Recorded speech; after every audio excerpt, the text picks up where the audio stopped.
Tintro, asal choga, 제라자고자, 폴라리아 스쿠에드. 짱짱해서 우리 신갈? 시야치가 분신가, 여행을 꼭 그리드. 아는 스페르데가 보다, 라트로 모리고. 솔직히 말하면 다시 계절 파이네마. 우와, 저 베이크 스토리.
Hello, friends, and welcome back to the finals of the 20XX League.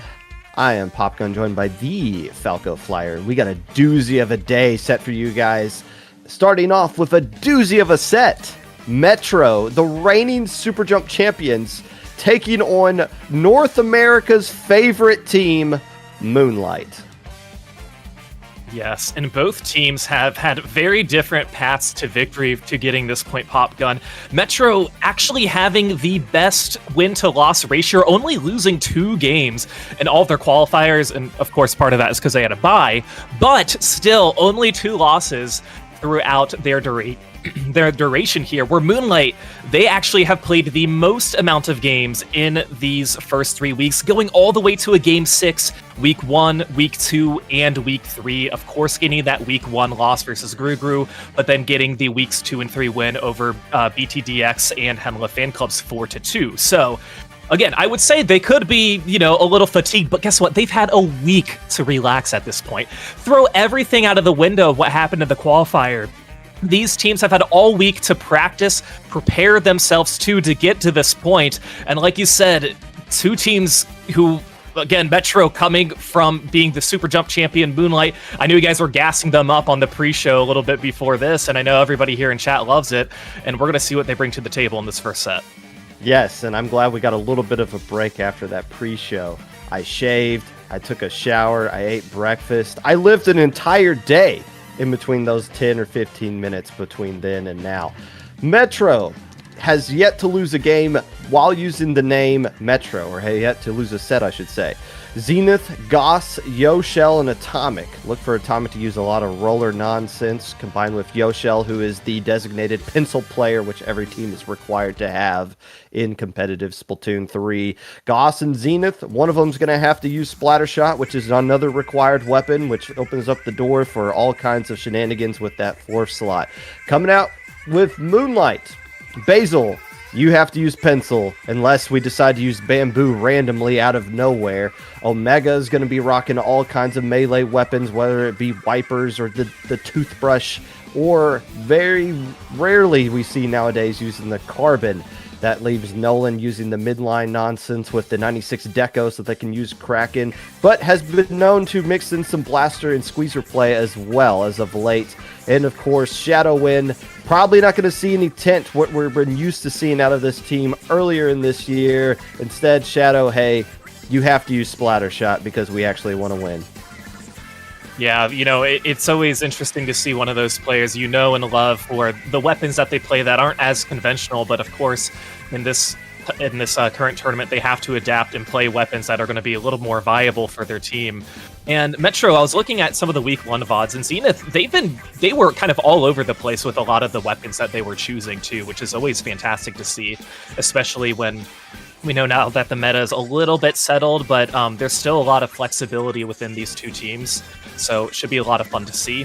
To remind you guys of the format, this is a double elimination bracket, still a best of 7 all throughout the entire tournament. So we're going to be airing every single game that is happening in this top 4. There's going to be a lot of Splatoon action headed your way this afternoon. And if you're a fool that enjoys gambling, well, you're in the right spot.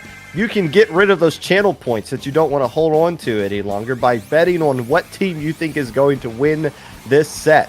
As of right now, it looks like Metro is a 4-1 favorite over Moonlight. That seems pretty fair. Zenith's personal record against Moonlight this year, as they like to brag, is pretty lopsided. However, Moonlight did get 1 win against the Zenith, but they're going to have to find ways to get wins against these other players as well. Yoshell, Atomic, and Goss seems to be the perfect combination for the rest of this team. But don't hold on to those channel points. Let them fly. You can make some easy money by putting money down on Metro right now.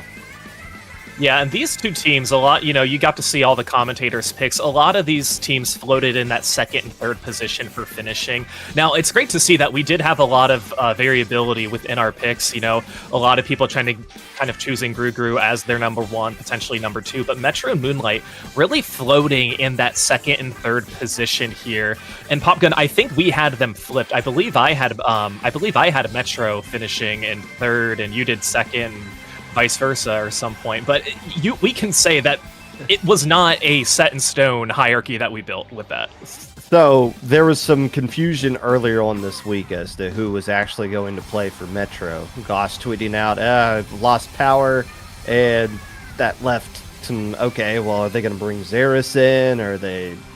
Is Falco going to have to dust off the Switch and play for them? No, it turns out Goss is actually playing, so they get the same 4 players that they're going to have. So if you made a prediction earlier this week based off of confusion of what their roster might be, now it's more set in stone, which is good news for Metro, because having to change things up after all that you did to accomplish for today would have been very crazy. But that is why they might not be as highly predicted as some of as we kind of expect them to do.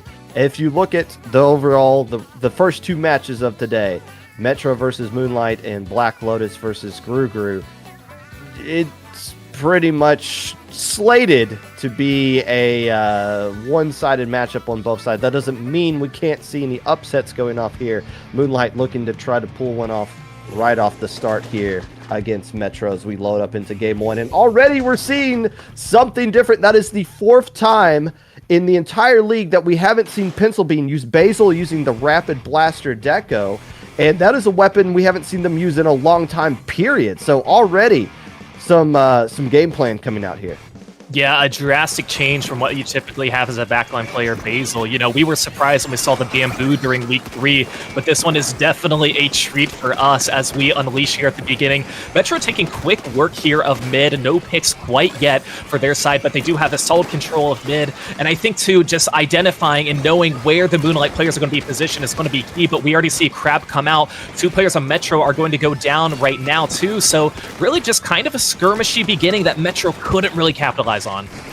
This is one of the favorite map and modes of Moonlight. I believe they're undefeated on this map mode in general over the course of the league, getting a win on here last week as well. But now they are actually being the aggressive team right now. They got control of mid. They're starting to push up with some Soda. They still have Soda even though they don't have Pencil, because Shadow is the designated, well, if I'm not using Splash, that means I got to be using the in-zap as well. But so far, specials coming out from Metro, trying to shut down anything that's coming around this corner right here, but it looks like there is an opening along the top right here. But instead of popping the basket, it's going to come back and help protect the rest of their teammates, but still, Metro being very stingy on the defense. Yeah, you know, they held their own a little bit, but Moonlight still, now they have a second power claim at their ready as well, making their way to that top spinner on the side of Moonlight. Omega's trying to push forward, but it's going to go down, and now both of those power claims are left alone. We'll see if Nolan can try and go up and sneak in, and it looks like they do grab one. They are going to score. I don't know if Omega will have an opportunity to score here as they're climbing on the wall. Managed to stay alive, so I don't think they're going to get this second power claim in, but a good job staying alive and keeping that second power claim alive at least. It's not how you start a push, it's how you finish it. And this push isn't over for Moonlight. Yeah, the basket is closed, but they didn't lose any players in the process. They had the man advantage going in, but now the special's coming out at just the perfect time for Metro, shutting down Moonlight before anything can get going right there. And it looks like that's going to end the push finally. So Metro, yeah, they surrendered control of the basket, but who really cares at this point? Essentially a tie game. The problem, though, for Metro, it's been half the game, and they're just now getting across midfield. They're going to have to get a lot of value of this opening push if they can find a way in. Yeah, and I think they're going to do a fantastic job doing this. I mean, it's just going to be the dualies alive on the side of Moonlight, so more of a slow and steady pace from Metro as Zenith is going to get that score.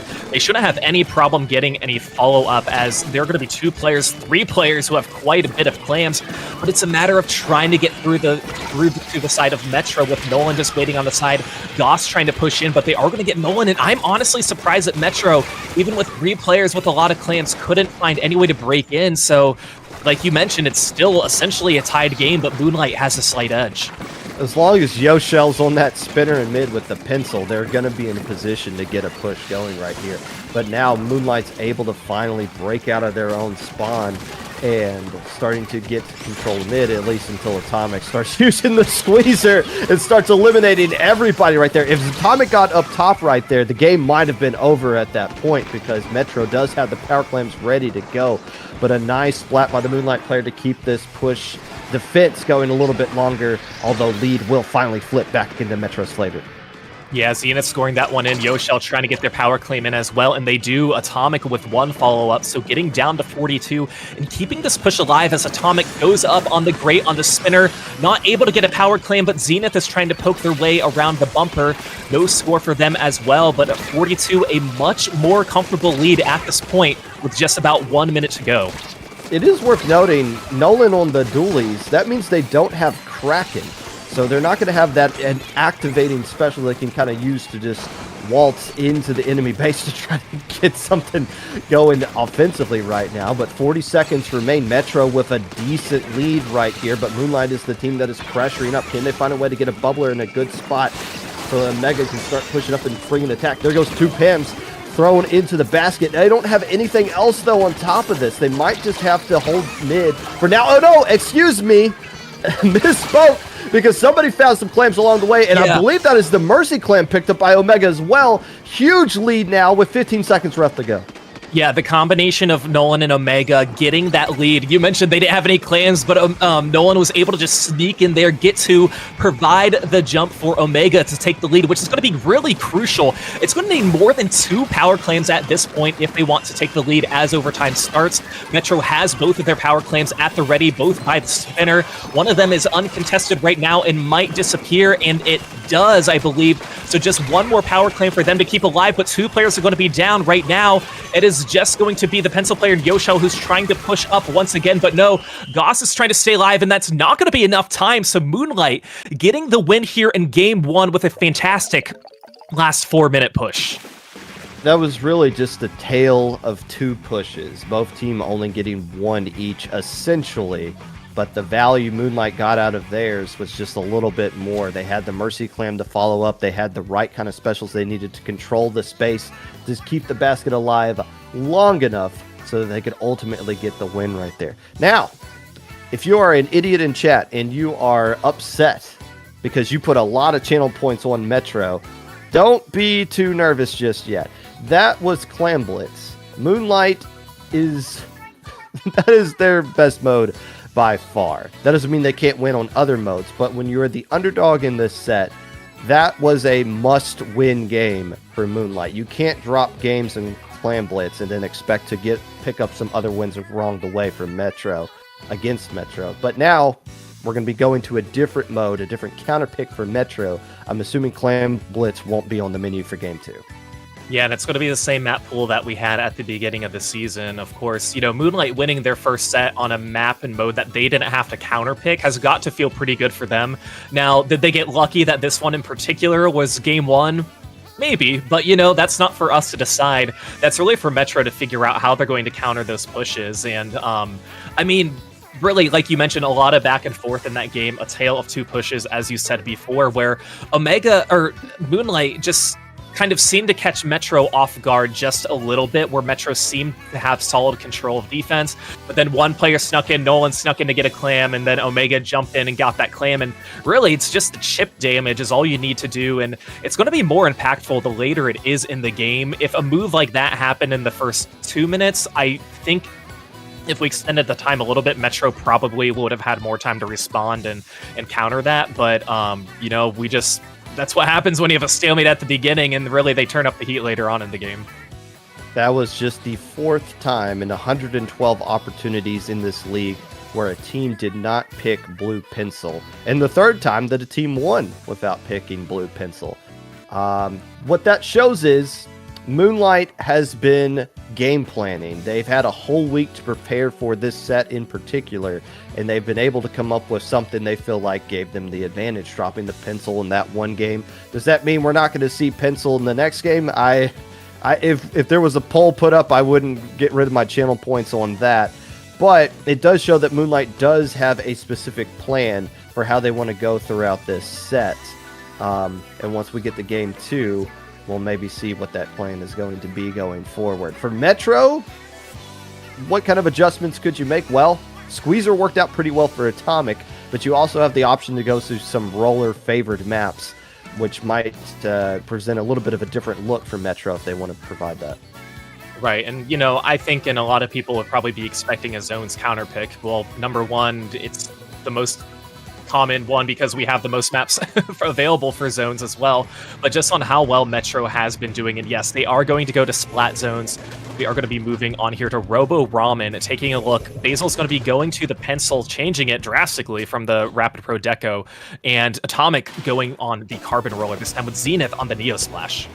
We've seen this be a trend on Robo Ramen specifically. We've seen a lot of tri-strikes as opposed to Zookas. In fact, there was a couple of matches where neither team used Vanilla Shot. This time around, Moonlight's opting to roll with it, maybe to provide some pressure across the map, do something about Yoshell. But those ink strikes that Zenith's going to be pumping out, don't get used to it, because you're going to see a lot of those things coming out from the Neo Splash. Yeah, and I mean, it's going to do such a fantastic job at least contesting the zone or helping recap as well in a pinch. Nolan down below trying to use a crab, getting some chip shots on the Metro, but it's not going to be enough as no players from Metro go down, and they hold on to the zone and take the lead. Nolan is going to go down on the side of Moonlight as well, as Metro really trying to scatter around, identifying where members of Moonlight are. Omega is spotted, and Atomic just takes them down. Metro making very quick work as two players are now down on Moonlight. Some pretty easy pickings for Metro as well. When Yoshell gets up top there, they pretty much control that entire right side. Nolan looked like they were opting to go over there, realized, wait, I just got splatted last time I did that. Maybe we shouldn't do that. But now Moonlight able to pop the zone back into their favor, but immediately comes out those ink strikes. And Atomic going into those ink strikes, able to kind of take advantage of the confusion they provide to smack a couple players on the head, get the splats, and get the zone back in the Metro's favor. Yeah, Atomic doing exactly what you need to do when you're a roller player, and that is just to go in and get the picks. Of course, there's a lot of risk that goes with it, but if you can place the bubbles in key points, so at least support your teammates, that's going to be really good. Moonlight, they were able to count for a little bit, but look at this. The penalty points for Metro almost already gone, even though they had quite a bit when they got to 33 points. As Zenith is one of the only players by the zone. Atomic, they're hiding towards the top of the map, throwing a curling bomb, trying to catch the bait of Omega, as we can see this a little bit of a 1v1, but Nolan coming up with the crab as well. Moonlight, or Metro's now down with their penalty points, but two players down on their side. Moonlight has to break through, but you have to clear Yoshell out of this top area right in front of the zone and take Zenith out. Is that going to be enough for them? Yes, it is. 57 penalty points on the side of Metro. So it's not just Yoshell that's providing a lot of pressure up top right there. It's also Zenith staying alive, being kind of the bodyguard and also the fellow painter of the zone, just providing so much. If you want to win this one as Moonlight, well, first you got to get this huge lockout right here, and you got to survive all the specials. But you're going to have to deal with Atomic and Goss. Keep them off the board, and that's going to push the rest of their players back. But right now, things are looking very good offensively for Moonlight. They take care of Zenith. Shadow's going to be falling down, but they're going to be still staying alive. Bubbler and Killer Whale online for Metro as Goss tries to find a way along the mid area right here. Basil's going to be forced to retreat because here comes a roller striking its way back into zone. All the players from Moonlight forced to retreat, but still damage done. Moonlight puts a lot of points up on the board. 2 minutes to go.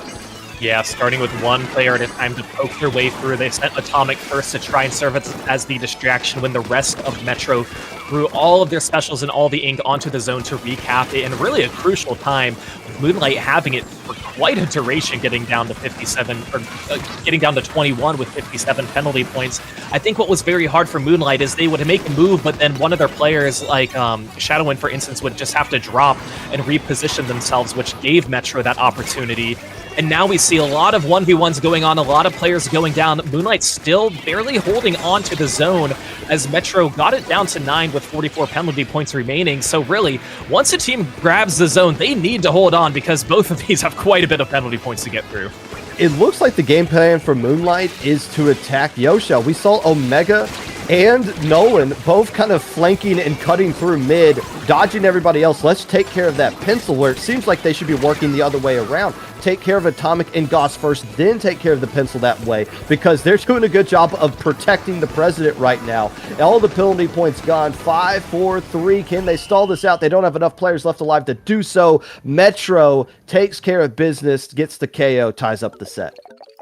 Yeah, a lot of key plays there for Metro. Really starting with Atomic and pushing forward and getting those key picks early on in the game. But then Yoshel's positioning as well, just guarding the zone, anybody who approached the zone, and really a great spot to watch for flanks as well. There's a lot of opportunities on this stage to flank, and if you have players who are as swift as Moonlight to try and break in, it's going to be really hard. So a very good win there for Moonlight in game two, or for Metro in game two, as Moonlight now is going to have a counter pick that they have to make. Yeah, and Moonlight tried to get those flanks going, but again, Atomic was right there to shut them all down. It was in that last final push right there. They were hard focused on taking care of Yoshel, but again, I think they need to work the other way around. They need to deal with the Slayers first, because it's not just Atomic that's back there. If Atomic doesn't smack you in the face, Zenith is already building up more ink strikes and attacking zone at the same time as well. Good job of protecting their pencil player, and Moonlight tried to make they tried to make a play happen, and it just didn't develop. Metro punishing it, but yes, we are going to be seeing Moonlight taking the counter pick. That's the important thing about winning game one in these sets, Falco. You get home field advantage for the rest of the series until you lose on your counter pick. No Rainmaker this time around, so we'll see what kind of map is going to be coming out from Moonlight here shortly. Yeah, it's going to be interesting to see what they will choose here. I mean, again, a lot of the maps and modes that people can choose from are zones in this tournament, as that is the most amount of zones is the most amount of maps that we have available for counter picks too. But we saw how well Moonlight played in Clams, and you mentioned they did a really good job. Obviously, they can't go back to Clams Museum right at this moment, or really for this set at all. They would have to wait until a little bit later, but you're just going to have to really read what Metro is playing too, which is hard because both of these teams, I don't think, are the most predictable with their comps. We mentioned at the beginning of how, we were surprised when Basil pulled out the Rapid Blast of Pro Deco. They were choosing weapons that we really haven't seen them play competitive. So it's not just, okay, Metro's going to play this one map list, or this one weapon pool list, and we just have to adapt and, take it one weapon at a time. No, there's flexibility on both sides, and that's what makes it just as scary. Well, that's been Moonlight's MO ever since they first existed. It's, yes, here's what the meta is, and yes, we're going to use the meta at times, but we're also going to experiment and try to find ways to break through when we feel like we can expose a weakness or something that works out into our favor. The map has come in. It is Splat Zones at Mahi Mahi Resort. So if you're expecting Pencil maybe to go away, don't hold your breath too much. We're probably going to see it come back out here. Nolan's been using dualies 2 games in a row now. This is the Kraken player. I wonder if we're going to see Kraken being used on this map in particular, just because of how popular it is to be used here. But that's kind of an interesting storyline to bring up as well. It's just the changes we've been seeing from Nolan coming out for these first couple of games. Yeah, and on the surface, Mahi is not a weapon I would trust myself to use dualies or Kraken on, with just how many holes there are that you can fall in. But clearly these players know better than we do on how well that they need to position themselves too. So like you mentioned, we'll see if they bring that to the table, or if they're going to be choosing a different weapon that's up their arsenal. But again, it's really hard to tell, especially when it's kind of tied 1-1. I don't think these teams want to make any too many drastic changes at this time yet. It's not like a 3-0 lead for any teams quite yet, but let's see which weapons are coming out here on the side of Moonlight first. Really the same that we had seen before, and on the other side, it's really not going to be changing. Zenith still sticking with that Neo Splash. And I'm kind of surprised we haven't seen any changes from either side. Again, Nolan, 3 straight games using those dualies with the Crab Tank, so no Kraken coming out right now. Zenith's going to be sticking to Ink Strike duties as well, as Goss trying to find ways to push up by themselves with this wall. Nothing there, but here comes, again, Atomic. Atomic keeps moving in with these Ink Strikes. It's like they're providing the cover that they need. As soon as those strikes come out, that's when you see the curling bomb, and as after the dust settles, there's all of a sudden a roller right in your face ready to fight you. Yeah, and it's the perfect move for the side of Metro when you can just have those Ink Strikes to mask the player and push forward. And I mean, it's really just takes one fast swing for Atomic to take them down. And right now, a lot of the zone is going back and forth, but right now it's in control of Metro as they are backing Moonlight up just a bit. We can see Goss working with the ink wall, trying to push forward. Atomic watching the ledges, making sure nobody's going to be dropping down or going up on the ledges, whereas Goss is controlling the left side, but is going to be going down to that Zuka. Strikes coming out now on the side of Metro. This is going to be Moonlight's opportunity to try and break through. I think Moonlight was aware of the trap they were trying to set up there. Goss throwing the ink wall, drawing a lot of attention on the right side, maybe trying to get the rest of the players of Moonlight to drop down there into a trap of a sharking roller. They didn't fight for it, instead got rid of Goss and started pushing around to that side. Now Moonlight has control of the zone as the zone has lowered down, and we're going to be playing the game for real for the rest of it because the map is fully revealed. Do they know Atomic sharking in the tiniest puddle of purple ink row? That is the question. I don't know, but I don't know what Atomic's move is if the rest of Metro can't push forward. They're just going to be staying up there the whole time, and that's exactly what has to happen. You're going to try and make a move sometime, but you have nowhere to go, and you're going to go down. Now, fortunately for you, your team does take control of the zone, but Moonlight still has the lead as Metro has the player advantage. Not sure if it's going to be enough for them to really hold on to the lead, but that was kind of a pretty long stall that unfortunately didn't really pay out for Atomic, but hey, they have the zone now, so who can complain? That's the worst thing when you set up on your crab, you think you're having a good time, then somebody literally jumps out of a tree and bashes you in the head.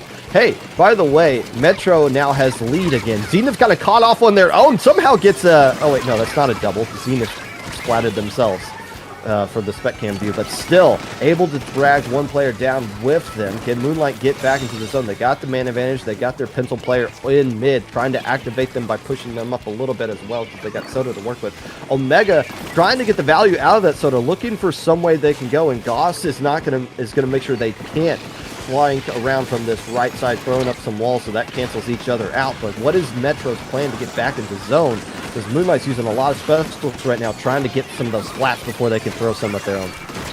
Yeah, quick cooler as everybody grabs it. I think it's for one player who, as Atomic is going to try and push forward with the help of the strikes. Is that going to be enough for them to cap? It is.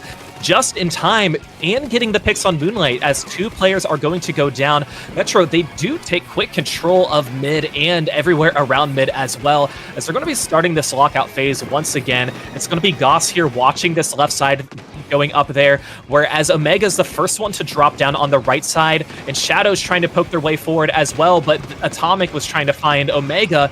Can't quite find them yet. Will the penalty points for Metro go away, or will Moonlight cap the zone? 3v1 situation, but Metro still holding on to the zone, getting a few more points away. That is huge for Metro with only having one player alive with just over a minute left. Moonlight back in the offensive side.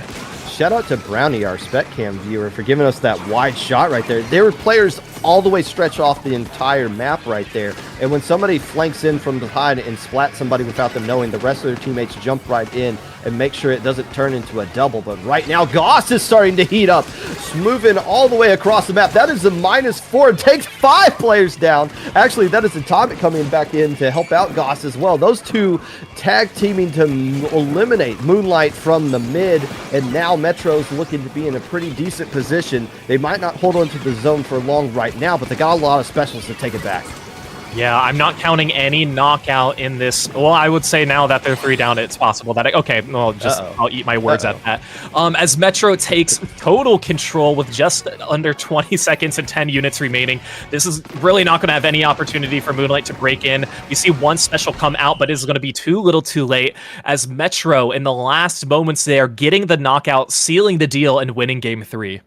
It seems like Metro is the team that is throwing the most punches right now, and Moonlight is the team that is reacting to the punches that are being thrown at them. We see Goss trying a bunch of different things, working across the deep left and right side of the map, and the rest of the teammates working around that as well. It's not just Goss going off on their own trying to make hero plays. It's trying to lure the rest of the players of Moonlight into certain situations. And sometimes Moonlight bites for it, and other times it works out into a trade, but then more players jump down, and then there's Atomic jumping out of somewhere to get the rest of the cleanup. So Atomic and Goss working out really well in conjunction with those tri-strikes that are creating enough distraction to get those players in the places they need to be to create that kind of chaos right there.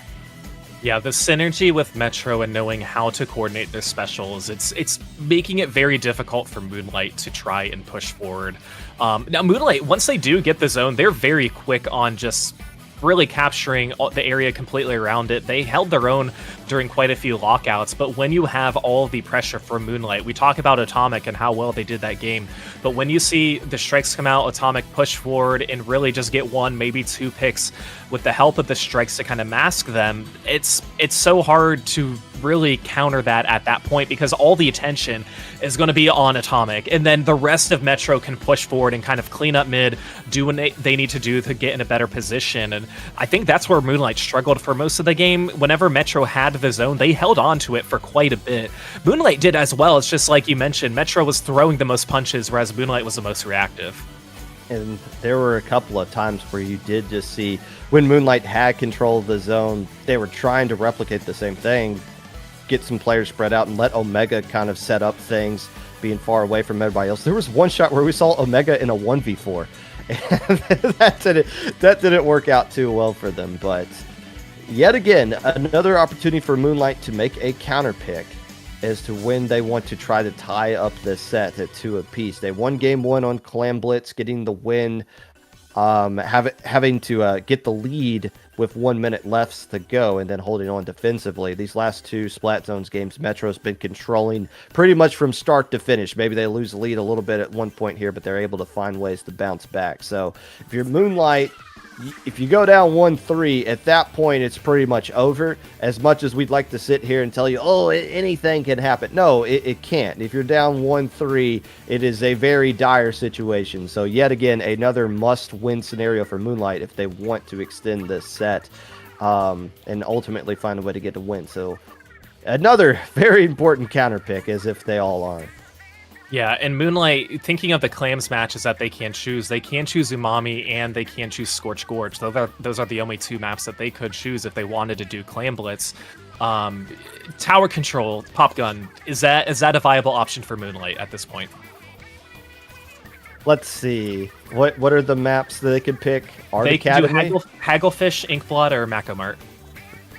I wonder if Tower Control Art Academy might make a selection at some point here. I don't think Moonlight would pick it. Although, if as much as I hate talking about it, there is a different comp that Moonlight can use for Tower Control, specifically on Art Academy. They've been using that Kraken Blaster, Range Blaster, to great effect from Nolan. But again, we haven't seen Nolan do anything other than dualies the last 4 games of the league. That's how they qualified for this top 4 spot, was winning that one game. Yes, Basil was using Bamboo, but it was also Nolan using those dualies to kind of help activate them in a way, get them out of that mid-line role and allow them to move up with Omega and Shadow to try to create some chaos going there. So if we do see Tower Control, that would be the one change I think we would see is Blaster. But here we come out with the counter pick. It is Clam Blitz at Umami. Another staple from Moonlight. Falco, it seems like every time you and I commentate them playing on this particular map and mode, they are losing until the final seconds where they somehow slip their way into a victory. So for Metro, it's not going to be over until you get that final KO, which is what they're going to need to do if they want to put Moonlight away here. Hey, we saw what Moonlight did at LTC this year, in defeating the champions at the time that were Starburst in that game 1. It was on this same exact map and mode, like you mentioned too. So we'll see if Basil can kind of replicate what they did then, or if Metro is going to try and close this out and get themselves one step closer to the winner's top cut. As we take a look at the weapons, Basil going back to the Rapid Blaster Pro Deco, and then on the side of Metro, once again, no comp changes. That's not really a surprise for Moonlight that they're going with the Rapid Pro here, because that's what they used to do in the past. But now it is surprising just because they haven't used it in for so long. But again, they got Shadow on that MZAP instead of the tent, so they still got the soda that they're needing right now. And again, no changes coming out from the side of Metro either. So another game without Inkzooka that Metro's going to be using. They've won 2 straight without Zuka, looking to make it 3 in a row as Goss tells the player, go back to your spawn. I'm just going to work with Atomic right here and just blow the doors wide open at the start. Yeah, Metro making quick work of that. I don't think their push is over quite yet. Goss holding on to 6 clams, opting not to throw any of them in until they're trying to get a pick, but able to get one in the basket before the going down. Metro below that 60 mark, getting down to 56 here. And that push, that all happened in the span of 40 seconds of opening up, and Metro really setting the tone while maintaining quite a bit of mid. I'm surprised that Atomic got a few of the picks that they were trying to get as Atomic takes down Basil here. Nolan is going to be taking down Atomic right now. Yoshell throwing the cooler out, but isn't able to get one pick as well. So a little bit more skirmishy at this point as Moonlight is trying to break through and get a little bit more map control with not many claims at their disposal, but hey, one step at a time. It seems for this game, Metro or Goss and Atomic are just kind of attached at the hip right there. They seem to be working really well in conjunction with each other to set each other up to try to get some splats. But Moonlight seems to have settled down. They got control of mid. Nolan's been getting into a lot more fights that we've been seeing and getting away with some of these splats right now. If there's, again, Goss and Atomic trying to find ways to get control of that middle pillar area, and they're not able to do that just yet. But Moonlight has not been able to really establish control of anything yet either. No, they haven't, and I think that's what's really hard because you have to just predict where members of Metro are going to be, and it's really hard to do that when you have such flexible players. Pretty much everyone except for Yoshell is going to be in a very different position. Yoshell's is going to be a little bit more predictable, but look at this. Here's where Metro's really going to try and get a few claims scored and get their lockout, getting down to 29. This could very well be the KO push that they want with the bubble and the whale up top. Omega trying to get a little bit of a flank to take down one. They are able to take down Yoshell. Atomic's trying to stay alive right now as well. Zenith was trying to get towards the basket, but 26 penalty points remaining, 26 points remaining. Metro setting themselves up very well for this last 2 minutes and 15 seconds. In this scenario, this is usually where Moonlight goes pedal to the metal and they beeline for the basket to make sure they get control of mid and put pressure on the enemy side of things. They like to rebound quickly off of the defense. The problem is Atomic got behind everybody somehow, gets a double, they get a triple. Oh, goodbye. There's a wipeout by Atomic, getting behind the defense and shutting down Moonlight before they can even get started. Yeah, that was really good. And I know we've always been talking about Atomic and their positioning and how well they're doing, but there's a reason we do that. They can get those triples in 1, 2, 3 seconds back to back to back. And it is so crucial for their team. But Moonlight is actually able to respond from that a little bit as they do take a little bit more control of mid. 2 players are going to be going down on Metro. Basil's going to be taking down Atomic. Can Basil take down Goss? No, they can't. Goss now in a 1v1 with Nolan, who's going to win away from this one, as it's going to be Goss. Both of them, I think, are actually going to be going down too. But all this 1v1 action, all this back and forth, only going to benefit Metro, as Moonlight is struggling to really gather some clams. And once again, you would think Metro's the team that's on the back foot just because of how much control Moonlight has right now, but they're the ones who have to react to what Metro is pulling out there. They able to get a trade out of Atomic. That seems to be the best possible scenario with how that player is playing right now. And then Zenith, who, a name we haven't really been calling a lot so far because nobody's been really getting past Atomic and Goss at this point, starting to push up and start to get some splats on top of things as well. But again, Metro's got to be thinking 30 seconds left to go. Yes, we got a huge lead, but we don't want to open up the door for any shenanigans to happen here. Let's gather up some clams. Let's make sure we stay safe. Let's build up some specials on our own end. And it looks like they are opting to kind of turtle up right now to give Moonlight an opportunity to get something going here, but they don't have a lot of clams to work with either. No, they really don't. No power claims. Well, they do have their Mercy clam over by the basket. We do see Basil with quite a few claims as well. Basil is now going to be forming a clan once again. Still the Mercy claim available. 3 players are going to be down. It's just going to be Nolan, who's nowhere near their claims right now, and it's going to go down. I think this is probably GG's. I don't think, yeah, Moonlight. Oh, Moonlight, they do pick it up in time to keep it alive. Omega trying to push forward and able to stay alive. I don't think they're going to really get many of these picks quite in time as Shadow's up on the ledge. Gets 2. We have a 2v2. Basil with the jump. Basil with the score. So we are going to have more of an overtime. They do have a 2-player advantage as well. Basil gathering a few claims, but not enough really on the rest of their team. But Popgun, we'll see if they can make this work. There's no way they win this, right? Like, there's no way. They got some clams built up now. They're starting to lose a couple of players, but it seems like every time they just get down to their last player, something magical happens. Not today. The lead too much to overcome as Metro's able to hold on and push the lead to 3-1. One more game away from moving on. Yeah, as time ticked on that last push, the certainty went from, 99% Metro's going to win to 95 to 90. It was decreasing, just not very far. And props to Moonlight for really prolonging that basket. And I mean, there's really nothing else you can do in that point too. You're gonna just have to, hold forward, score clams. You literally have like a clock that is ticking down faster than you would expect, and it's really hard to navigate how you're gonna. You can't like game plan in that moment. You literally just have to go forward, do what you need to do, win your 1v1s. It's hard to really think in the moment what is the best strategy for that, but Moonlight tried their best. Metro, I think that lockout, that push that they had to try and really seal the deal, getting down to 26 is, they were able to hold on to mid for most of the part after that, most of the time. And again, just all the 1v1s that happened, all of the picks here and there only are going to benefit the team that was winning, which was Metro. And they did win in the at the very end, and they do lead 3-1.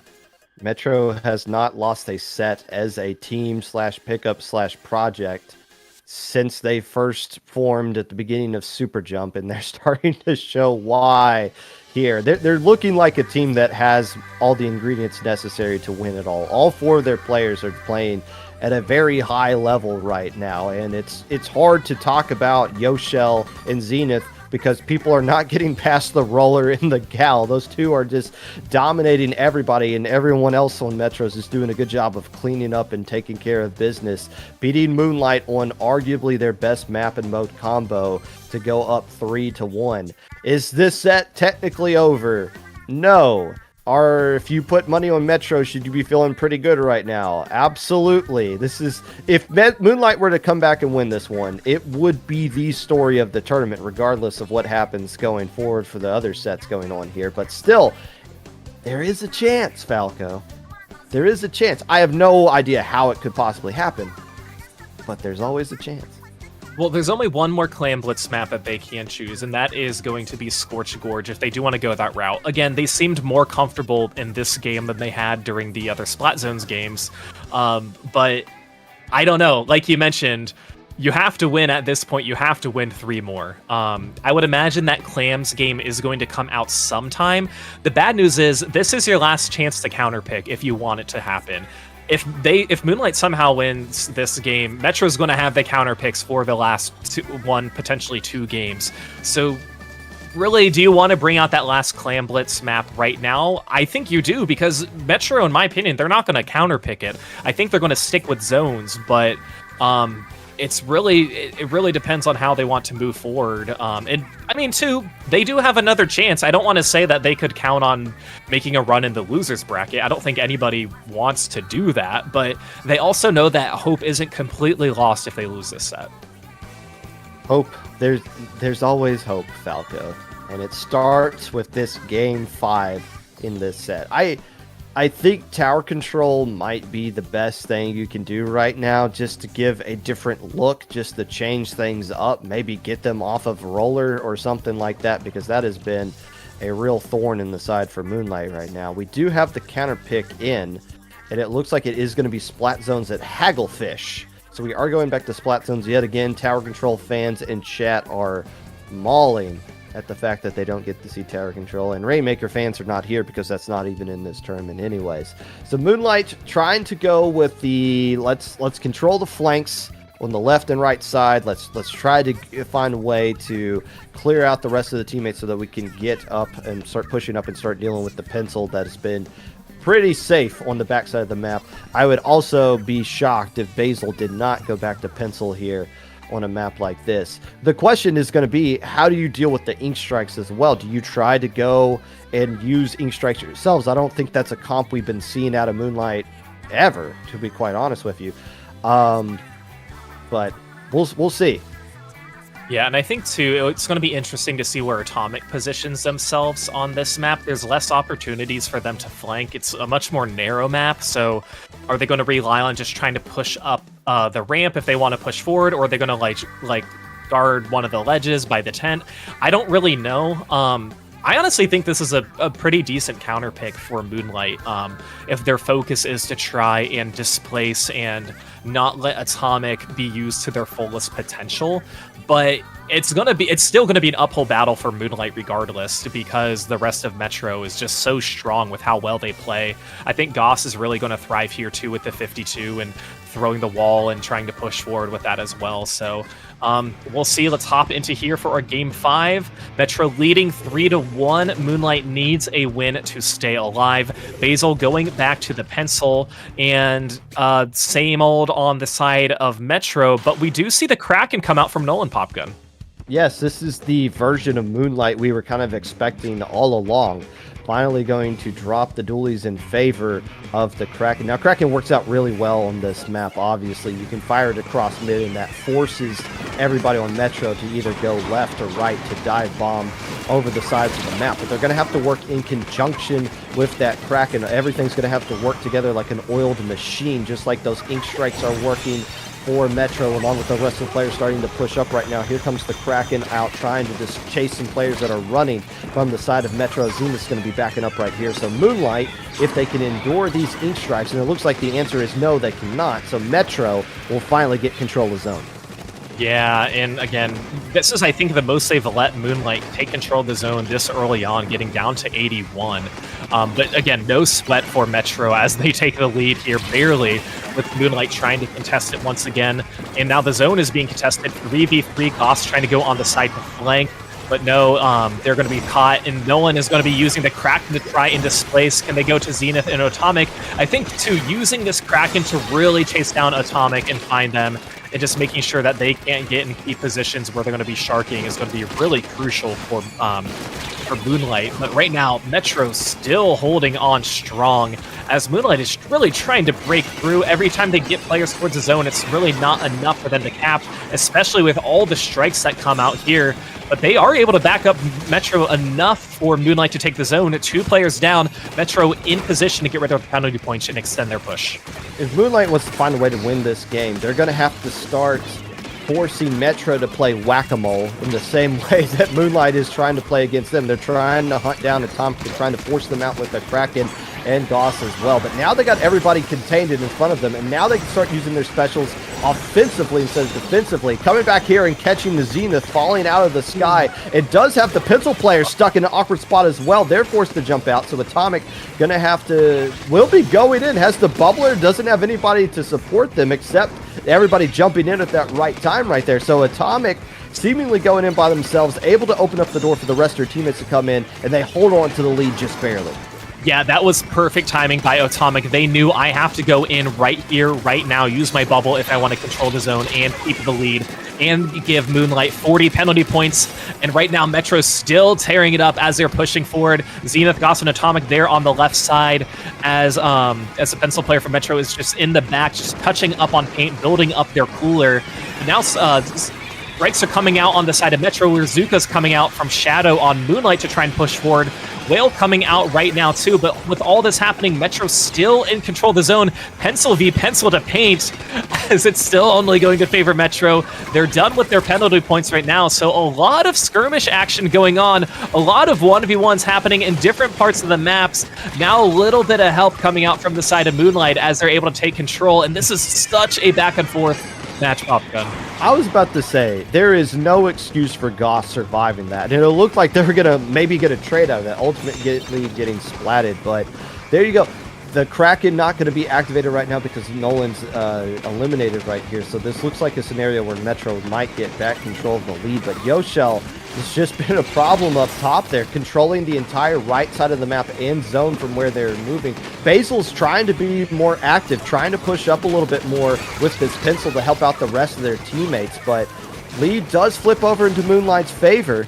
Can Atomic get the splat against Omega so that Metro can get back into control of things? It looks like they're at least able to flip the zone yet again into Moonlight's favor. Here comes the ink strikes out. Actually, if Moonlight can hold on to this, now that the ink strikes are gone, they might be able to put a pretty decent chunk onto the lead. Here comes the Kraken out at the perfect time, Falco.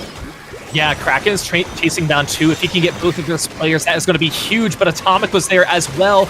Not able to take down any of the players, and now the Viper's going to go down. 2 players down on the side of Moonlight. Metro not in control of the zone quite yet. They are getting very close. Shadow on the side along with Basil just touching up on the zone now.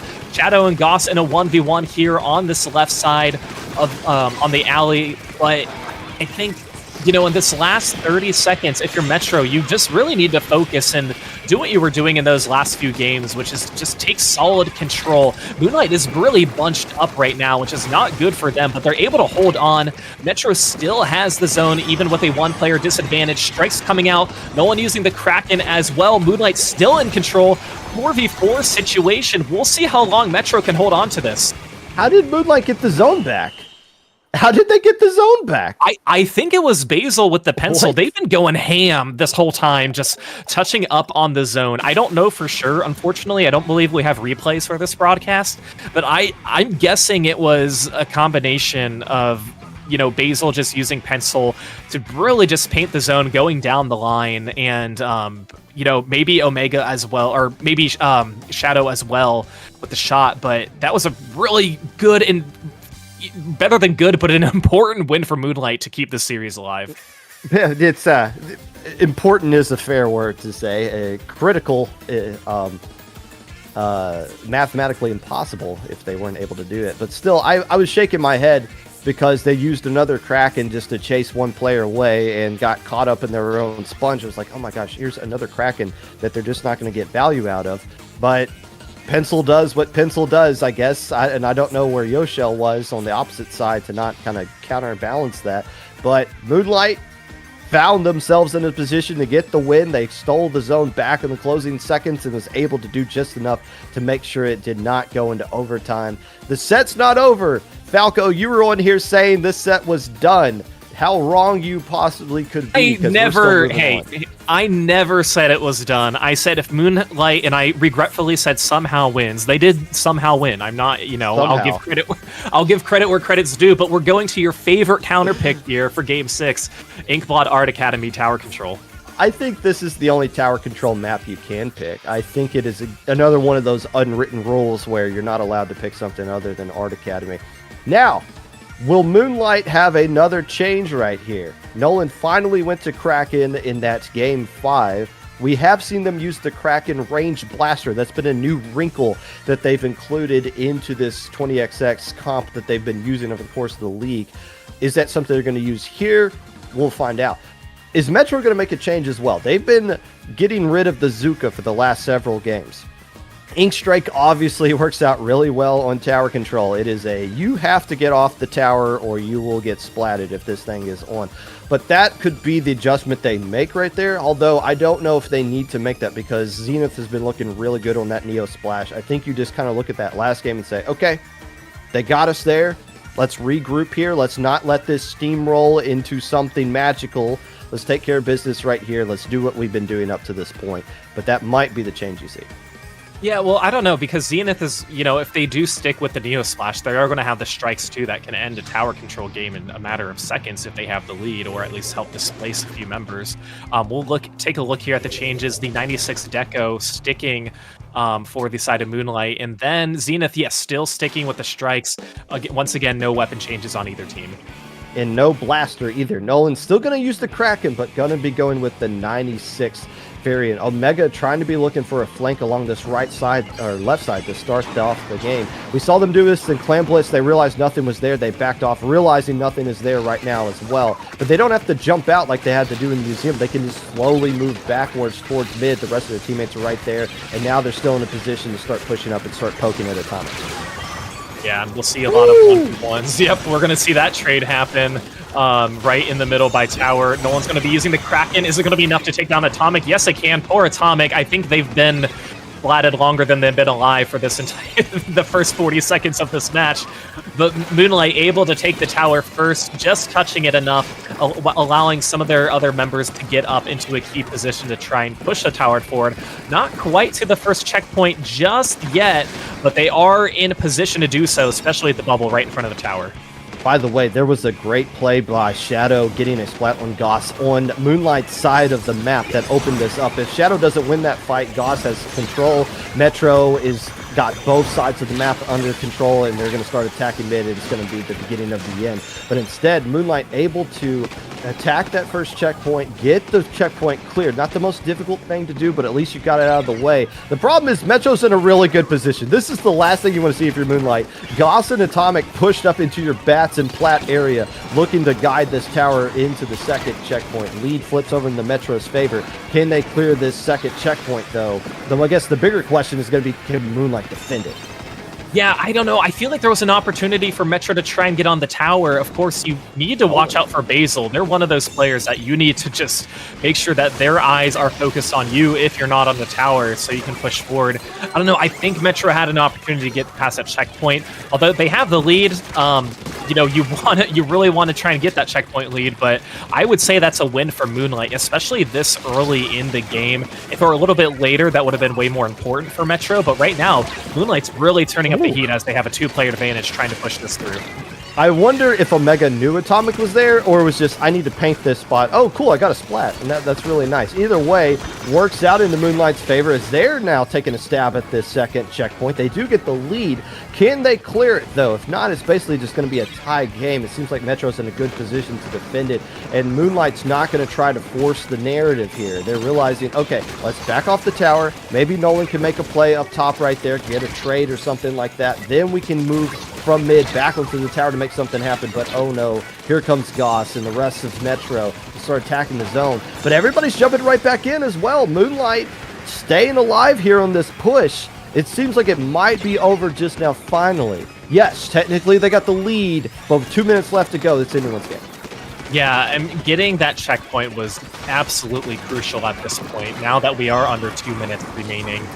Where Metro is really going to have to get through that full checkpoint and then a little bit more if they want to take the lead. Nolan using the Kraken. They might get a pick. I don't think they're going to stay alive afterwards. No, they were kind of doing a Hail Mary play to see what would work and see if it would stick. 3 are going to go down on the side of Moonlight just like that as Metro able to take control. Atomic trying to fish Basil out and push them back a little bit, but Zenith is already pushed up there. I imagine Goss is as well. Yes, they are in the perfect spot if you want to throw a wall and use the whale. One player going to go down on Metro as they approach a second checkpoint. They are in a very good position to take the lead as they do and keep a player advantage. Getting past that second checkpoint, this is really looking good for Metro right now, but I think Moonlight, they are in a position to try and clear some of Metro out, but it's going to be a major uphill battle from here. A good position for Metro, a bad position for the Soda they threw right in front of the tower, just got run over, but doesn't seem to matter, doesn't seem to slow them down because they're starting to steamroll yet again. They got the lead, they got the checkpoint, which is critical at this point of the game, and they're continuing to push down the tower. Moonlight has to stop all of this, get to the control of the tower, get control of mid, start to clear out the other checkpoint as well. But it looks like Metro's not even going to give them the opportunity to do just that, as they are now finally approaching the third and final checkpoint. Here comes the Kraken as well as Zuka on top of things in conjunction, but here come the Ink Strikes as well from Metro to try to slow down this counter push from Moonlight, who can't get a clean pick. It always ends up being a trade. 15 seconds left to go, Falco. This might be it. Yeah, this is looking really good. And I mean, if you are Zenith at this point, you don't really need to push forward. Just build up your strikes and throw them in the last 3 seconds to help displace members. And it looks like they're not even going to do that because there's no reason to, because Metro is so dominant here in their 4-2 win over Moonlight. That is going to be pushing them into the winners finals later on in this broadcast in a very dominant win here in Game 6. Metro looks good. Metro's looking really good. I mean, they're just working so well together. They're just a nice, well-oiled machine playing off of each other's things that they're trying to do, each other's specials. And yeah, I mean, you just pound for pound, they just won that one. They just straight up threw more punches and they landed. I mean, what more can you say? They beat Moonlight.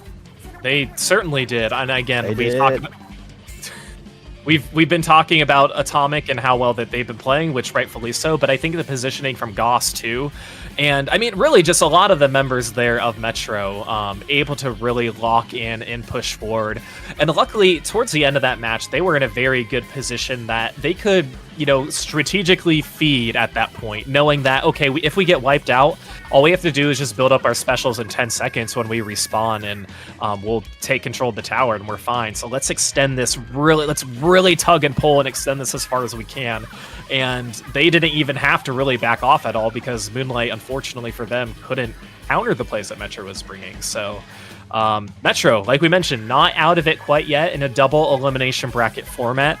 They will be waiting on the losers of this next match, which will be Gru and Fluffy Black Lotus coming up very soon. But Metro, they've got to be feeling pretty good about themselves. Yes. If I was Metro, I'd be feeling pretty good about this as well. I mean, this is what they expected to do, but they went out, they took care of business, and got things moving forward.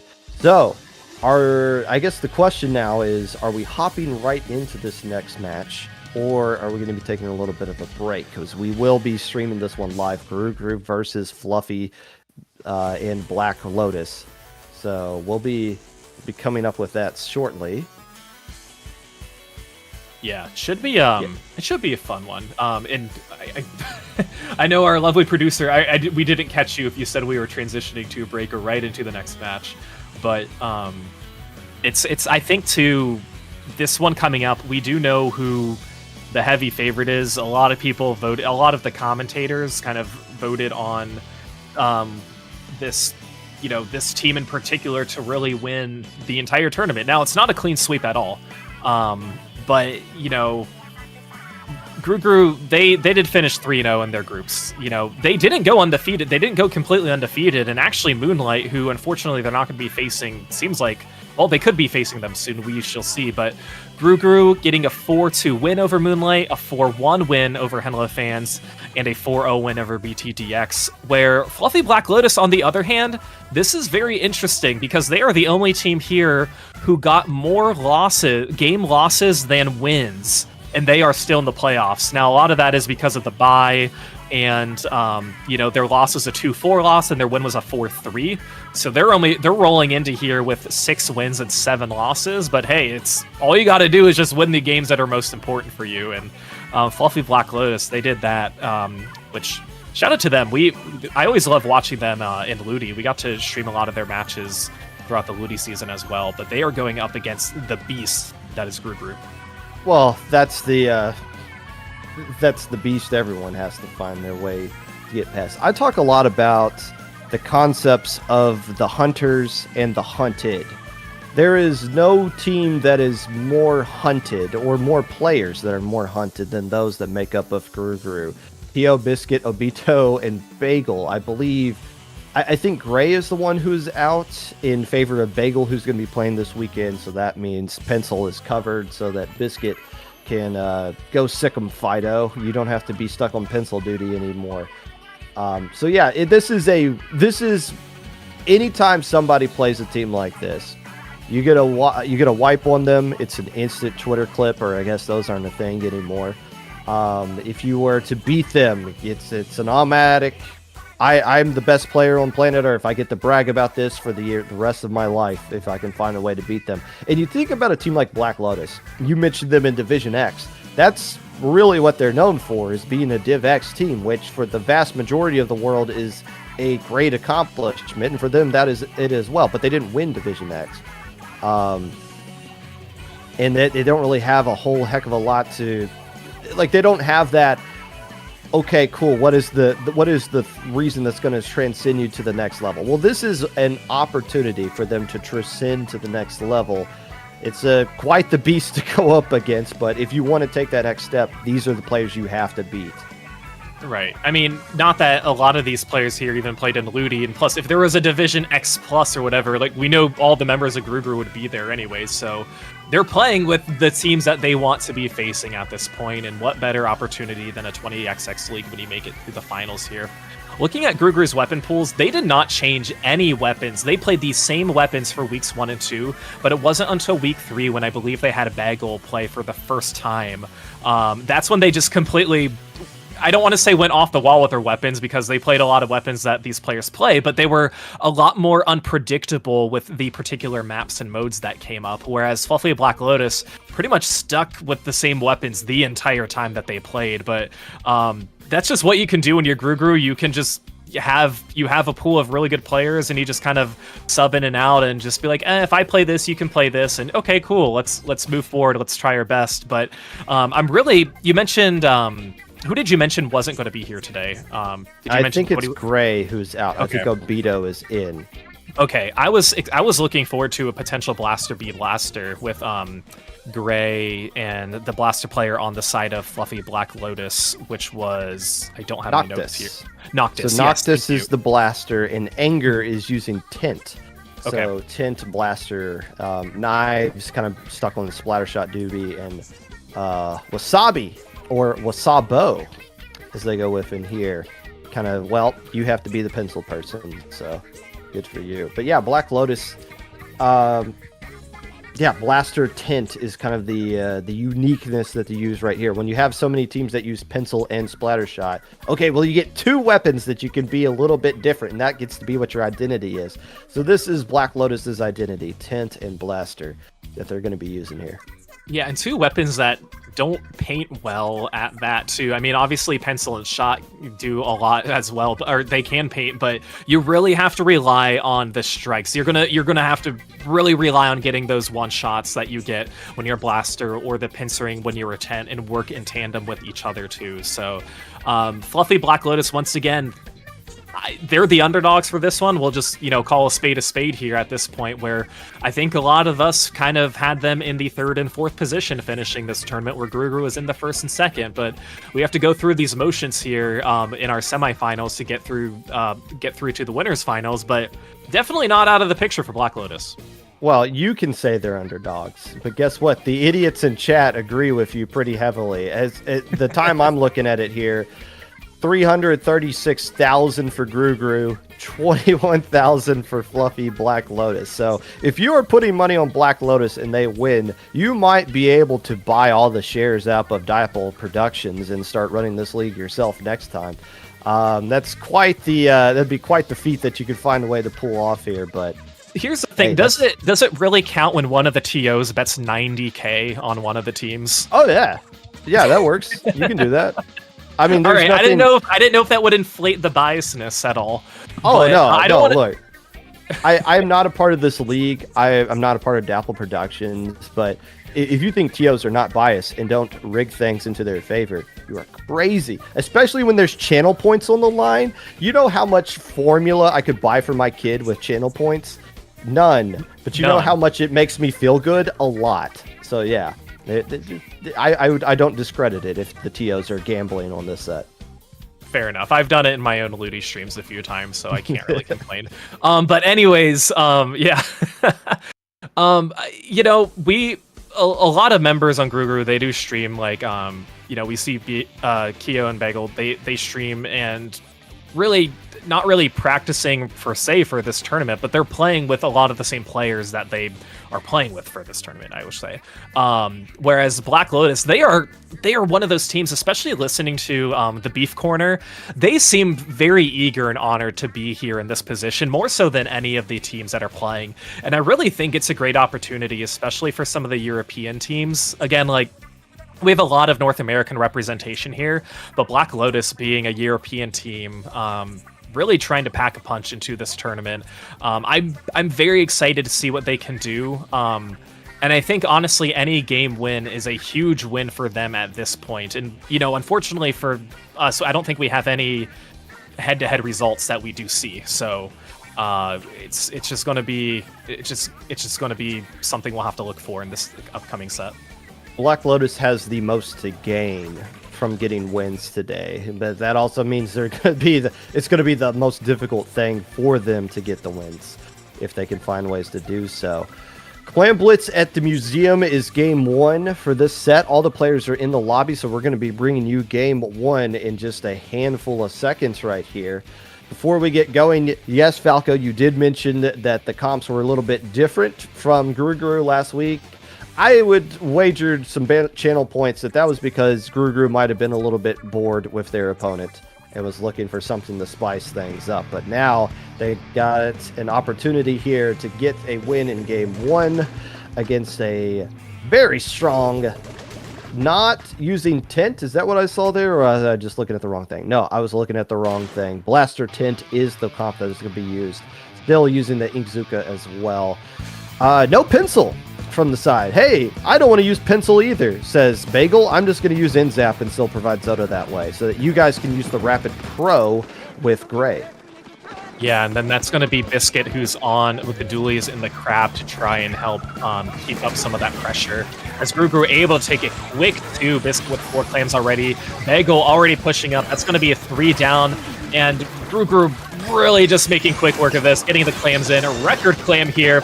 2 in the first 30 seconds, and they have no sign of them letting go anytime as Naves is trying to push forward, locking a few of the members out. 2 players are going to go down, 3 are going to go down. It is just going to be the Pencil, Wasabo, who is alive really right off the bat. Not looking great for Fluffy Black Lotus. Yeah, this is not ideal situation that Black Lotus is dealing with right now. The first step is going to be just staying alive and surviving this push. It looks like they're going to do 45 remaining. Okay, fine. You're still in this one. That could have been a lot worse. But now you're going to start slowing down. You're going to start... You got to regroup right here, and it doesn't look like they're finding ways to do that because they're trying to just get these splats that are presenting themselves. But now Anger is set up. They're deploying this Tint to try to push Gru back a little bit, but the Tint got eliminated before they could even get set up, and there goes the Blaster as well. Gruger's going to be start pushing in yet again, and the only thing slowing down Biscuit is the fact that the basket was blocking their crab shots. Yeah, this is where I wouldn't be surprised if we see the KO right here as Fluffy Black Lotus really struggling to get control of their spinner, which is going to be crucial. No clams right now for Gru, so it looks like this will extend a little bit longer as just Biscuit is going to be alive, but Biscuit's not letting go, getting 1 pick before they drop down towards mid, and now Fluffy Black Lotus able to take a little bit more control with mid. Anger trying to push in with this 10, but one of the members from Gru is going to back out now. So this is going to be a little bit of a reset for Fluffy Black Lotus, but once again, a major hill they have to overcome. Yeah, and they're 2 players eliminated right here. In the back, this time you're going to see this is and work together. The Blaster and the Tent will get damage complete. Start Popgun, I'm going to interrupt you right here. You have a little bit of a robo mic with what you're saying there. But Gru able to really take control and get a solid hold of mid right now. Once again, this isn't anything that we expected any different from them. So, it's going to be really hard to see where Fluffy Black Lotus can break through, because anytime they do form a power clam, they're immediately down. They even have to throw one of their power clams back behind their basket to keep it alive. This is going to be the push for Gru, and I believe this is where they're going to be able to win, as it is going to be Gray holding some clams, getting that win here in just about 3 minutes in the game. Gru winning game 1 against Fluffy Black Lotus. Popgun, are you back? Testing 1 2. Yes, Testing. you are. How Perfect. Does that sound? Gru kicked so much butt. I think my mic exploded as well. That butt whooping kind of extended to us a little bit right there. All right. First off, that is Gray that is in, not Obito. So, and Gray wearing looks like a River Zora mask is what they had on right there. Shout outs to the new Zelda game that just came out this weekend. But yeah. How about that ending? Gru just kicked their butt. I mean, what can you say? Black Lotus just never was able to get set up. Even at the start of the game, they were just constantly playing from behind and never was able to kind of settle down, calm down, do what they want to do. If they want to play the slower comp, which is what we were kind of talking about in the pre-show before this one, Gruger's not allowed them to play that. They're throwing punches and going right up into Black Lotus's face and saying, if you're going to take time to get set up, we're not going to allow you to do that. Yeah. There's going to really be no time for Fluffy Black Lotus for them at that point. Benefit, they do have a counter pick. The bad part is over half of them are splat zones where Gru is just really, really good with splat zones too. They're going to be going to Umami zones here as their pick. A split zone, is this going to benefit them in any way? I don't really know. The problem is I don't know what you would possibly counterpick that would benefit you over them. So you really have to find what, at that point, it's what is your best map mode, because all these are going to be really good for Gru. It really doesn't matter. You just have to do what's going to be good for you.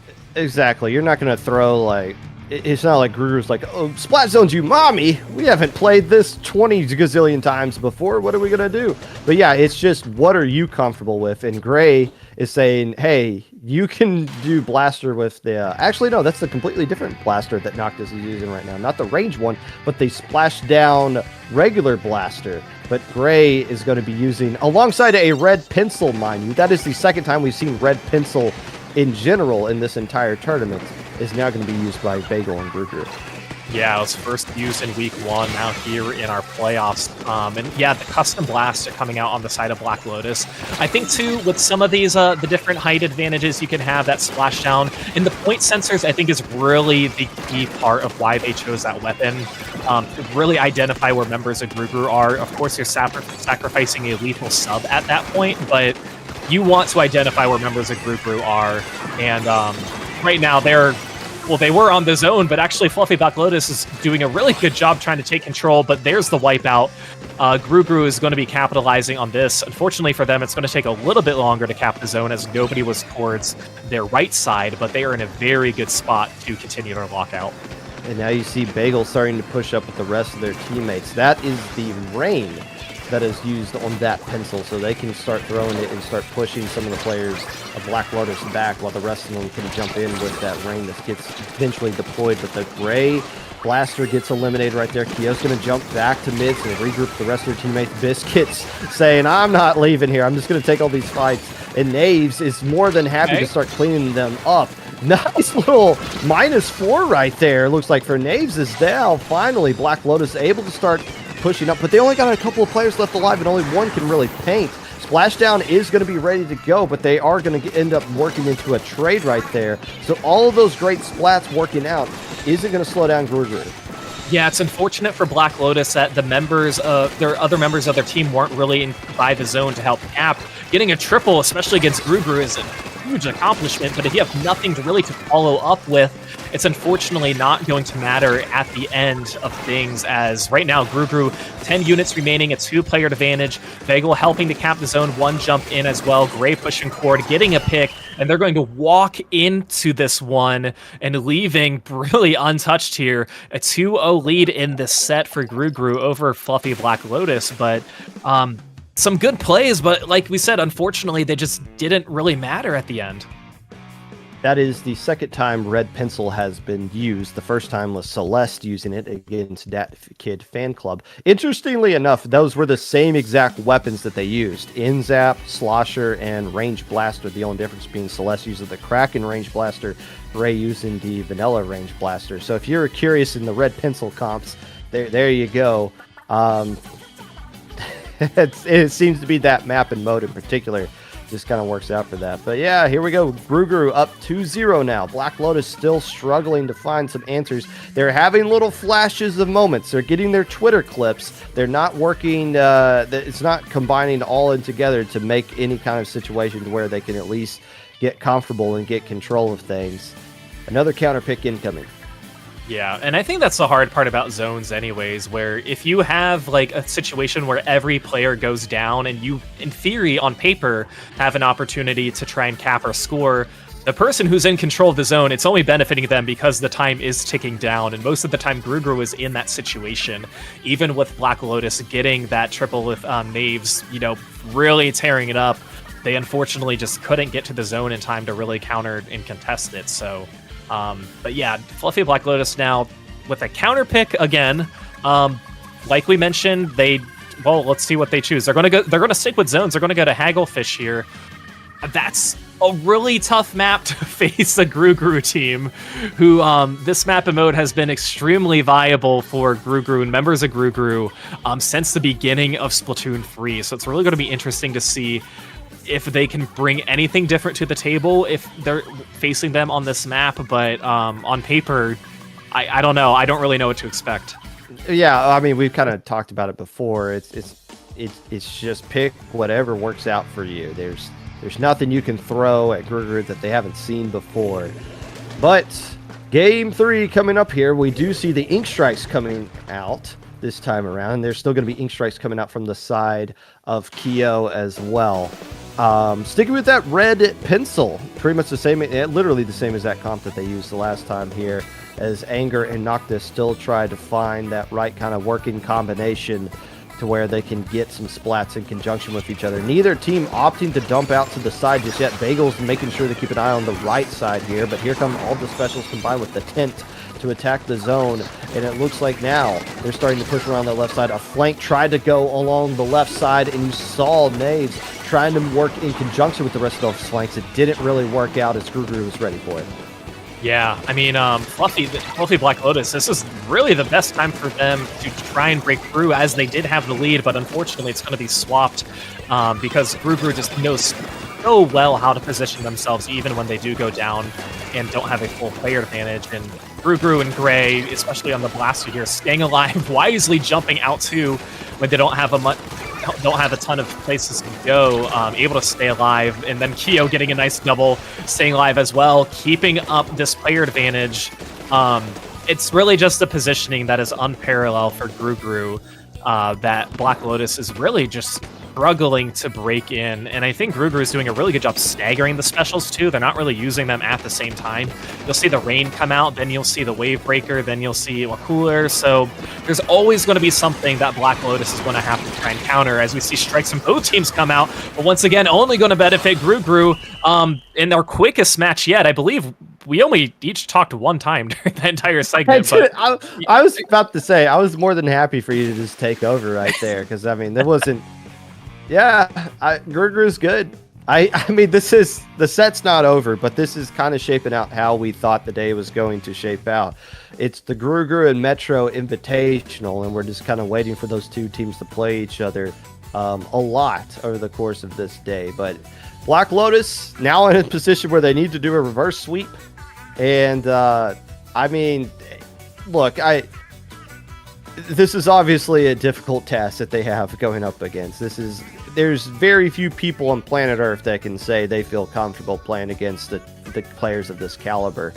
And we talked about how this is an opportunity for Black Lotus. And, well, the opportunity is closing rather quickly, but we mentioned it being an opportunity just because of how much this win would mean for their team if they could find a way to get it, just because of how much it would elevate them. Well, this is the huge next step that they have to take, and well, it doesn't look like they're ready for it just yet, but even if they were not to get this win, they will play Moonlight coming up next, so there's still opportunities for them to grow. But I don't know. I mean, let's just get to game 4 and see how it goes, I guess. To both teams' credits, they are very quick on queuing up once we know the next map and mode. So, you know, I think they're kind of going through the motions as well. And we don't, you know, obviously we don't want to sugarcoat things and make it seem more, close. I hate it when commentators do that. Oh, this is still... No, it's not anyone's getting. Grugru is kicking their butt. I mean, there's no other way around it. But Tower Control Art Academy, see how this works out. Yeah, yeah.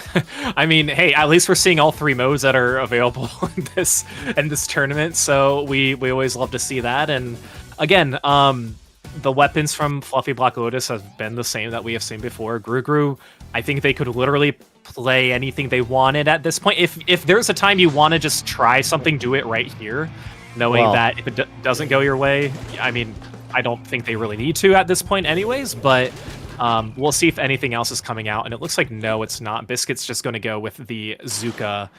That's really going to be the only change that we see here. Does this imply the fact that they used Wellstringer last week, and that was their actual tryhard comp that they were using in that game 4 where they're already up 3-0? Because they're going tryhard still here as well. They want to get this sweep. They want to move on. They want to get the break. Maybe they're just tired of watching you and me on stream, and they want to get us off here as quickly as possible.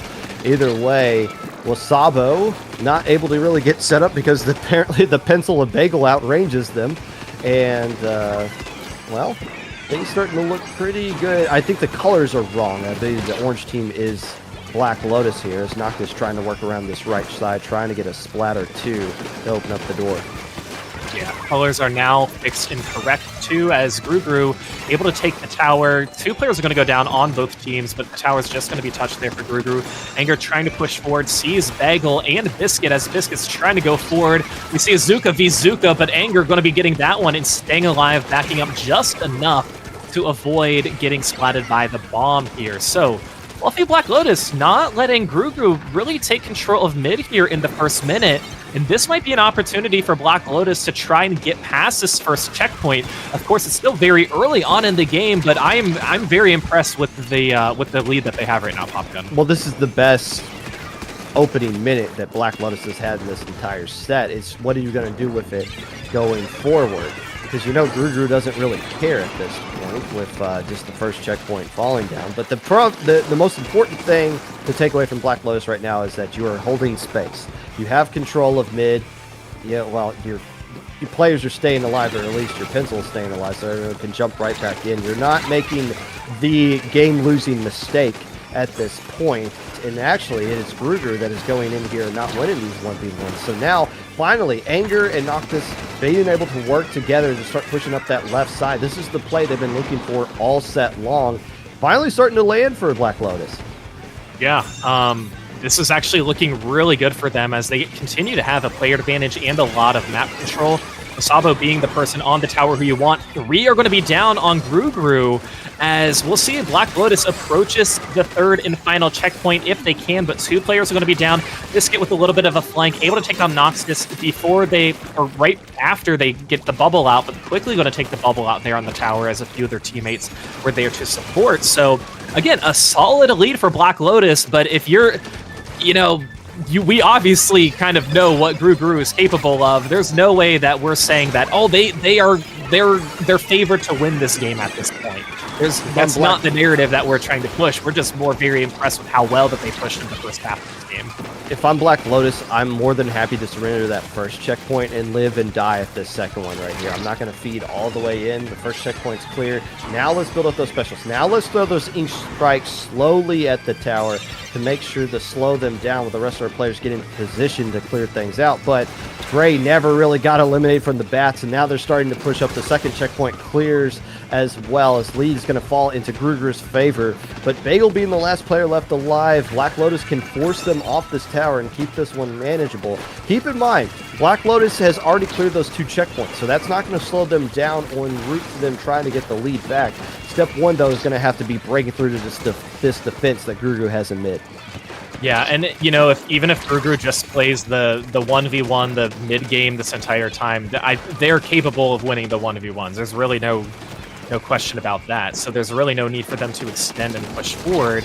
But Biscuit is doing what Biscuit does best, and that is just to flank and get these PKs. Getting one, and they take down Wasabo as well. No, they can't. But again, with all this happening, the tower is not moving, which once again is only going to benefit Grugru, even if they have a few of their players go down. Waybaker being placed right on the bubble to quickly try and support and take it down as well. So right now, Grugru taking it 1 pick at a time, now pushing the tower. They're setting themselves up for victory.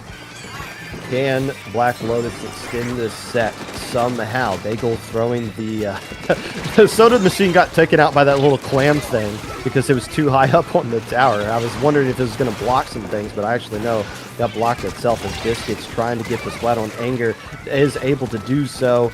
And this is just basically the beginning of the end unless somehow they can bounce back from this wipeout, get onto the tower, and ride it all the way to the enemy side of the map. And it looks like Grugeru's making the choice of, let's not ride the tower. Oh. And then Bagel took a minute for a bit. I was like, yeah.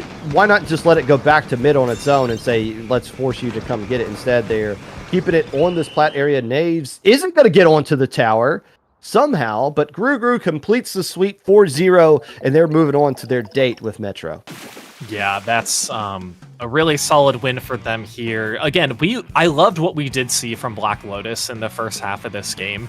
Able to hold their own against, to really just hold their own against Gru and get that solid lead. But right, it wasn't enough, and we kind of knew what Gru was capable of, getting that win, and really just holding on to the tower. You know, which is crazy is Gru, whenever they were pushing, Bagel was on the tower most of the time. They were rarely ever contested. It was the rest of Gru who was just trying to push up and really just holding on and blocking out the rest of the team, where, you know, Bagel could just sit, paint, farm coolers, and then just, you know, shake, rattle, and roll and get their set over with. So a very good win there for Gru, but like you said, they have a date with Metro. That is going to be the headlining matchup for the winners bracket. But of course, we can take a look at the bracket right now. Metro moving on, Gru getting that 4-0 win over Fluffy Black Lotus. Coming up next will be Moonlight and Fluffy Black Lotus, followed by Metro and Gru. But that is going to be it for, I believe that's going to be it for Popgun and I for this set. We're going to have, we are going to have K-Bot and Nox take over for these enticing matches that are going to be coming up, so it's going to be a lot of fun. Popgun, this is the first time I've gotten to commentate with you, I think, since LTC, so always happy to share the mic with you. Yes, welcome to fatherhood, as we've both survived paternity leave and are now back on the microphone. One last thing to say about Black Lotus. I hope that they continue on going forward. They are an actual team, which is something people always say, how come we don't have more teams at the top level? Well, Black Lotus is one of them. Hopefully they continue to grind. There is a gap. There's no denying there's a gap between what we just saw today, but there's nothing that says Black Lotus can't close that gap in the future, and hats off to them. Hopefully they can find a way to do so. Maybe they can do it today. They're not eliminated, Falco. They can find a way to do it. You can find me possibly finding a way to mow my yard at some point and probably watching the rest of the set. Falco, we can find you mauling over the fact that the Colts are up 17-3 with Joe Flacco, of all people, in at quarterback. How'd you know that was the first thing I was going to check right after we signed off here? But, you know, that's fine. Because I was watching it I was the like, entire hey, time. we could commentate together outside of Lucas Oil Stadium. I would drive to your house so we could do that, but that's fine. It's been raining for over 48 hours straight here from the hurricane, so I don't know. I've been trapped in my house essentially the whole time, and trying to walk a border collie when it's raining is not fun, especially a border collie who could go for 5 miles per walk. It's been a little damp. But that's going to be us for this section of our broadcast here. You can find me, Falco Flyer, on Twitch, Falco Flyer 11 on Twitter and Blue Sky. Once again, coming up next is K-Bot and Nox for the loser semis and the winners finals, and there's going to be even more amazing matches after that. But thank you guys for watching. We'll be right back.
Hello there, everybody, and welcome back to Playoffs Day in the 20XX League. My name is K-Bot, joined by Nox, and first up on our block, we've got the winners finals matchup that I think many people, Nox, are looking forward to, myself included, between Metro and Grogu.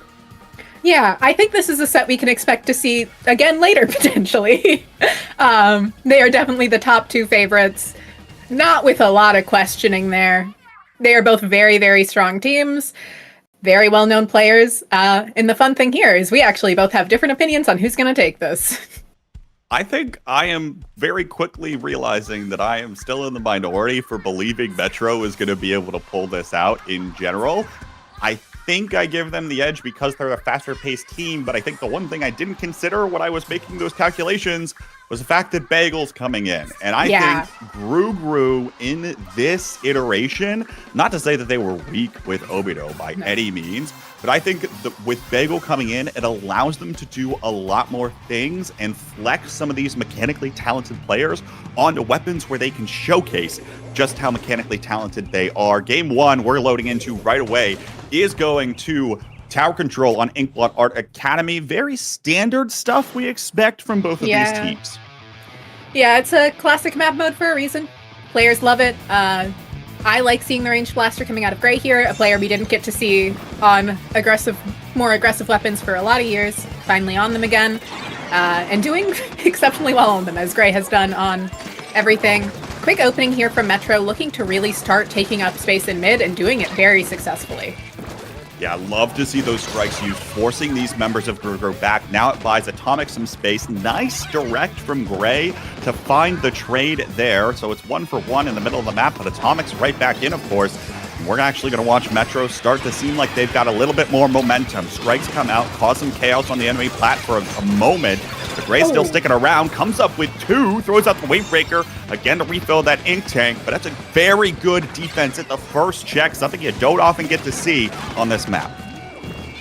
Definitely. It is a map where you typically do get to that second checkpoint pretty easily. It's not usually hard to break past, but if you've got Gray on Range Blaster, hitting a direct and just telling you can't be there tends to work pretty well. Gray tried to find the pick on the pencil there, wasn't quite able to. Yoshell looking to start moving forward again. Still no push out of Grogu. Still nothing yet. Finding their footing and already still committing a lot of these specials in order to find these defenses. Now finally they start to rush the tower again and will hold at that first check. We'll see what they can do on the offensive now as Kyo starts to step forward, but again, automatically goes forward, then gets picked off. Gauss picks up that splat that time. Kyo won't have access to those strikes either, and this push is going to be weaker as a result, especially with Atomic holding that down, preventing Gray from moving forward and expanding the effective space, although Grogu's going to hold on to mid for now, and here comes Biscuit.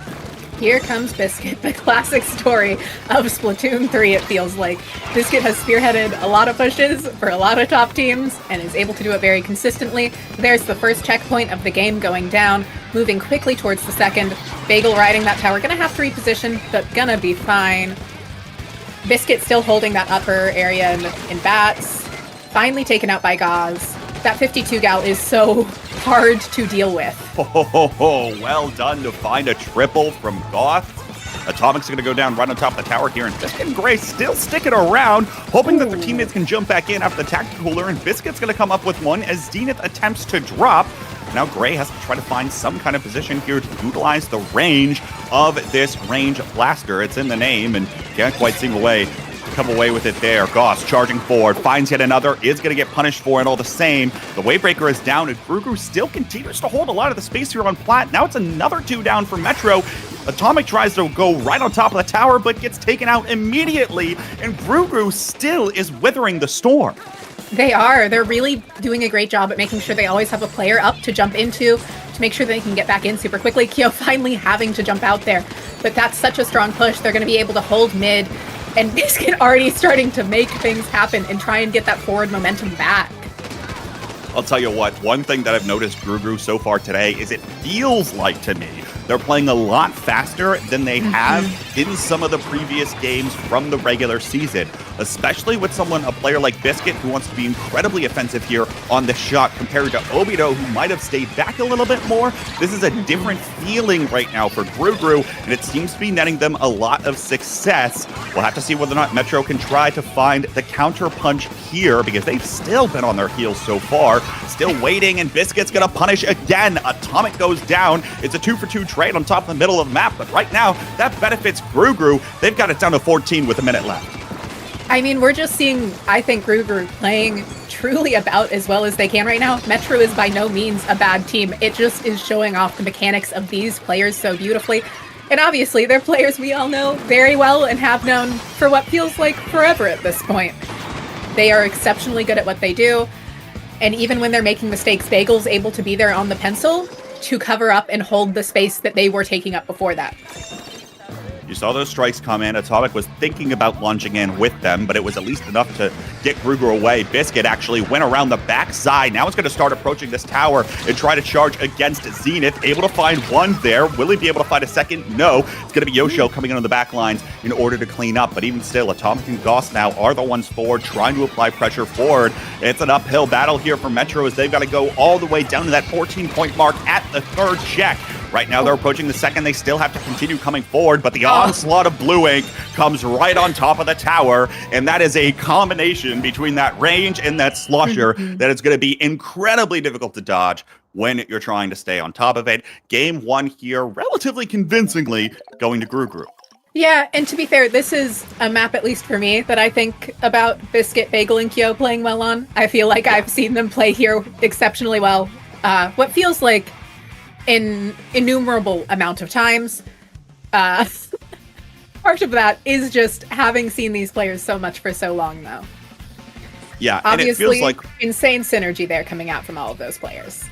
It feels like from the Metro perspective, right? This Metro team, especially today, at least so far, has been one of the teams that really is centering around Zenith throwing down those strikes and Atomic going in to follow up after it. Creating chaos in the map is exactly what they want to do, but they haven't been able to do that on some of these maps that are a little bit more standard and places where Atomic doesn't have as many angles to get in. Atomic can't infiltrate the opponent's side of the map as well on Inkblot as maybe, say, Robo Ramen, right? Where all of that action is piled right on top of the zone. So I certainly expect Metro go back to something like a Splat Zone's Robo Ramen here on their counter pick, and hopefully we'll be able to see that kind of synergy as well come forward from them, because that's something that it was very easy for Gru to deny, thanks to the fact that there's only 2 entry points to go up on Inkblot. Inkblot is definitely a map where there is set paths you take, and you cannot get around that. Whereas where you're talking about Robo Roman, lots more freedom of movement, lots more options, lots more mobility, where Roller can pull off a lot of shenanigans, and Bubbler really enables that, of holding those spaces for so much longer and controlling that space so much more. So I do expect to see more zones. Well, actually, first zones for this set coming out. I'm expecting to see a lot of zones this set in general, though. First of many, as it turns out in most cases, regardless of whether or not you have double the zones maps of any other mode in the game or not. But the other thing that Metro, of course, has in this back pocket is the Squeezer. They've been less confident on it in general, basing things around Atomic on the Squeezer. That enables that screen to come out, enables Goss to go forward, and then Zenith is freed up to play really anything, right? Could be the shot, most likely probably is, or could be anything else. And game one of the season, we saw that arrow spray come out, right? It literally could be anything under the sun. But I do think, in general, that could be something they look for if they're looking for a little bit of extra range, because they feel like something like the Rage Blaster, the Slosher combination is incredibly potent on that side. Of course, that also could pair with Goss going over to the dualies. I'm surprised we haven't seen that quite yet today. So a lot of other options and flexibility for Metro here. Yes. I'm curious to see what they're going to throw out, but I was right on the counter pick here. We are going to zones on Robo Ramen. Yeah, definitely a great map mode. players tend to like it. It has a lot of entrances. It has the funny underneath area that we don't see players go very often, but it is always an option. I will say that I think Range Blaster and Slosher are pretty strong here. I think they have a lot of space to work off of each other. I think the sight lines for Pencil are also really good, so all three of those things just kind of mesh together in them going, oh, they got looked at a little bit. Either the Pencil or the Slosher is going to clean them up with ease. But if you can shut that down with the 52 Gal or with the Bubbler, there's a real chance to get a solid hold in. Watch for the strikes to come out, then the Bubbler to set up, and that enables the rest of Metro to start coming forward. That's 100% what I expect to see here. It's something they execute incredibly well on this particular map mode combination, and I expect to see it here. Unless we get a curveball thrown at us, but I kind of doubt it. Also, we've seen some flexibility over the course of the day so far for who's playing what. Seems like we're sticking with similar roster, although this time, Biscuit over to the Zap, Bagel now over to the Red Pencil. Grugru definitely seems to be really liking that Slosher Range Blaster combo. They do play really, really well off of each other, and both have really great range to work with. Right now, Gray is keeping Gauze from moving forward, which is probably one of their main goals, to keep that 52 out of their face. Yeah, and look at that. There's the strikes, but Atomic can't quite move up because Grugru very smartly decides to step back, and they're not quite going to be able to find the hold on top of this zone that they want to. Gray now finds an assist there, teaming up with the rest of Grugru as they start moving in forward in yellow here. They'll take the lead early, but still trying to get this escorted in. Now, the question is whether or not Metro can break through the defenses of the range of Grugru. That can be incredibly difficult to do in a lot of cases, especially with a player like Gray poking at you from weird angles such as this one. Strikes go out incredibly early. Gauss tries to move up on them, but really the rest of these players of Grugru are doing an excellent job of continuing to zone Metro away on the approach angles that they want to take. I would also like to point out that Biscuit has just been kind of painting over Gauss's paint to keep them out of that position for quite a while. Gauss has been trying to break in through that wall for what seemed like forever. And Biscuit was just able to deny it by keeping that constant paint level down along with Bagel. Now you see the fight for the top of the zone. Gauss trying to move up on the side. Here comes Atomic trying to come forward, but immediately gets punished yet again with no other teammates to come through. The very quick callouts and the ability for Grugru to turn on a dime to respond to whatever Atomic is doing is largely what is preventing Atomic from getting a lot of the plays we've seen from them in the past. We'll see whether or not they can come up with anything here as now Gauss starts to move on forward, is going to get taken down, can't quite get behind that wall, and Biscuit's right on top of the zone, once more painting. Here comes another cooler, and the offense is still on for Grugru. Yeah, Biscuit and Bagel did an excellent job holding that down. They had both Gray and Kyo down, really what you're expecting to have the offensive abilities. And they were still able to just keep that mid control in spite of having that offense down, which super impressive. Always great to see. Incredibly impressive, and now down to 25 ticks of the timer remaining. Here comes Gauss coming in off of the strikes, still just out of reach of a lot of these other players of Grugru. Is going to find the one on a Bagel, now drops down to Kyo, and the cooler is going to come out. So it's a 3-down situation for Grugru, and finally Metro might be able to establish themselves slightly, but there's another cooler down for Grugru as they're going to come right on back, charging through, and they're going to continue poking at Metro with the range. The 52 Gal just is not getting close enough right now for Metro.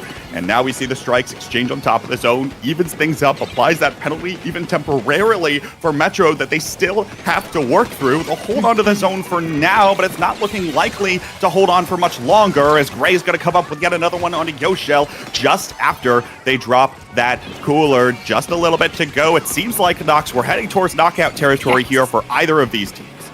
Yeah, it definitely seems like Grugru has had the upper foot a lot of the time. Metro did have that one solid push, and that is all it can take. But it wasn't quite enough, and Grugru did a great job of neutralizing and recapping to put those penalty points back on, and now we're seeing Gray up in their face. We're going to see Grugru have to back off a bit here, probably wanting to just make sure they paint over these strikes to keep the zone. Should be able to do that easily, and that's not where you want the bubble necessarily. That's pretty far back. Pretty far back, but Atomic's still going to play off of it. Is going to be able to come up with a triple while trading their lives and enable Metro for one final stand potentially here. Again, will they be able to get in close enough. Will they have the specials to continue extending their range? The strikes come out once, but Atomic's going to be forced to back one away there off that top side. And now Gauss has to back away too. Does have this killer whale, is going to elect to use it now. There's the splash wall down as well. Will prevent Biscuit from charging forward. Actually finds that one onto Gray with the killer whale as well. I don't know what happened back there, but I assume Gray got pressured by another bomb or something of the sort. Atomic comes in here as well, and it's all gas right now for Metro, but the Coolers enabled Gruger to come right back. They're going to find the cap of the zone, and we are still neck and neck with 30 to play. That was a huge zone split for Gruger. If they had not gotten that, they at nothing else would have lost lead and likely would have been KO'd. Penalty points are always big in Splatoon. Both of these teams now just wanting to keep this zone with their lives. Gruger admittedly probably might want to play a little further back than Metro. Metro has to take more risks as they are not in the lead. Brain coming out here from Gruger should enable them to keep this space. Looking forward again. Metro trying to come up with something. Atomic's going to be forced to jump on back. Here comes all the specials right on top of the zone. Biscuit starts to move forward, though, and try to take it right to Metro, as does Gauss. Comes up with two. They're on the side now, and they're starting to move in. That bubbler goes out in a critical position, preventing these members of Gruger from taking that space right back. But here comes Gray. Could have come up with something on the side here. Have to be careful of the flank, but it doesn't matter. He's not fast enough, and Metro's going to take game 2 on their counterpick. Yeah, really great job there at the end from Metro of just forcing Gruger back. And that bubble at the end was beautiful. It completely stopped any forward momentum they would have had. That's kind of the path you've got to take in that situation. And if there's a bubble in your way, you're not going to be able to brute force through it.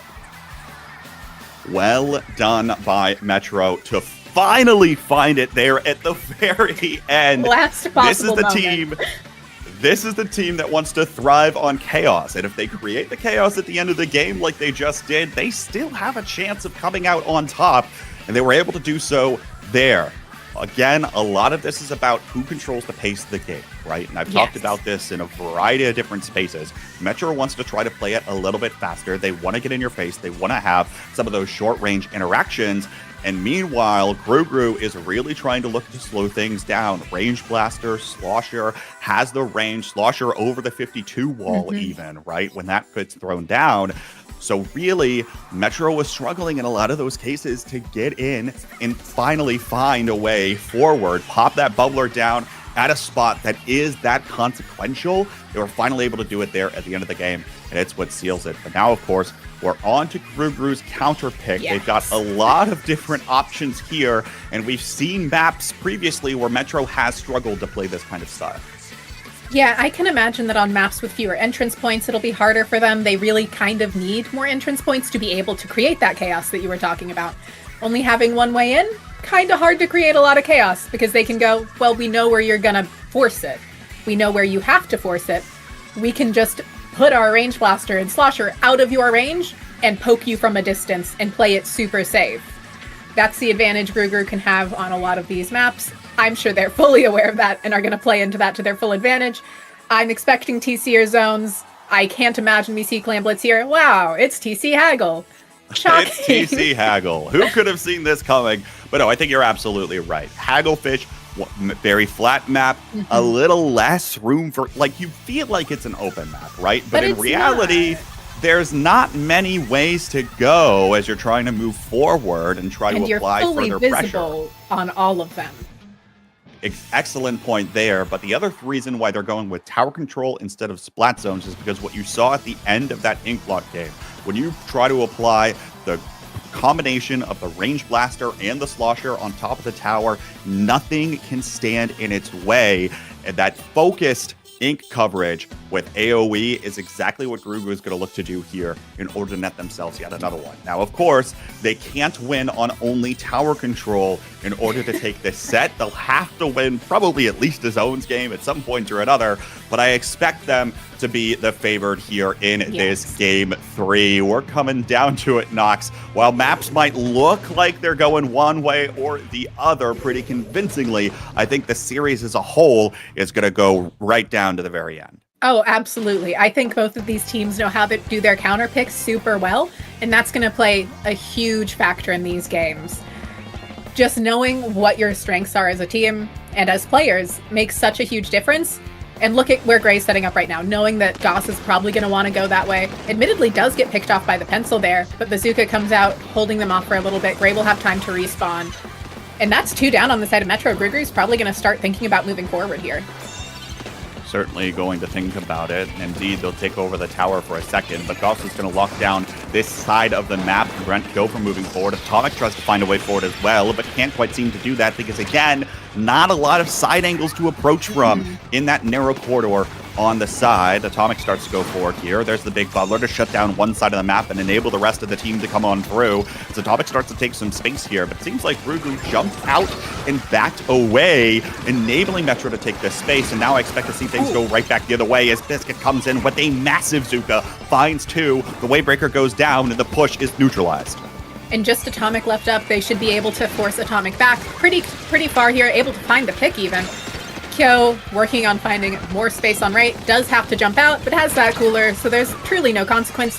Gray doing what Gray does best, putting down so much pressure, taking up so much space. Atomic does manage to clean that up, though, but gets taken out by Biscuit. We're just seeing how well Grugru can play off of each other, but both of these teams are more or less in a stalemate right now. It's a minute and a half, and we haven't seen significant movement on either side.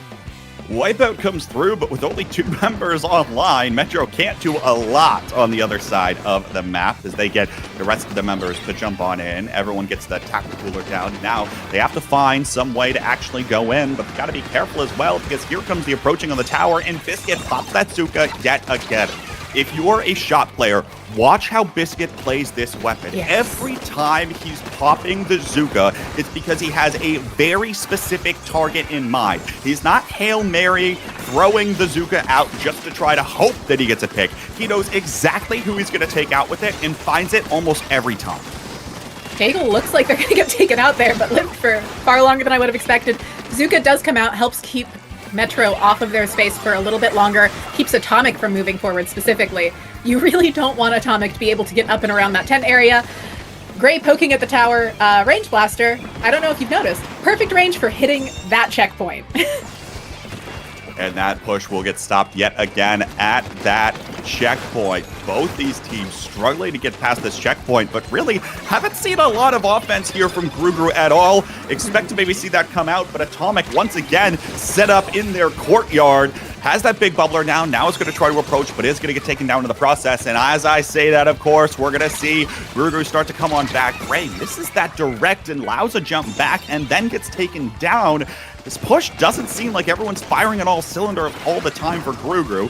Here comes that Zuka for Biscuit. Finds yet another one. Pops this last one before, I assume, trying to rush forward. But no, it's actually going to drop back and pick up this cooler first. We find the lead for Grugru, and they find this first check. But now what else are they going to be able to find? Seems like Biscuit might be able to find upper right if their teammates hadn't gone down. That's a full wipeout onto Grugru, changing the state of the game pretty dramatically. Metro's going to be able to completely retake mid, going to be looking to get set up there. But Grugru is definitely well set up to defend that left checkpoint and that first checkpoint of this map. And look how Gray continues to poke back at Metro, prevent them from going forward. Atomic tries to dive on top and is going to be successful in doing so, but here comes that Zuka. Yoshio gets taken down on top of that tower, and there's nobody there to ride it right now for Metro. Zenith has to go all the way back, but Goss now has to come on through. Is going to be able to find a second. Will he find a third? Not quite yet. This Biscuit tries to go back to the other side of the map and tries to look towards this tower, but now the checkpoint's cleared. It looks like Metro is going to be able to take the lead here, and they will. Now Zenith on the right side gets taken down. Here comes the Blaster and Slosher combination to try to get these members off of the tower, but already at this second checkpoint down to the 37-point mark. Incredible push for Metro, but it does leave the door open from Grugru on the other side. Grugru can't afford to make many mistakes now. Admittedly, the cooler buys them a little bit of space to work with, but not a lot. They need to figure out how to take mid and how to get past, essentially, not through that checkpoint. They don't need to make it all the way through, but they need to make a good dent in it. Gray now on the tower for a moment, looking to find a space to move forward. The Wavebreaker not able to help a ton there. Kyo and Gray starting to move forward together, but Gray gets taken out. Atomic pops the bubble. 10 seconds left. They're 2 players down. They'll be back shortly, but I don't think it'll be enough. Doesn't look like it right now. Atomic on top of this tower is going to be able to find Kyo. That's a big pick here in the grand scheme of things. And then Zenith comes in with that Zuka, finds another 2, and shuts down anything from Gru. Metro takes the lead in the match. They do. Really great job there out of Metro of knowing what Gru wanted to do, knowing what spaces they wanted to take. And often Atomic just being able to distract and get behind them. Not something that a lot of weapons aim to do right now, but Roller definitely can. And definitely wants to, with the way that Metro wants to play this game. They want to distract. They want to try to find those flank angles. Or not even flank angles per se, but just the ability for Atomic to throw down that curling bomb, rush Gray real fast before he realizes what's happening, and prevents that blaster from putting in a lot of the work that we've been seeing from him in a lot of these matches. It feels like now the momentum is starting to swing over to Metro, and Gru now has to go back to the drawing board in terms of counter picks. Weren't able to lock down Metro as well on Hagglefish probably as they would have liked to. And now, I don't know, Nox. I'm looking in the map pool here. Mahi maybe is something they could look towards as a shorter range or a short map where range plays a real big role. It's open, but I feel like the range that they have could net up a victory there. I definitely could see that working out well for them. It's definitely always an interesting map to play on. I feel like teams don't love choosing it. It feels a little gambly a lot of the time. Because if you mess up your setup at all, you're kind of just done. It's really hard to break back in on. You have to drop down. Never fun to need to drop down. And obviously both teams are running Pencil, so keeping that in mind, Range and Pencil should do well there together. Range, Pencil, and Slosher especially should. But if you miss position at all, you're going to get so heavily punished by a Roller with how the height of the ledges are.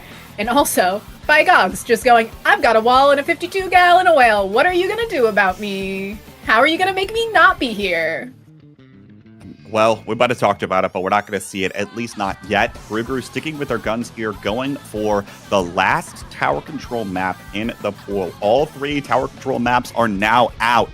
They can't go back to that later on, and 2 of the zones maps, I believe, now are taken out as well. So, limiting things down quite a bit here with this tower control pick going over to Mako Mart, but again, sticking with this idea of, all right, we've got the AoE, we can clear out the tower as long as we can lock down this pesky little Roller.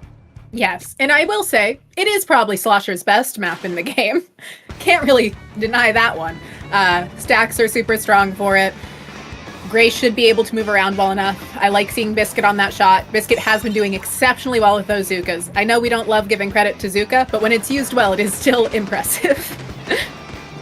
Incredibly impressive, and there it is, out again already. Not 20 seconds into the game, but he gets taken down in the process, and Metro is going to step foot on the tower first. Zenith now pops this over to that left side, looking to clear up the upper side and force some of these members of Gru to find a different way forward. But now here comes Goss, tries to throw this wall down at a tricky angle. It's going to be able to hold out, and it does find a way to jump back out to the tower, enabling the rest of Metro to feel comfortable on top of this tower as he's drawing the attention of Gru away. The tower's going to get down to the second check already, by the way. 37 is an incredible push to open up a map on Mako Mart, and now it's Gru that's going to have to try to find a response. Yeah, Gru is very much so on the back foot here, looking to regain control of mid, kind of just using Azuka to enable Gray to start moving forward. Not going to be able to find a quick pick here. Zenith still holding their stack. Zenith able to move forward pretty successfully. Biscuit looking to try and win the fight with Gauz here, not going to be able to. And this is looking rough for Gru. They just can't get their foot in the door, even when they have players down for Metro. Even Mako Mart here, there's a decent bit of horizontal room, right? Where that range blaster and that slosher are very narrow, can't cover left or right as well, and it allows for more slipping forward and taking some of these short-range fights, which is exactly what Metro is aiming to do. Now, though, we're starting to see Gru establish themselves in the middle of the map, though. Atomic might have something to say about that. Gray's going to be able to take out the Roller this time, and now it's 3 down, make that a wipeout. Beautiful plays from Gray there in order to open the door finally for Gru and enable them some breathing room here. Yeah, Wavebreaker coming out, obviously not always the most impactful special, but it can be nice. It forces players to have to reposition if they don't want to be marked. And especially when you're playing against a roller, they typically would prefer you don't see them. They would like to go unseen as much as possible. Biscuit getting on the tower here, looking to start moving into this checkpoint, able to start getting a couple points, but not enough to take lead. It finds 2. Well done by Zenith, dropping down. Now 3, make it 4. Zenith once again coming up with a quad exactly when Metro needs it. Fantastic stuff and awareness to be able to find that play. And now pops the Zuka. There's Biscuit going down to it. Kyo gonna take down. Bagel gets taken down by some collateral damage there as well. And it's a wipeout right the other way. Atomics moves so far forward. Zenith jumps in there as well. Won't have, of course, the Zuka, and probably is going to get taken down there thanks to the range advantage that Gru has. But even still, the exclamation mark there to hold 1 point lead right now for Metro. They're trying to extend this, but it looks like Gru's not going to let them now with 2 minutes to play. Yeah, Gru seems to have realized, they can't get away with that again. How do we make sure they can't set up right in our faces again? And very good job on Gru's part of clearing that out. That did not, I was worried they wouldn't be able to clear it. But, okay. That was 3 Zuka shots and 3 splats for Zenith. On point right now in this game, preventing Gru continuing to set foot forward. Gru wants to slowly build out their range, wants to shut down some of those angles and work together as a front moving forward, but they have not been able to find that as now Atomic jumps forward. Biscuit's going to be able to take care of that one that time. And again, on the back foot is Gru as Metro's pushed that tower ever so slightly forward. They've stalled another minute off of the clock, but Biscuit now is looking to try to respond. He's got 1 and now is going to look to charge forward. 1 is going to jump on away, effectively netting some space for Gru. Atomic's going to come right back, takes down Biscuit, and that's going to be huge there. But even still, Gru has the momentum. Here comes that Trizuka yet again. The Tactical is going to block that on the tower. Gray finds 1, but it's going to get taken down and traded right back. Here's the tower. Nobody's on it right now for Gru. Atomic just dives forward, and now the tower's going to start resetting slightly back. 20 seconds left to play. Trade on top of the tower yet again. Kyo's around in the vicinity. Has to get on top of these things, but wants to take care of Gauss first. He will. Finds the flick back on over to Zenith as well. 8 seconds left to play. Gray starts to move forward. Here comes the strikes out of Kyo, and they've just got to get right back over to this checkpoint. Kyo moves forward. Biscuit now on top of the tower. Atomic waiting in the wings. Gauss and Yoshio waiting to drop. They're charging forward on top of the tower, and they're going to find it again. Metro is now 3-1 up on Gru. They are looking to punch their ticket into Grants. They sure are. Genuinely, hero of that game was Zenith. At that point, Gru, before that quad, had a real shot of getting through that checkpoint. And Zenith just went, I think it's time for this to stop. I'm going to clean this up real quick. We're going to regroup it. And that's, genuinely an incredible drop from Zenith, incredible awareness, incredible movement. And just, you don't get to see play like that very often. That was a truly shocking moment. Now, let's make this clear. I think this second one is a little bit of luck on the fall off onto Kyo. That's a little bit of luck. Got away with one there. But even still, props to make this play at all in the first place, right? That shuts down this push and then sets the pace of the game. Metro just needed to hold on. They are taking it 3-1, right? I'm not crazy. Yes, they are up 3-1 right now. They are up. We're gonna make sure that gets there we fixed. go. There we go. Thank you, Browdy, for taking care of that one. So now, Gru again, counterpick territory. You've burned all your tower control games. You've burned 3 of the zones maps. So you have to go to either Barnacle, Mahi, or Umami if you want to play zones. And what? Your other options are Museum and Scorched Clans. So you've got 5 maps left, and you have to find one of them. Mahi, I guess. Like, throw something at the wall? I don't think they want clams. I don't think either of these teams want clams. They're not clams teams. They are both teams that like their objective to move and happen at a set pace. Metro wants chaos, but they want chaos around a set objective. And Gru is made of players that have always shined on zones and TC. Obviously they've done great on other modes. Not going to mitigate that fact. Most competitive Splatoon is played on zones because everyone just likes zones because it's the most simple mode to understand. And okay, whatever. Get on my but it's as something I think we've talked about before. Everything's zones, sort of. Everything's sort of zones. Except Rainmaker, maybe. I think you could still argue it if you really want. And we are going to Umami. And I have. Umami is the counter pick. I still think, obviously, the game plan is to try to find a little bit of range, right? Yeah. Find that advantage. By the way, they decimated Fluffy Black Lotus on this map not too long ago. So maybe they were holding this one in their back pocket because they feel the most confident on it. But now they've got to try to find a way to come on through with this one. We're slowly getting into game here by the looks of it. Unless we're not. I do believe we are in. Oh, okay, no. Interesting. Okay. Maybe that was a wrong counter pick. Could have been. They meant Mahi. Oh, right. As always, K-Bot, your predictions are perfect. As always. We could also see on an alternate screen, we can see what's actually going on in the game. So Nox and I got confused there for a second, maybe as did the players, but most likely. Mahi is the pick rather than Umami. And we'll be getting into this one. I can see this going really well for either team is the interesting part of this. Their comps have very different strengths, but Mahi kind of allows for both of their different strengths. Obviously, range is great on it, but also you get a roller under a ledge, it's a roller under a ledge. It's, Yeah, it's good. You get a slosher under a ledge, too. And also you've got the same thing. And then, of course, if Goss is able to find the way to infiltrate on the top of the other side of the map, he's just going to be able to draw so many resources away from the zone and from anything that's relevant. So, a lot of different ways this one can go. Yeah. We've seen incredibly fun deciding games played on this very map mode combination. Earlier this league, of course, it was Fluffy Black Lotus versus Dad Kid Fan Club decided on this map that came down to the wire there. See whether or not Gru is going to try to swing the momentum back to their favor, but right now... Well, I'm sure they're going to try. Well, certainly they're going to try. We'll see whether or not they're actually able to, I suppose. But even still, remember, folks, right, this is just winners finals, okay?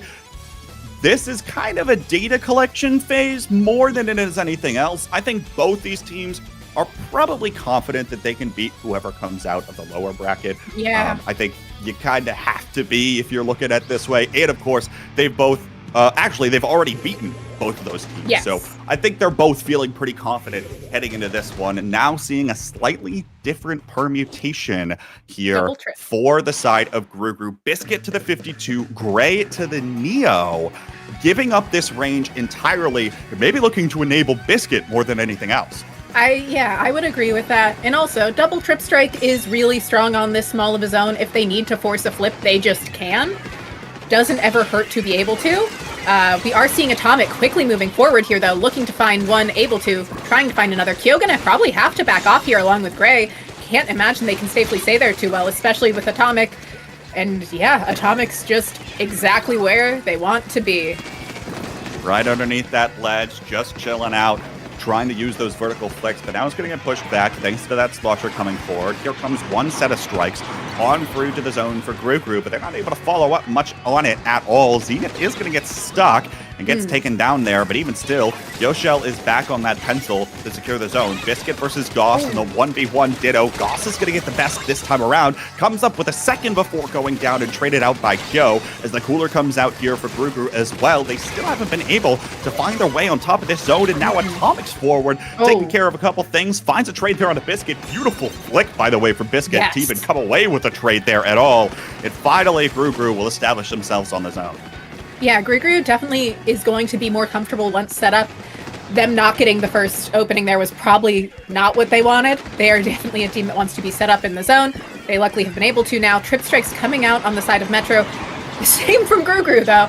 And that is a lead switch going in Gru's favor for the first time in a while.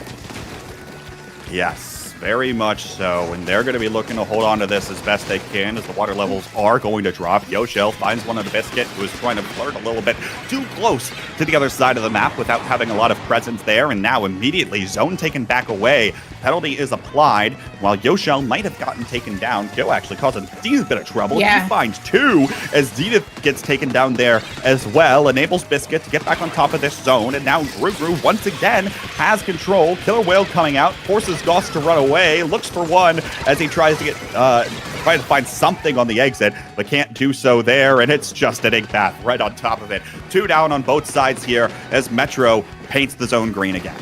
And Cooler out on both sides too. GruGru probably going to look for a little bit more specials before really pushing in. Goss, where you really don't want the 52 gal to be, actually. Flanking Gray there, gonna probably be able to get that pick, but Gray does manage to get the strikes out. Not going to be enough. Zenith still able to help maintain this zone. Kyo just trying to survive, getting pinched by 2, not going to be able to. And that's Metro taking lead back. That's lead, and now gotta be careful here as well. GruGru has got one more opportunity to take control of this zone. Kyo goes down, that's a bad side. Goss is taken out though on that side as well. As Killer Whale already burned. They've got to make a move, and they've got to make it fast. Finally strikes him out. Biscuit starts rushing towards the zone, but he gets taken down because Atomic goes forward, pops that bubbler up, and Metro will find their way into the grand finals of the 20XX League. Yeah, Metro put on an excellent showing there of just knowing what they need to do to shut down GruGru. Not often you see teams like GruGru change their comps out of force rather than out of their own choice, but I think this might have been one of those situations of maybe if we try double trip strikes, maybe that will be our answer. And it didn't work out for them. Not that time at all, and Metro finds the answer. Again, I think in the grand scheme of things, right, this, especially something like this roller coming out, I think of Atomic, Yes. is an incredibly polarizing thing in the game, and it changes the way you've got to play pretty drastically, because it's not even just a Carmen roller that, like, No. oh, okay, it's got to be escorted in by something else. It can escort itself because it's got that curling bomb, right? It can get into all these pesky locations, pop up, and there's nothing you can really do about it except have hoped that you caught it out earlier before it got right on top of your face. But instead, Before it Atomic... has Bubbler. And before it is Bubbler, but Atomic always seems to find a way to make sure that they can get close enough to seal the deal, and how many other plays came out there from the rest of the members too, right? Yeah. We talk about the roller so much because it's maybe the most flashy thing to look at. Definitely. But Zenith had a quad there and had a triple with 3 shots of the Zuka. Mm-hmm. Goss came in with plays, distracting so many of the members of GruGru away. Yeah. And of course, Yoshell able to hold it back down there. You don't comment on the pencil as much right now in the way we're playing the game, but able to lock it down on the backside and then paint the zone when it matters most. I mean, Yeah. this is a team that is incredibly scary. Genuinely, I think people haven't given them enough credit so far, and maybe finally they will as we head into Grands, but of course time's going to Maybe. tell on that. The other thing I'd really like to point out is that Goss had an amazing flank there on that Mahi game that really caused the collapse of GruGru there. Goss being able to get fully behind, forcing Bagel and Biscuit to be where they don't want to be was so huge. Forcing players out of the spots they need to be in to perform their best with their weapon makes such an incredibly big difference. Yeah, absolutely, and something that really it felt like GruGru. It was weird, right? Because in game 1, it felt like they were going to play a little bit faster. It felt Yeah. like they were looking for something. It felt like Biscuit was firing on all cylinders.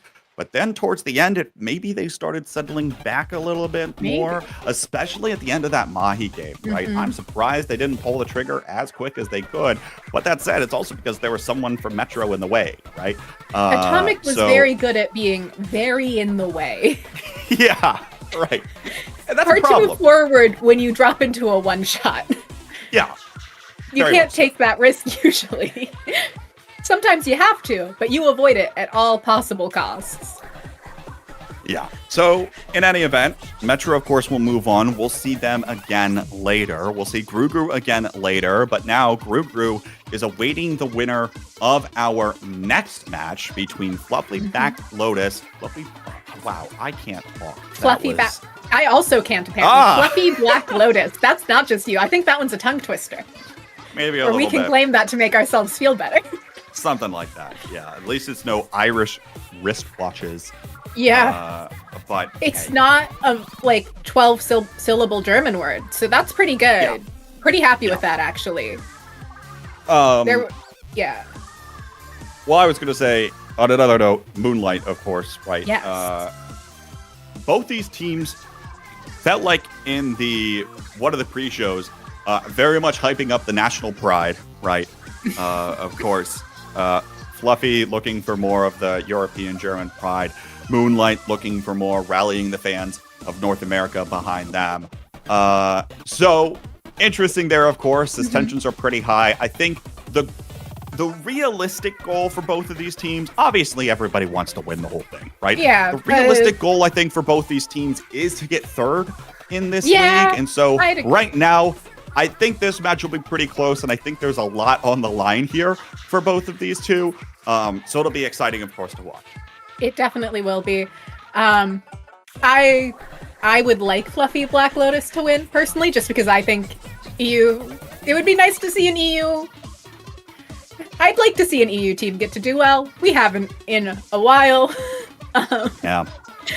I say as an EU biased commentator. Oh, really? I know, right? Such a secret about me. Yeah.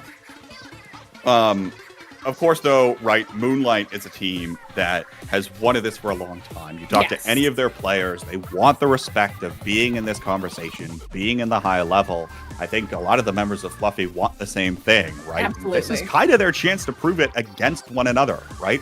Especially if one of them is able to get it pretty convincingly. Yeah. There could be a chance here. And I think stylistically, I think these are the two teams that are the most opposite from one Yeah. another out of the four here today. Moonlight, incredibly fast. We want to talk about Metro trying to cause chaos. Moonlight wants to cause double the chaos with the level that Omega wants to go in and continue taking care of things. And I thought worked very well in the last game of the regular season they played with Basil on the bamboo and Yeah. Nolan on those dualies, enabling those two players to join in much faster with Omega is something to look out for. On the flip side, though, of course, Moonlight today has opted for Basil to go over to that Rapid Pro Deco, enabling for a little bit more chip damage at a range, which has been successful in terms of holding some area on the map, but also doesn't seem like it's doing a lot of the same aggression as you might hope around Omega. Meanwhile, of course, the other side with Fluffy Black Lotus, you've got a very slow composition thanks to the fact that you're going to find Anger on this tent umbrella. And that thing only moves so fast, right? It is limited. Not much more you can do, really, to get that. No, it goes at the pace it goes at, and you have to work with it. Yeah. But There's hey, no Tortoise in the speeding hair. up. Yeah, I mean, the tortoise wins in the story. In the story, for sure. Doesn't always win in Splatoon. Maybe not. Wasn't it But- at one point that Splatoon characters were actually rabbits or bunnies? Yes, early on in Splatoon 1's Yeah. development, they were rabbits for a while, and then they Now went, I'm this just doesn't make envisioning- sense. Now I'm just envisioning rabbits versus tortoises, like actually holding Splatoon weapons and everything. I don't know how that would work. I think you can find a picture of the rabbits holding like the splatter shot. I think Yeah, there might yeah. be early concept art of that, but I could be misremembering. It's been Any a while event. since I thought about that. Sidetracked. This is what us old heads talk about all the time. It's because we're stuck in the past. Yeah, I and never that's actually thought more after the Kraken Paradise Olive days. Never Yeah. moved past that, actually. that. Right. Right. Surely I've never thought about anything else. Any event. As we were saying, slow team. Very slow team. Fluffy Black Lotus. And so a lot of this is going to be, right, can Moonlight create the chaos that they want to create? Yeah. Much like, I think, Metro trying to create the chaos for them versus Gru Gru, right? Absolutely. It's a very similar thing in my head where Moonlight wants to go in, they want to enable Omega to get forward, and then they want him to set up that bubbler that allows the rest of the team to come up and join him. But of course, we'll see whether or not they can actually do that here, because I think a lot of teams, like, here's the thing. I think Gru Gru especially, right? They're not thrown off by this tent umbrella. They know how to No. play around it. They know you can just fire the bomb at it. You don't have to respect it as much as you might think you do. I think teams at a lower level might not think of it that way, right? And that's not to say that Moonlight might or might not. I don't know what they're Yeah. going to do to the thing, right? I expect Omega's probably just going to charge forward to the 10 umbrella anyway, Probably. regardless, because he has no caution or care for anything. Well, so, and also, um, especially with Decav in the mix, Decav is good at breaking things. Tent is breakable. There is a big advantage of Tent is breakable and Decav. The funny thing about every new weapon they introduced in Splatoon 3 is they are good at breaking things. They went, we like object damage. In a game with not that for most of its run so far has not been that big on the objects. Obviously, we're starting to see more Bubbler. But it's still not to a point where anyone's like, we want Object Shredder, because you can just throw a decav in there and that'll shred your object. Yeah, absolutely. As a reminder, folks, you can use your channel points to predict the winner of this match. Looks like heavy favorite in the audience right now is Moonlight, which I might not be surprised about given the way that the semifinals ended up going. Yes. But might I remind you that I think, in all honesty, well, first of all, Gru took less games than Moonlight did versus Metro. But I think the reason for that more so is due to the stylistic differences between the two teams. I think Metro has a more difficult time playing into Moonlight, who also wants to play fast, because their composition is designed into other teams that wanted to play slower. It seems like everybody else is playing the Range Blaster, at least in terms of the league, right? Like almost every other team had a Range Blaster player or something of the sort. Meanwhile, you're not seeing as many faster teams, so I think stylistically, they weren't quite used to it. Anyway, we're getting into this one now because the only stylistic difference are the ones between Moonlight and Fluffy Black Lotus. As we head into game one here, Inkblot Tower Control once more is our starter map. Very expected things here for both of our teams.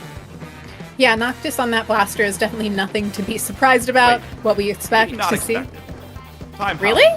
Nolan's playing CRB. Oh, I didn't order that in my Moonlight composition. yeah, no. Interesting. Huh. I mean, I really like it with the decav. I think they play well off of each other. I think they move well together. Omega does manage to get out that bubble there. The Kraken does come out. So this push should be able to keep going for Moonlight despite the fact that they went 2 down. But nobody's on the tower, and Noctis was somehow able to sneak over to it. And Blaster by the tower, as any solo queue player will tell you, is annoying.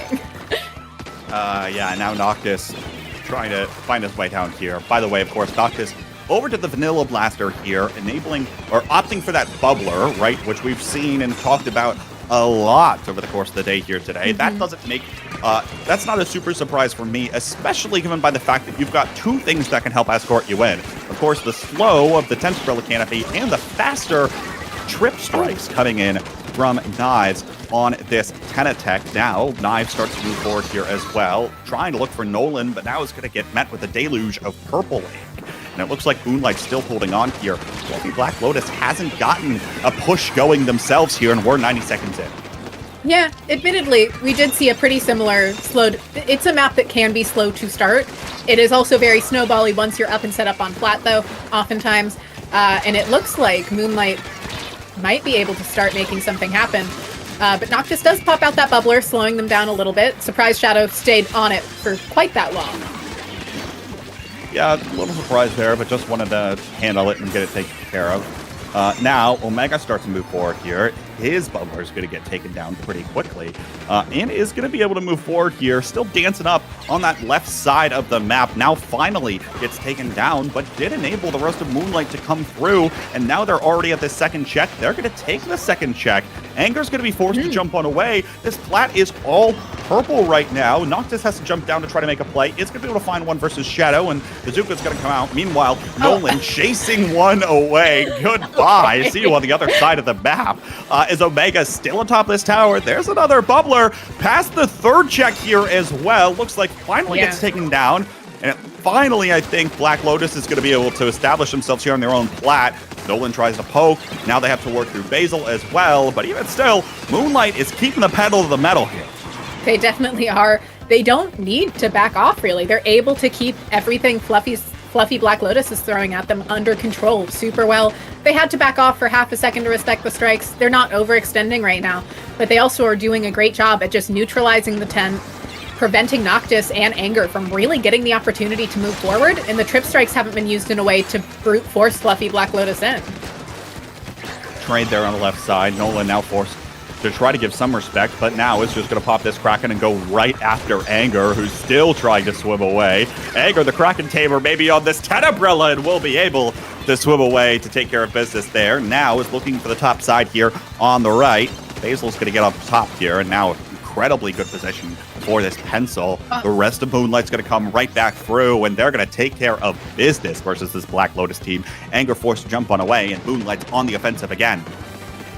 Moonlight definitely is quickly moving forward. Not a lot of fight being put up here by Fluffy Black Lotus. They're trying, but their comp just really can't deal with what Moonlight's throwing at them, it seems.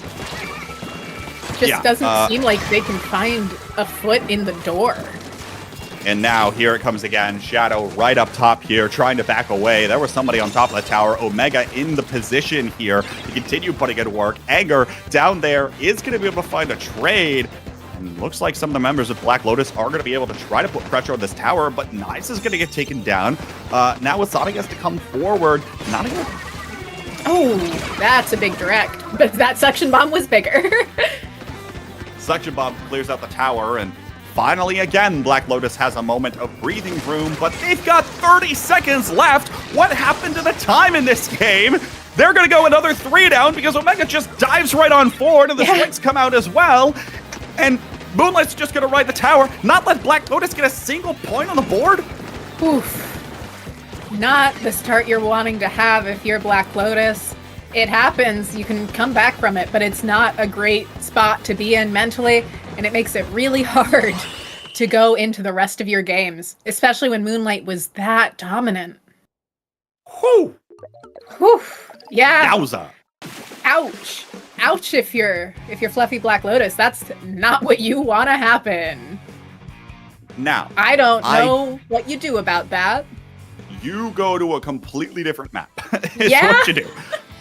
You're going to I don't even know. Haggle, Yeah, maybe. I mean- You're going to Mahi, maybe. I guess. Mako zones, even. Something else. Because the reality, right, is again, this Tenebrella doesn't have room. It can't do anything. You can't apply pressure anywhere effectively with this weapon, especially on a map like this. And when you've got Moonlight just continuing to pummel you and keep punching you while you're down, there's nothing much you can do at all. So very successful in terms of Moonlight dictating the pace of the game. But now as we move to a map that Black Lotus might actually want, we'll see how that develops. Now, of course, in this position, Black Lotus will have to win on one of Moonlight's counter picks at some point, which we expect to be probably close to 2 Clams maps and 1 Zones map in all likelihood. So we'll see, of course, where that comes out. But in the short term here, Zones map that's going to be beneficial, and they're going, it looks like, to try to find one of those. Yeah.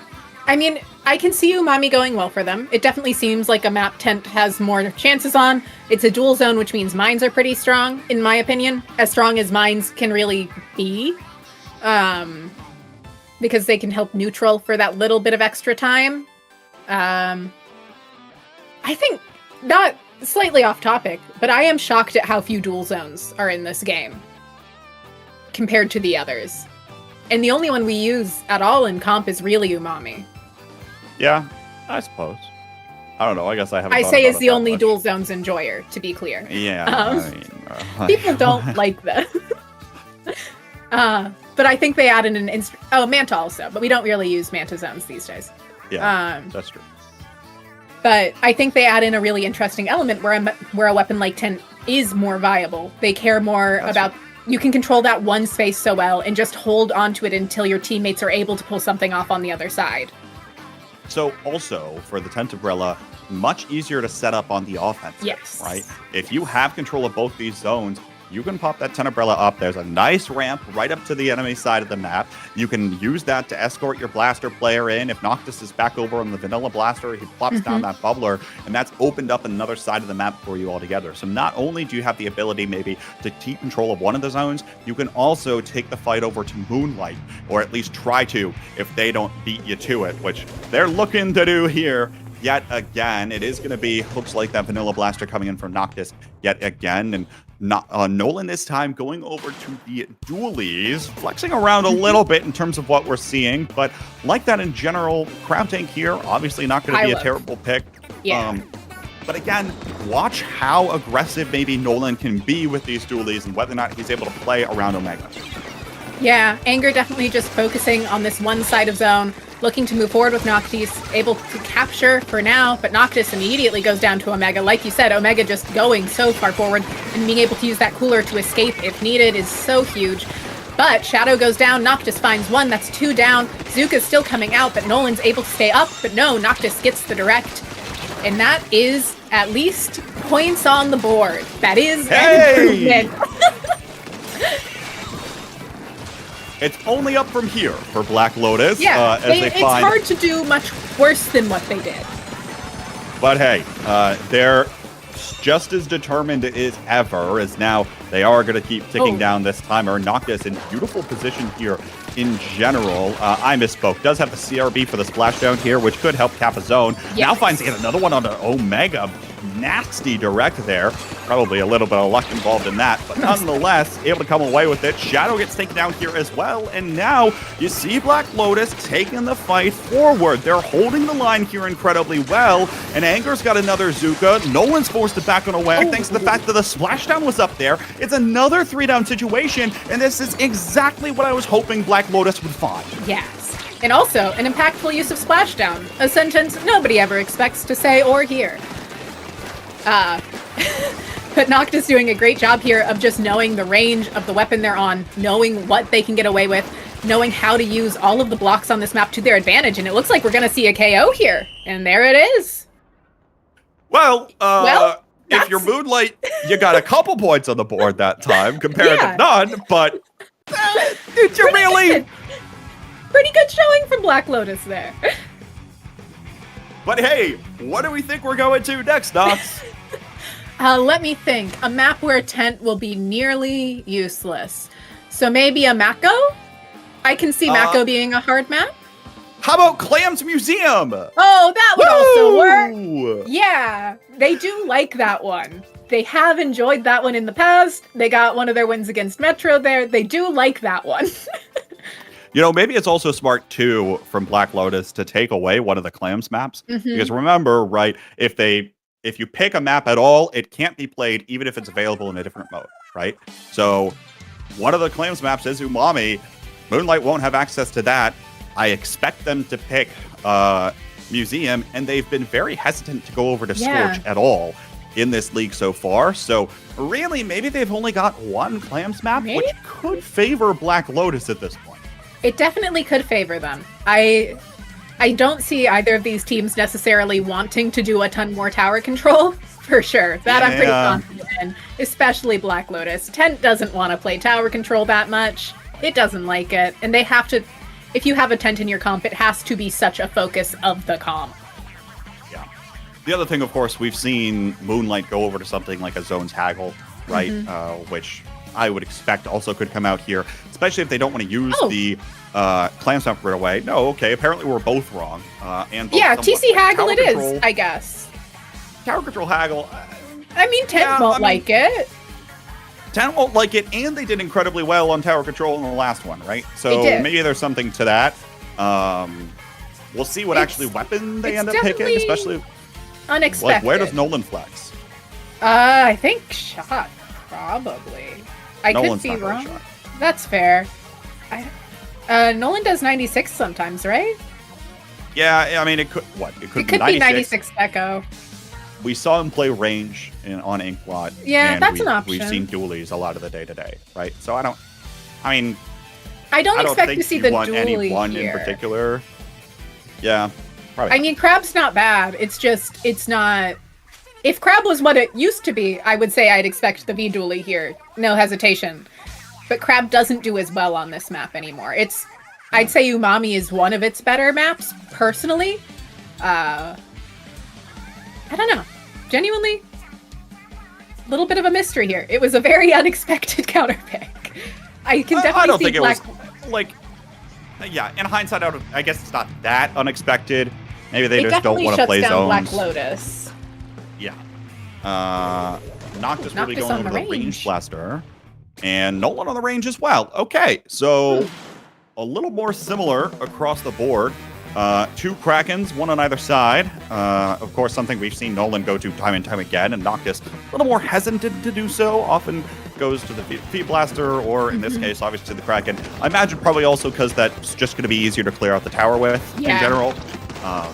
So that's going to be incredibly strong here, and we'll see how that one goes. Now it's Shadow's turn on this shot. Is going to look forward and escort Omega forward. Beautiful bubbler position, but I don't think he's going to find much off of this, at least by standing right on top of it. Knives coming forward. Omega still in position, able to find the trade. Well done by Omega. Basically exactly what you want to do is that kind of skirmisher running in and taking care of business. He might have traded his life, but he got two in the process. Yeah, definitely doesn't hurt when that happens. Noctis able to find one, it seems. Probably not in the ideal position here. You probably want to be set up upper left, but didn't have enough support before. Finally going to be able to get over there now. And they have kept Moonlight from getting up in their faces immediately, which is great. Trip Strikes coming out should allow Anger and Noctis to move forward. Noctis finds one, looks for another, but has run out of ink. Run out of ink. Nolan's on this side with the Kraken, able to come up with almost three, but Noctis pops his own Kraken, and now Nolan's got to be on the run. Is going to be able to evade it for just a moment as Noctis is forced to retreat. But that was humorous. You thought you were safe. Well, you were wrong. Oh, double Kraken. What shenanigans you cause. We're seeing a flank from Noctis here on the right side. It does find one. Anger's there with him now. Able to slow this down. Omega and Anger duking it out. Omega coming out on top. Looking to find one on Noctis. Able to. Just the pencil left up. Seems like Omega's not going to push that too hard. But looking to move forward now.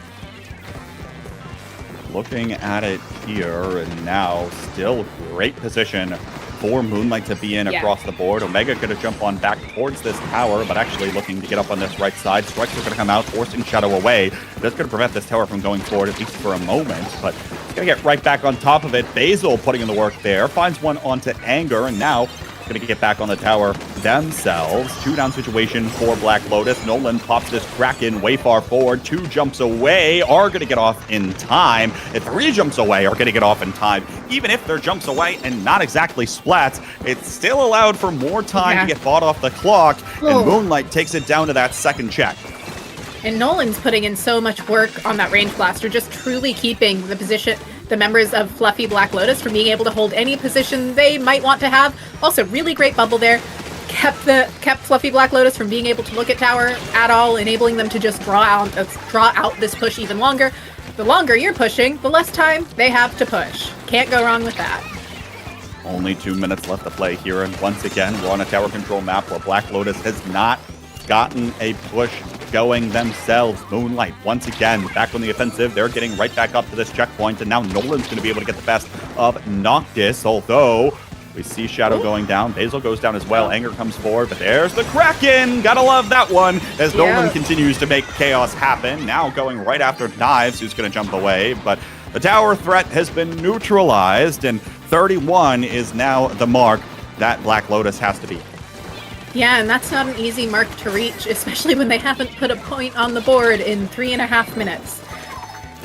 Not that that's always a marker, but it definitely can be. Shadow able to jump out there. Zuko ready from Anger, probably going to be used to help clear this first checkpoint if I have to guess. Nolan looking to set up on 10, does get taken out by that splat bomb. That's a big splat bomb. very big in general there. And now we keep going forward. There's the Zuka. Now here comes the Kraken out of Noctis. But it seems like the members of Moonlight are pretty well dispersed already. Omega trying to run away, but is going to get taken down in the process. Nobody else is around this area. Nolan gets taken down by the strike. Basil starts to move forward, trying to find a way to get a shot towards this tower, but it doesn't matter. Black Lotus is going to take the lead. Omega starts to step forward again towards this tower. Also gets taken down. Shadow makes an approach, finds one in the process, but so many members of Moonlight are going down on top of this tower. Finally, Black Lotus seems like they've got some momentum and some pep in their step, but it looks like the push will stop now. Down to 10 is where they take it, and Moonlight's got to send this one all the way back. Having a checkpoint lead at 30 seconds left is a pretty good spot, especially when you have Trip Strikes ready, you have Kraken ready.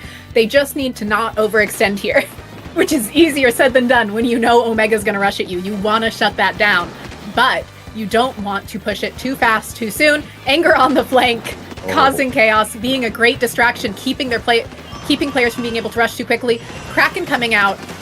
It's just a question of when Black Lotus uses their specials, I think, at this point.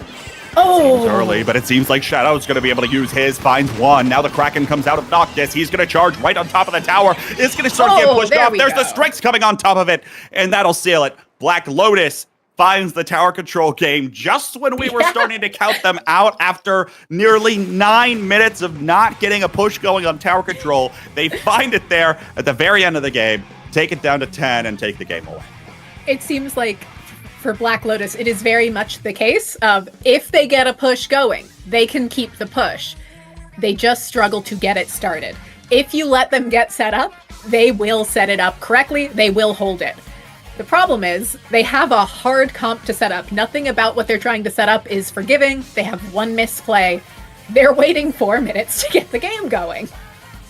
And especially dependent on the map too, right? Yes. I mean, that one isn't an easy one to find a way to get your 10th umbrella in, right?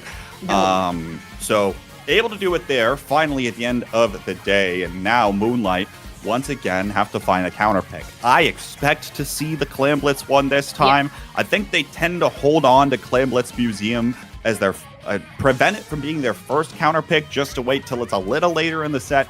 But I do expect to see it second here. I think it makes a lot of sense. Maybe they try to go for something else and then have that one in their back pocket even still as a level of insurance. But maybe. I'm kind of doubting it across the board.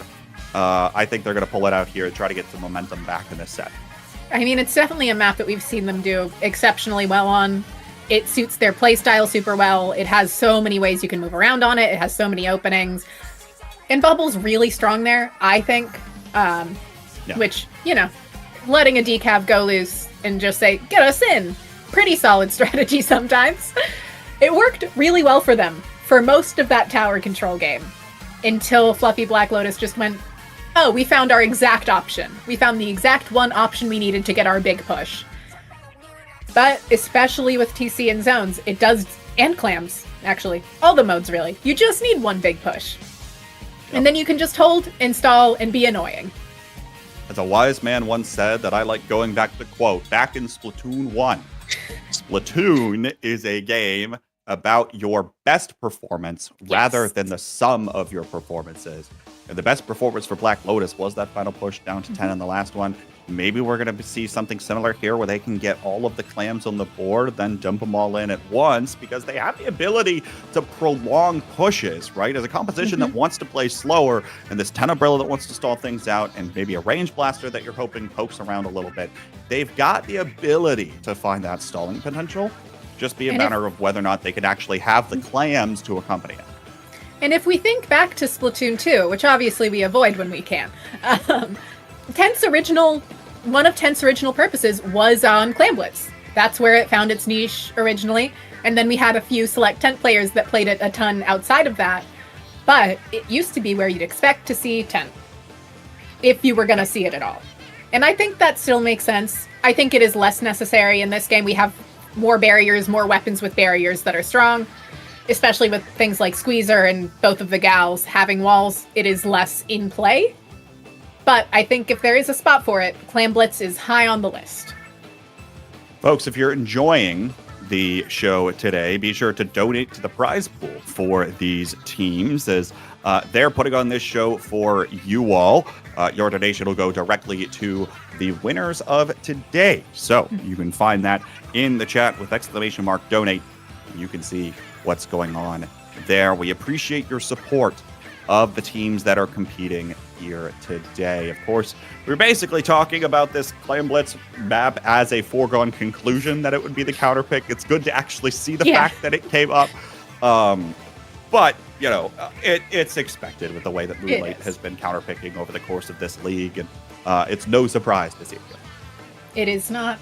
And they did do exceptionally well on it earlier. It suits how they play really, really well. I think there is a world where Fluffy Black Lotus finds footing on it. I think it is a far more likely world where Moonlight just kind of dominates it. We'll see what they can do here. Wiper, as Omega has occasionally gone over 2, and now Nolan backing away to the traditional 96, while Noctis remains on this CRP. Omega just running forward. Look at him go. Immediately gets punished for it. But gosh, was that funny. It was funny. It was, you know, I respect the power move. Intimidate the other team into not moving forward on the map is a respectable option, especially as they are coming right back in.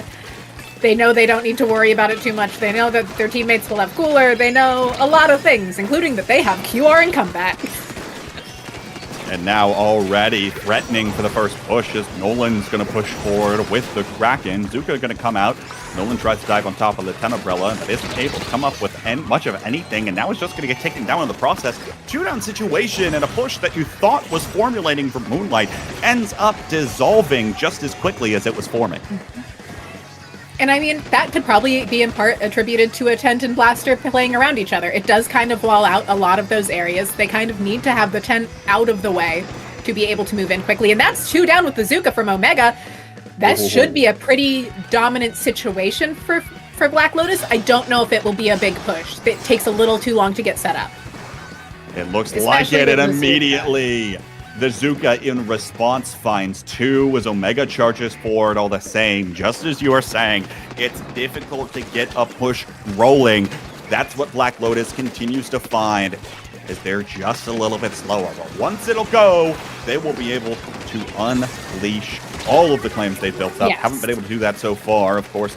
There's Omega trying to cause more chaos, and it looks like Black Lotus actually going to be able to hold on to mid for now. Basil forced to back on away here and take a defensive position. Meanwhile, Nolan waiting in the wings here, just waiting for the minute to pop this Kraken, and I expect to do that. Oh. No, he didn't. It just dove forward, and now it's going to enable this push to come in for Black Lotus. There's 1 power clam to their name. Anger now starting to look for this Tenebrella canopy to come out. It gets immediately dissolved, and he can't find a way to get claims for the basket. Oh no, they bounce off the corner. Shadow gets taken down. It's only a push down to 74. I was expecting a lot more, but not able to do it there.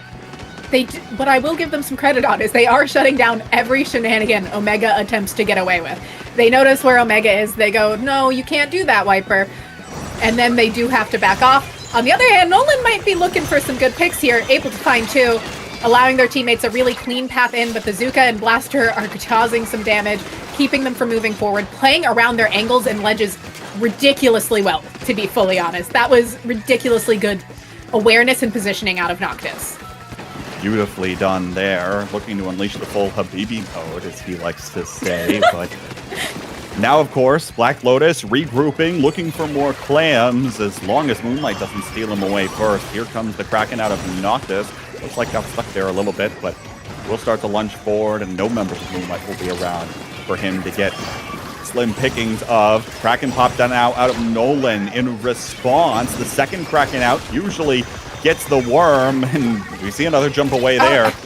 But 2 members go down as Noctis was in position to punish the rest of what was going on in that corner. Basil now in the 1v1. Looks like Nolan's going to be able to help out with that one as Omega starts charging for the basket on the other side. Moonlight still have to find a push. By the way, 90 seconds left. Where'd the time go? Where did it go? These teams are playing so aggressively and in each other's faces, even though they have such different speeds they play at.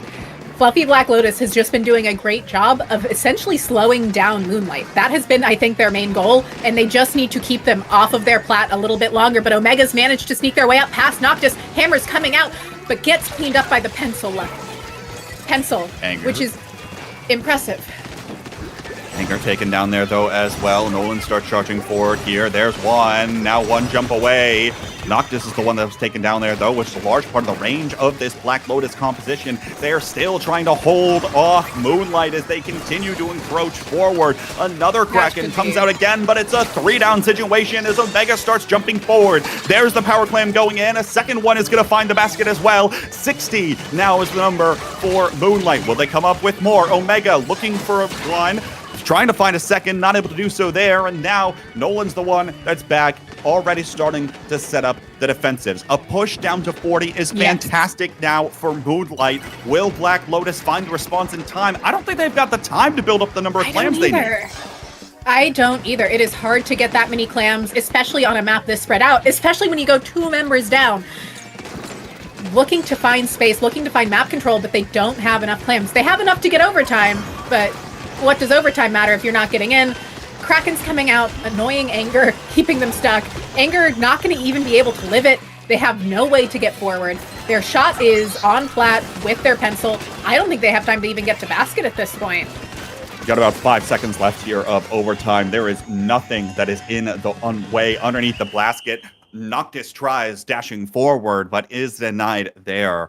And hey, what did we just say? Splatoon is a game about your best individual performance. At one point, we saw 3 power clams find the basket for Moonlight, exactly what they need to take the game, even if a large part of the game was Black Lotus holding on and successfully slowing down their opponents. Yeah. They did a great job for a long time. Noctis just went down once at the wrong time, and that was the game for them. It is hard to defend that plat. It is especially hard to defend that plat against a team that goes, we're going to hold forward until it works. And in this case, Moonlight was able to get away with that because Black Lotus doesn't have a strong answer to that. They have a ton, can't do a ton there, gets shredded really quickly by everything Moonlight has. And unless Noctis is able to hold those really strong angles with the pencil, they don't have a way to defend a push, really. Yeah, so now it's counterpicking time for Black Lotus. We haven't seen them counterpick a map in a little bit. Couple of options they can go for. They could try to take away another tower control map by picking Zones Mako. Yeah, I could see and then locking that out tower control.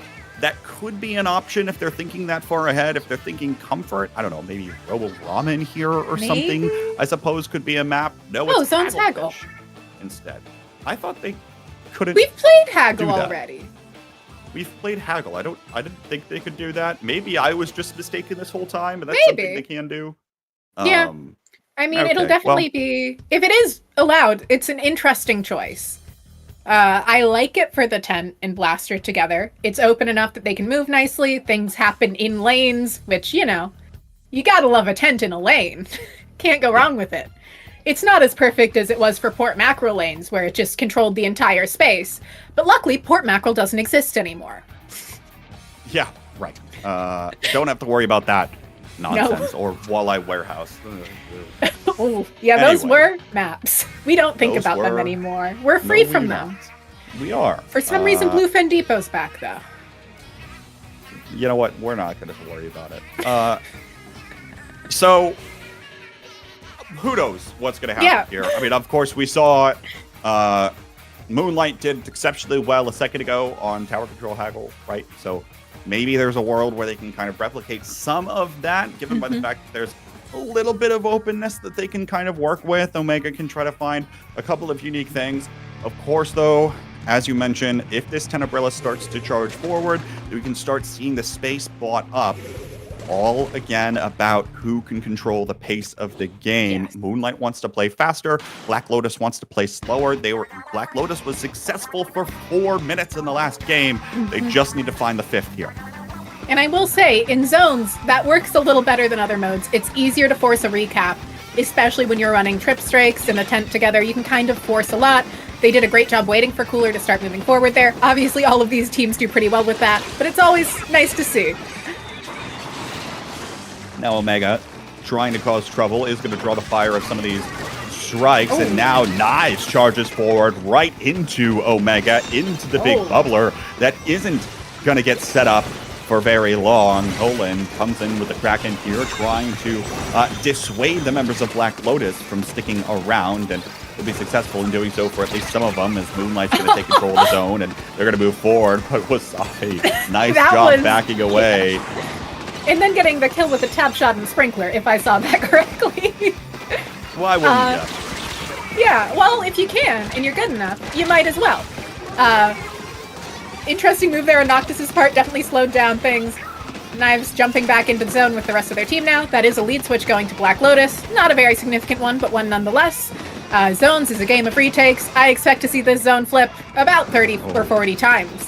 For sure. I'll hold that thought here for a second, because we've already seen Noctis start working forward with Anger's Tentabrilla canopy. Now Anger had that Zuka as well, so this push is actually going to be quite significant for Black Lotus. We'll see whether or not they can hold on for much longer, as now Nolan's going to get a pick on the right side. We're going to see strikes come out, and that's going to take care of one. Trades back and forth, though, keep on happening, and Omega is going to find the way to get on top of the zone and secure the paint in orange. Now Anger, though, charges forward, takes down Shadow, and Nolan's going to come back on through with this Kraken. So, decent push for Black Lotus here, down to 31. But whoa, what?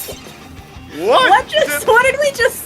I hope there's a replay of that later. I need to look at what events just occurred. The tent shield and the Kraken had some interaction of all time there. Really great setup here from Moonlight, despite the fact that they had a player fall into an abyss and kill through a tent shield. Interesting. I can't take this game seriously anymore. I can't do it. I just can't do it. Moonlight takes the lead here. They start to charge on forward. Omega now tries to get the job done. Still lives somehow through all of this. I can't tell what's happening on this side of the map right now. This should be a KO. Okay, that's game. Okay. Woo, okay, let's just... You know, that I need a second to breathe. Yeah. Yeah. I hope we got that on replay and Brownie could just play that for a little bit while I personally breathe, because I don't know what we just watched. I need to see that and process it and be even more confused at how dysfunctional this game is. Okay, here we go. We're here, I think. Is this okay. it? Yeah, this is it. So there's the Kraken. Okay. There's the Kraken. 2 jumps come in. Nolan so tries that's a kill through the jumps. tent shield, to be clear, also. Hang on. I think this feels like Nolan didn't get flung away. He just clipped through the ground. Yeah, no, he got clipped through the ground, correct. But also went through the tent shield. What was that? What was that interaction? And maybe Kraken and tent can't coexist in the universe. I was under the assumption at first when I watched that Nolan somehow got pushed away from the Tentabrella and found himself on the far side of it, but I guess you haven't seen this as much. Kraken does just fall through the map sometimes as a tree. More reasons why it shouldn't be in the game. Exactly. I'll say it. I'll say it. What? You know. And also, I didn't know Kraken could kill through tent shield like that. I mean, I knew it had a slightly extended hitbox. I didn't know it could do that because the tent shield survived that.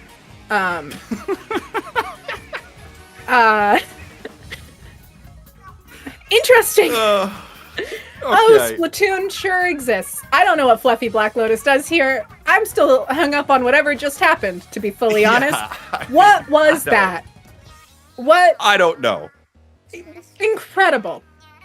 Yeah. That's not. I don't know how technology works. Something went horrifically wrong there, though. Oh boy. Okay. Apparently this is a known bug, but I have never seen that before in my life, and it genuinely to me looked like Nolan flew rather than just clipping down. But all right, any event, we've got the rest of this match left to play. We're in a very serious competition here, folks. All right, let's get our game faces on. Focus back. Barnacle is the pick for zones here for Black Lotus. Remember, they have to win the next 2 games, and in theory, Moonlight would get a counter pick for Game 7. So, uphill battle to climb here for Black Lotus. Of course, they've been in these tight sets before, and they've been able to squeak out on top. See whether or not they're able to do so here. But of course, the other thing we were casually talking with Nine earlier at another call. 4-2 is the Moonlight score.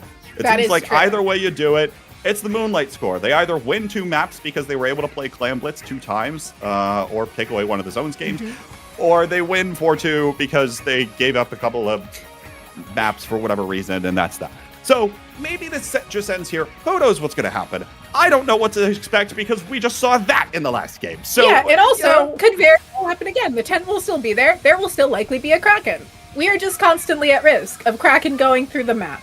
There is always a chance your Kraken will disappear. Because Splatoon is a functional game, in theory. Objects in Mirror may not actually exist, as it turns out. Yeah. But all right. Interesting.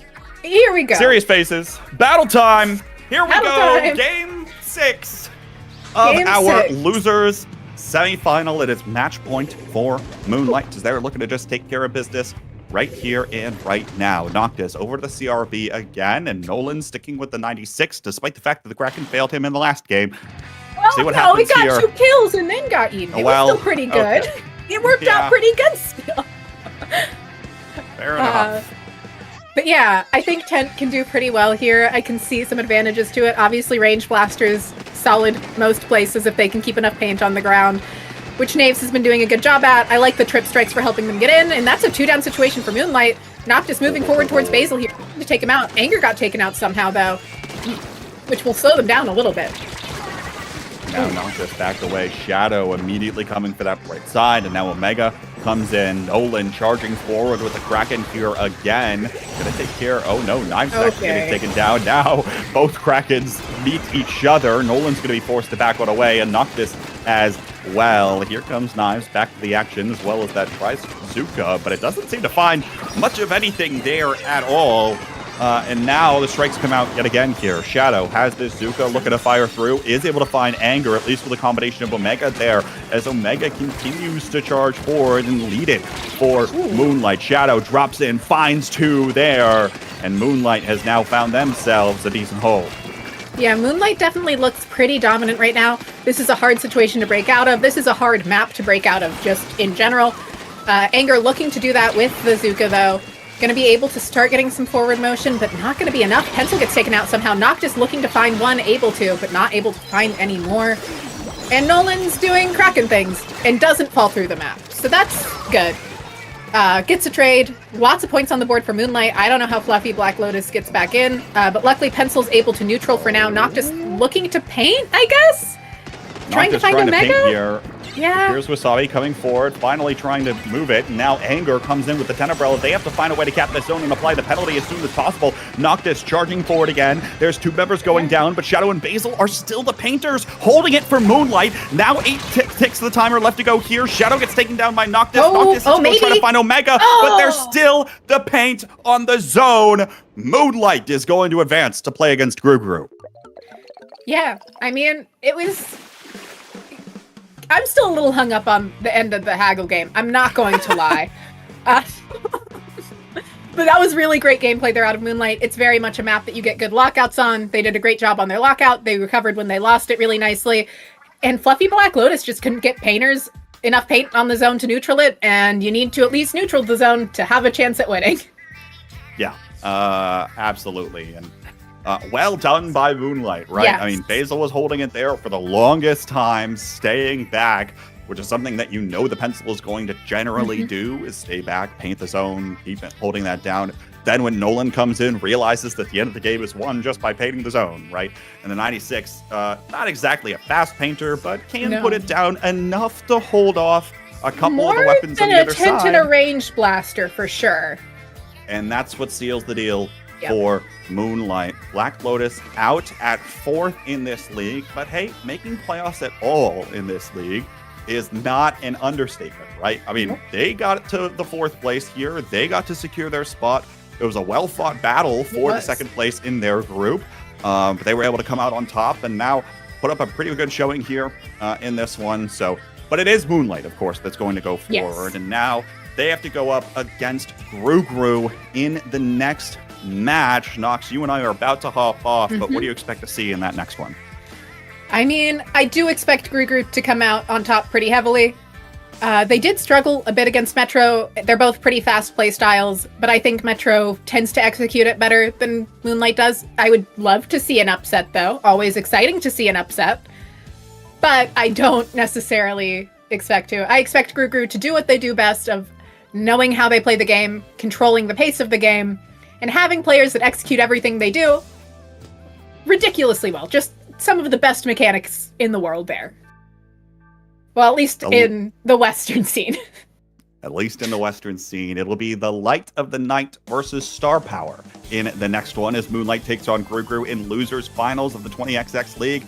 That's all for Nox and I. It's Nine and Zach on the call next, folks. Don't go anywhere. We'll be right back with losers finals.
Welcome back, everybody, to the 20XX League's finals, the losers finals specifically.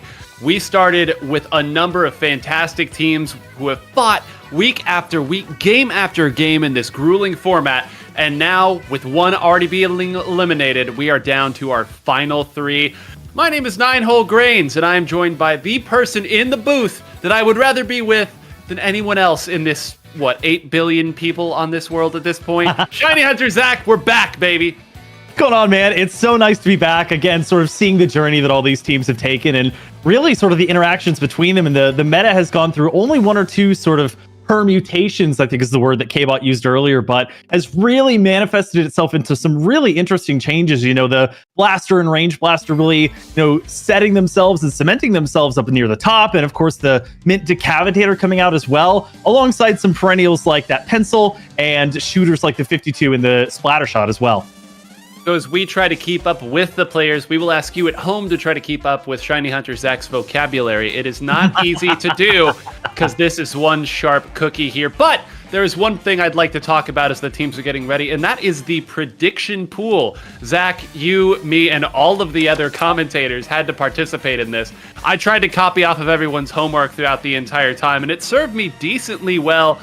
You can see everyone except for a couple there, Nox and Genie, had Fluffy Black Lotus at 4th place. As you saw in that last set, that is indeed true. And now things start to mix up a little bit here in this next set. We will, of course, see at the end of this all who reigns supreme from the prediction standpoint. But a lot of people expecting Gru to win. Of course, in the first set that we saw in Winners Finals, that was not the case. It was Metro sitting up there.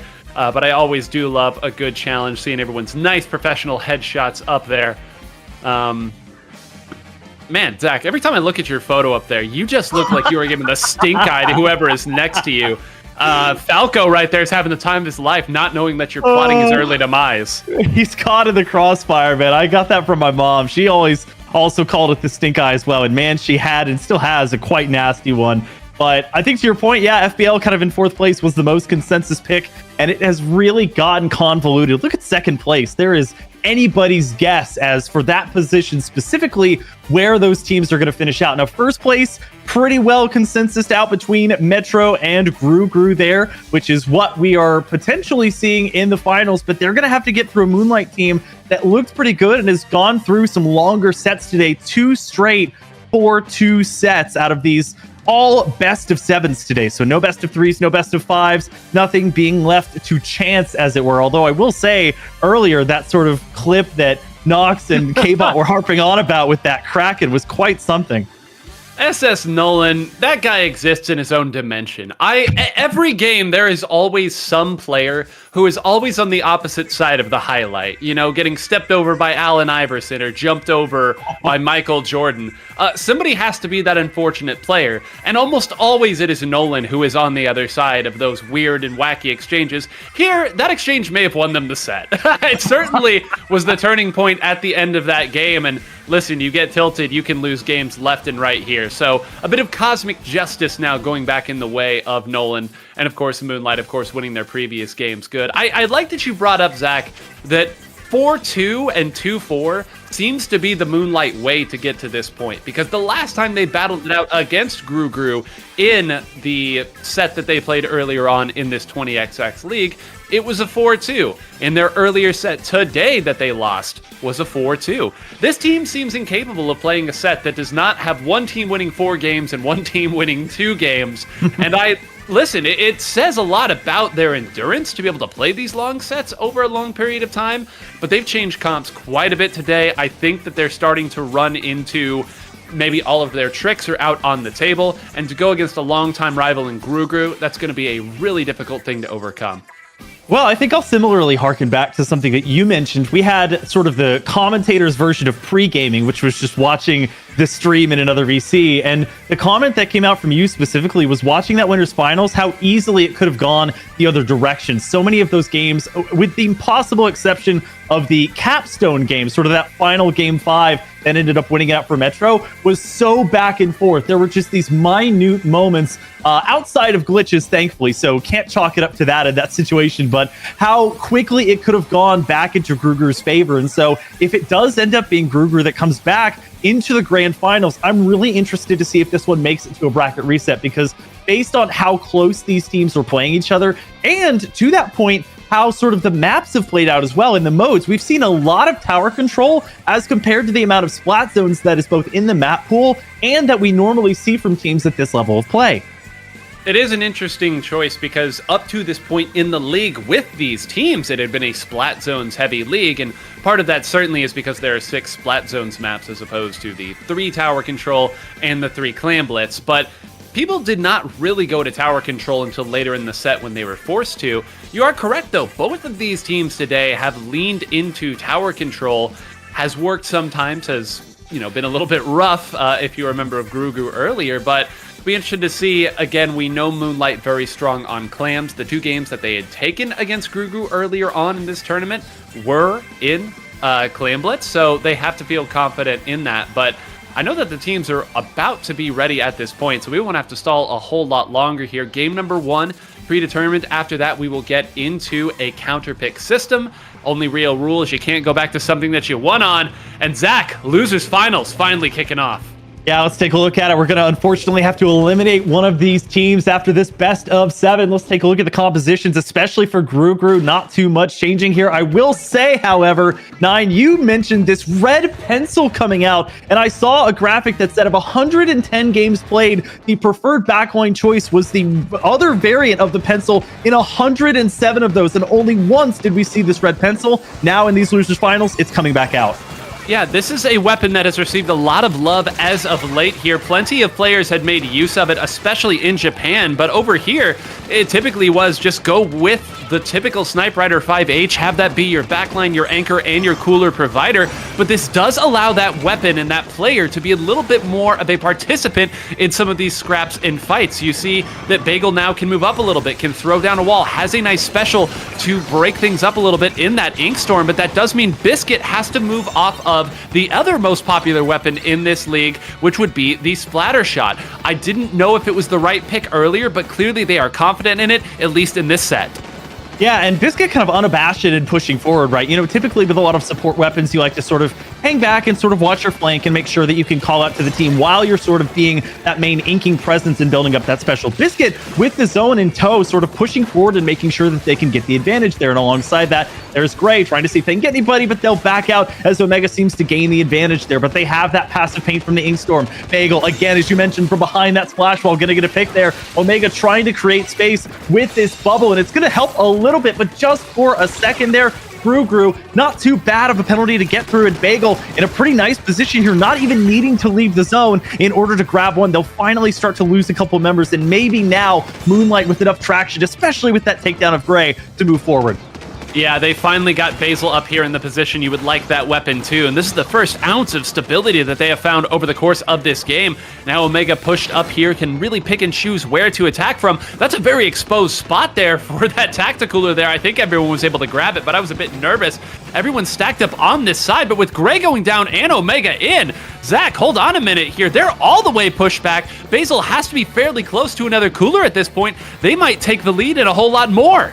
Yeah, these maps where you get locked out or it's so predictable to see where you're going to be coming out from spawn, that makes it so much more difficult. And as such, Moonlight's taking over the lead. Gray trying to create some space here with the Kraken Royale, not finding anybody, and they'll have to sort of hang back as there is quite a bit of end lag there as that animation comes down from the powerful Kraken Royale. They'll jump out as Nolan jumps in, however. Looking for the 2-shot there's going to find it on a Bagel, and the splash wall coming out too late. It will be 2 down from Grugru, a third going down at the hands of Omega, and just one left. Biscuit all the way in the back with no range to their name, somehow still contesting things though. Moonlight not able to get the zone as quickly as I might have thought here, so that'll give Gruger some time to regroup and perhaps grab another fight. That's a great opener though, straight onto Nolan.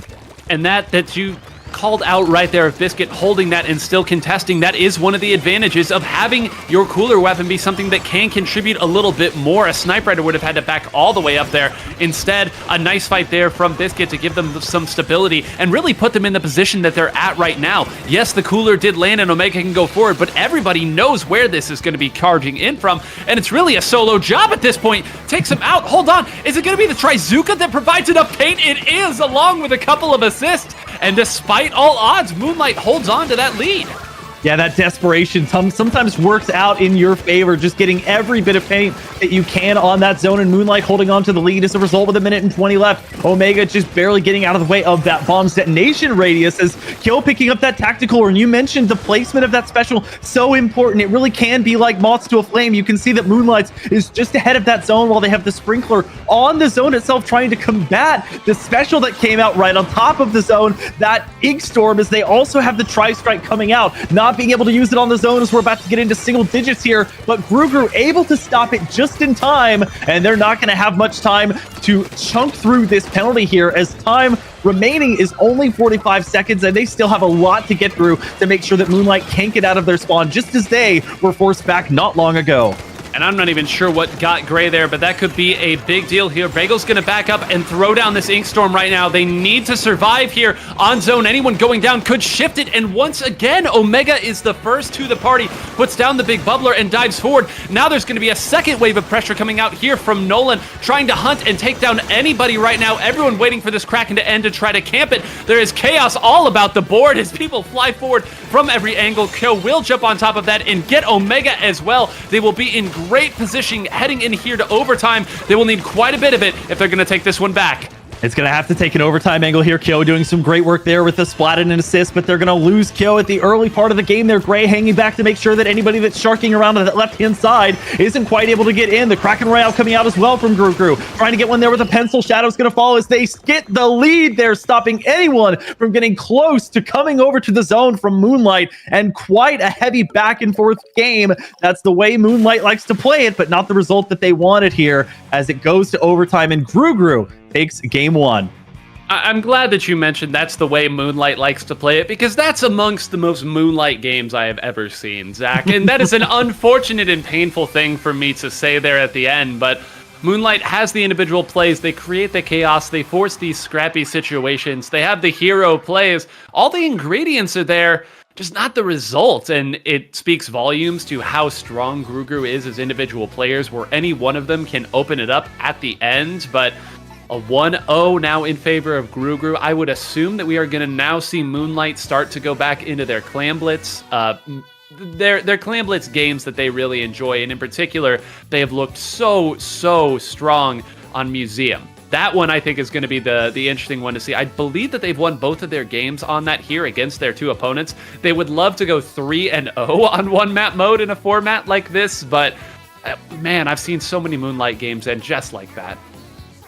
And it is kind of, we heard in the pre-show watch along there that it is kind of a let's go gambling type of game mode, especially among the choices that we have between tower control and splat zones. Clan Blitz really is kind of it can stay at a stalemate for 3.5, sometimes 4 minutes. And really, you don't know which way it's going to go, because even on slightly smaller maps, and Museum is, at least in my mind, the sort of stereotypical Clan Blitz map that we see, it really can go either way. But at the same time, there is such a fight over the neutral ground space. There's areas that you have to traverse in order to get clams that you might not normally go to. The last Museum game that we saw was partially decided because there was a huge fight that took place in one tiny corner of the map, just partitioned off on that little hump over in the middle part of the map. And that really helped decide one of the major team fights in that set. And so if we do go to a Museum clam or another sort of clam angle here, it really is going to be interesting. And Nine, I love my sort of puns and my traditional phrases here. The one for this one is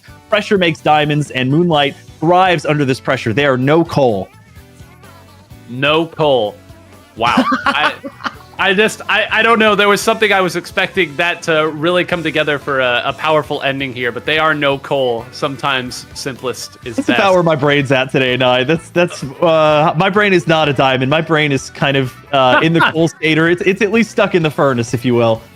Well, metamorphic rock takes several hundreds of thousands of years to actually, become what it's supposed to. So give yourself some time, give yourself some grace, and I think you'll get there eventually. The mind is willing, but the body may not last that long, I will have to say. Now, as we march ever closer to the cyberpunk dystopia that we will eventually have, I hope that we'll be on Splatoon at least 4 by then, maybe 5 or 6 if we're lucky. But we are in Splatoon 3 right now, and sometimes that does mean that lobbies break. So you'll have to listen to Zach and I stall just a little bit longer here so that we can get the players back into it. The pool code, incidentally, since we're giving you a full look behind the curtain, was USA. So I believe Shadow had posted that as a stream title earlier here. As if Moonlight didn't have enough fans already, they are now donning the red, white, and blue to try to move forward here and represent the colors as they try to get some of these victories over the European players. I think everybody but Gray in this current lobby actually falls under that, so maybe this is just a bit of horde exclusion, but Gray plays in so many North American events at this point that I think we can give an honorary passport or citizenship.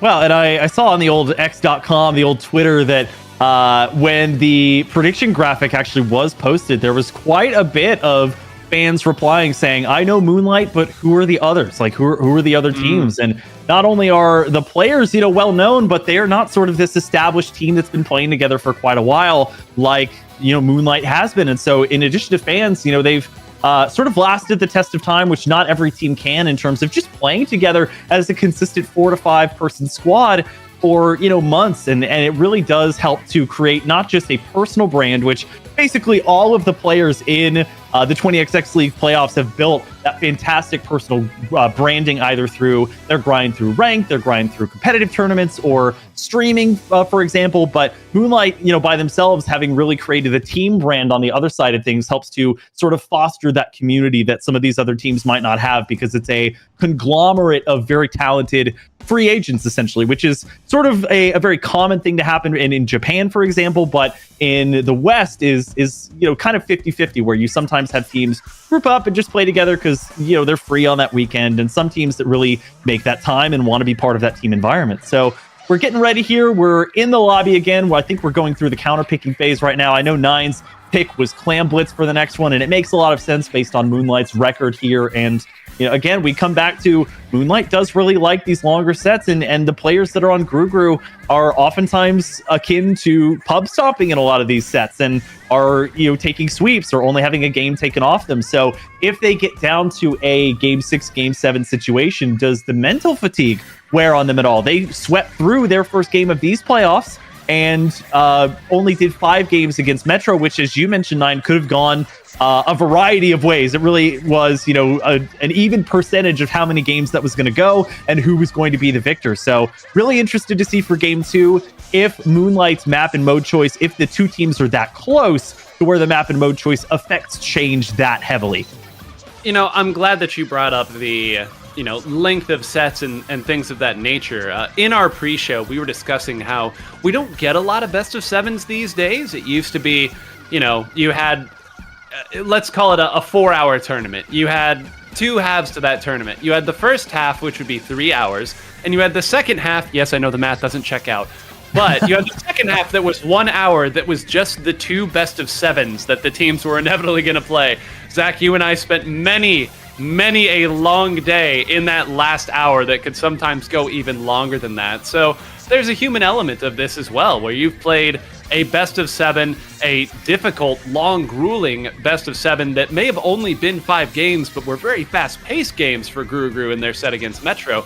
And then you were asked to wait the length of another best of 7 set. Now, I know these players find ways to stay warm. Sometimes they'll hop into pubs, they'll go out and fight some random people, or they'll sit back and, maybe play some Salmon Run, whatever it may be. But that does start to wear on you after a while. And Zach, the pick is in. Yeah, and it was Clam, but we are going to be going to one of our other 2 out of 3 map choices here, which is Umami Ruins. So Umami, part of the map pool, not only for Clam, but this would also take it off the board, I believe, as a Splat Zones pick as well, because that is where it's shared mode-wise. But, leaving Museum potentially for later, seeing if they can hack it, just keeping the same mode, but swapping to another map that still has that kind of truncated feel to it. It's got that, large obstacle in the middle that kind of divides things. You have a left path and a right path. You have these dedicated circular sniper perches, or I guess it would be cylindrical sniper perches that can be used as overlooks. But, a lot of players also like to set up on top of that box right in the middle or take an off angle sort of to the side. So really will determine this little amount of space in mid that teams are able to take, and whether they, are pushing together or whether they take kind of the divide and conquer approach. I know with the, Mint Decapitator, for example, it's a weapon that kind of plays solo a little bit, where it has that, one-shot potential, but you can also just kind of hang back and use the pretty solid range of that weapon. And of course, if you get that big bubbler online, you can just kind of sit back and stay safe, or use it aggressively. I think it was on this map, actually, 9, when I was casting in week 2, that it was placed well above the middle of the map and right in between where teams would be filtering out that ramp from spawn. So we don't have long to wait now. Let's get into game 2 between Grugru and Moonlight. Longer map. Let's see if Moonlight can slip into the gaps on the defensive side of Grugru. We are now seeing a major compositional switch, Zach, to maybe the biggest winner of this entire day, which is the Rapid Blaster Pro Deco. A mouthful it is. Can ship from anywhere across the map. And I'll be honest, Zach, coming into this, I had lots of notes about what these players have been playing. This was not on my bingo sheet, and yet we have seen it a lot today. We know what the Rapid Blaster is capable of. We know what the role is, finishing things off, weakening people so that everybody can move through. But it has seen a lot of play today, and so far it's been used to pretty good effect. Yeah, not only that, but the meta is seeming sort of cyclical, which I'll talk about in a second as Grugru gets the first pop there with Barricade.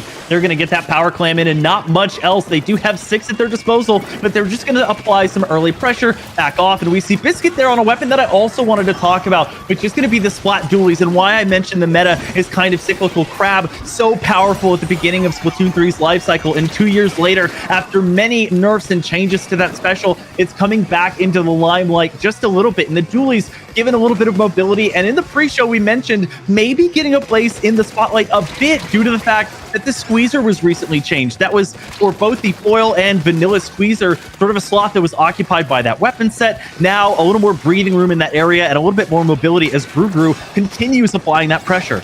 Yeah, I'm glad you mentioned mobility here, because look at how quick Grugru is playing here. One of the critiques of this team thus far had been when Gray is on the range blaster and they have a pencil here, it does artificially slow down the team. Now they've got 2 lightweight weapons. They've got Kyo on Slosher, and their slowest weapon is still a rapid. I mean, it's in the name, right? It can't be that slow being rapid and whatnot, but it has given them a new angle on where they attack. And if it is a more spread out map, it does mean that sometimes you can find ways to force your opponents into bad positions by almost becoming an amoeba around where they are moving forward here. Sometimes not getting hit is the best defense, and thus far it has been difficult for Moonlight to even get back to the center of the map, much less score, but they've got bigger problems at their doorstep. Yeah, and as we see, that 50 bomb come out there halfway through these points here is Grugru. They're going to let this one time out as well, just applying bit by bit this score sheet here, pressure. And I wanted to talk about, you were demonstrating that point perfectly as we saw the Crab tank come out, and then we saw the Kraken Royale, whose job was basically chasing that thing around. But because of the mobility and the bit of armor that it has, it was able to tank enough hits to survive and then use the dodging capabilities of that weapon to make sure that they stayed alive. And of course, after that Kraken Royale runs out, you're in a pretty vulnerable state for a couple seconds. You want to back out at that point as well. So nobody really getting any ink off the table there, but using it as a distraction for both teams while everybody else is sort of doing their thing. And we get that demonstration again as Nolan chips more off of that Crab than before. Biscuit still staying alive with that high mobility, and now it's Moonlight with 17 clams at their disposal, not quite beating Grugru's max of 18 that I saw earlier, but they're slowly falling here. They had the power clam, but now it's Grugru picking one up, combining things, and chipping away at this lead even further. And again, how frustrating. You've got enough people on one side. You're starting to create an advantage for yourself, only to find out that the entire rest of the enemy team had rotated over to the other side. It happens in the blink of an eye, and they will chew through their penalty and get a few more points on. Now, I know Moonlight, it is their MO to wait until the last 90 seconds, find another gear, and try to score without giving their opponent much time. But I don't think that this is an intentional play by any means here. I think they don't quite have the answers from a compositional standpoint to get through this. Right now, Nolan is going to try to break them out here with this Kraken. Doesn't really have a target to shoot for. It's already almost done. And yes, they got their doorstep back, Zach, but again, I don't know what advantage they try to build off of. Well, and this is the tough part about Clamblitz, is you really do have to look around and measure when are you able to go pick up these clams, because now Moonlight, of course, has one power clam at their disposal, and I'm always amazed by how these players are able to play around holding on to the power clam. As I say, they go down while they're holding it, but it marks you on the map, so it really is dangerous to be holding that thing instead of throwing it to a teammate or throwing it somewhere while you try to engage. And in this situation, Moonlight is going to lose effectively 8 clams because they're not able to reclaim it. It's in essentially no man's land while Grugru continues to push forward and, more importantly, maintain control of mid here, which Gray is able to do, and thanks in part to that great range. But Kyo unabashedly pushing forward. They're able to get 1 or 2 there as Nolan tries to play a bit of defense and create some space here with this Kraken Royale, trying to see if they can get either Bagel or Gray, but not finding anybody as of yet. They have to use their last slash here to back out, and with 15 seconds left to go, a full wipeout. This is going to require a miracle if there's not a full knockout even before time runs out. I mean, they're going to jump right in here to toss another one in, maybe. Well, it looks like Gray has more important things to do. Just going to wait until the end, toss it in. They almost certainly could have had that knockout before time ran out, but I mean, Zach, it has been a minute since I've seen Moonlight look so lost, and everything we said about that longer map that might allow the members of Moonlight to find some of the gaps in the defense, get Omega behind, use a Kraken to get in, and then jump somebody to Nolan after the Kraken ends. We've seen it work on so many different teams, but against that comp, it's just not fast enough. I mean, how many times did we see Nolan there go into a Kraken, have no immediate target, and then in the back of my head, I'm just saying, okay, what is this special going to do now? You don't know where the opponent is. All of them know where you are, and now you're just kind of hoping for the best, and that's the frustrating part about Kraken in this game. I know a lot of people say certainly the Kraken isn't as strong as some of its previous variants in Splatoon 1, but it should also be noted that the way that the game is currently going and the meta with how fast everything is, when you hit Kraken, you are stuck there. It's not going to turf anything for you. It can't hit anybody from a distance. There's no Hail Mary shot. Sometimes you're just in a really bad spot and you're stuck as a giant squid.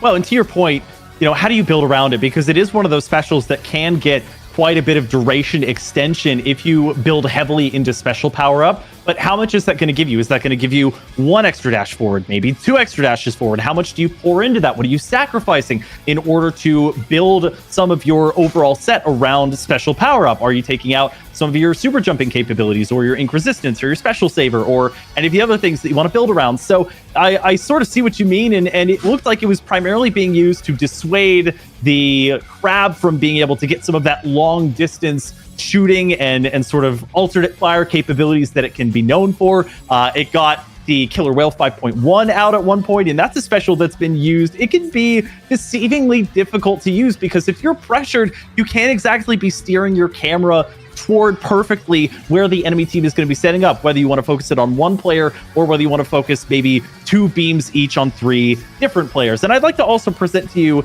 a conundrum that's come up in my mind, which I'm calling Schrodinger's BM, which is it more BM to throw that power clam and the remaining clams in and get the knockout in the final 10 seconds? Or is it more BM to hold on to those things knowing very well that you could deposit them into the basket, essentially holding the life and the duration of the game versus Moonlight in your hand? It really is something that I don't know if it has a correct answer, but I'd love to hear folks' opinions on it.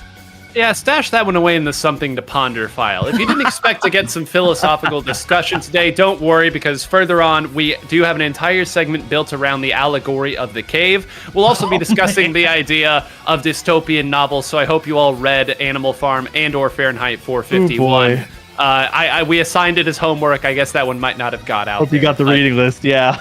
yeah. Not long books, but, have a little fun with it.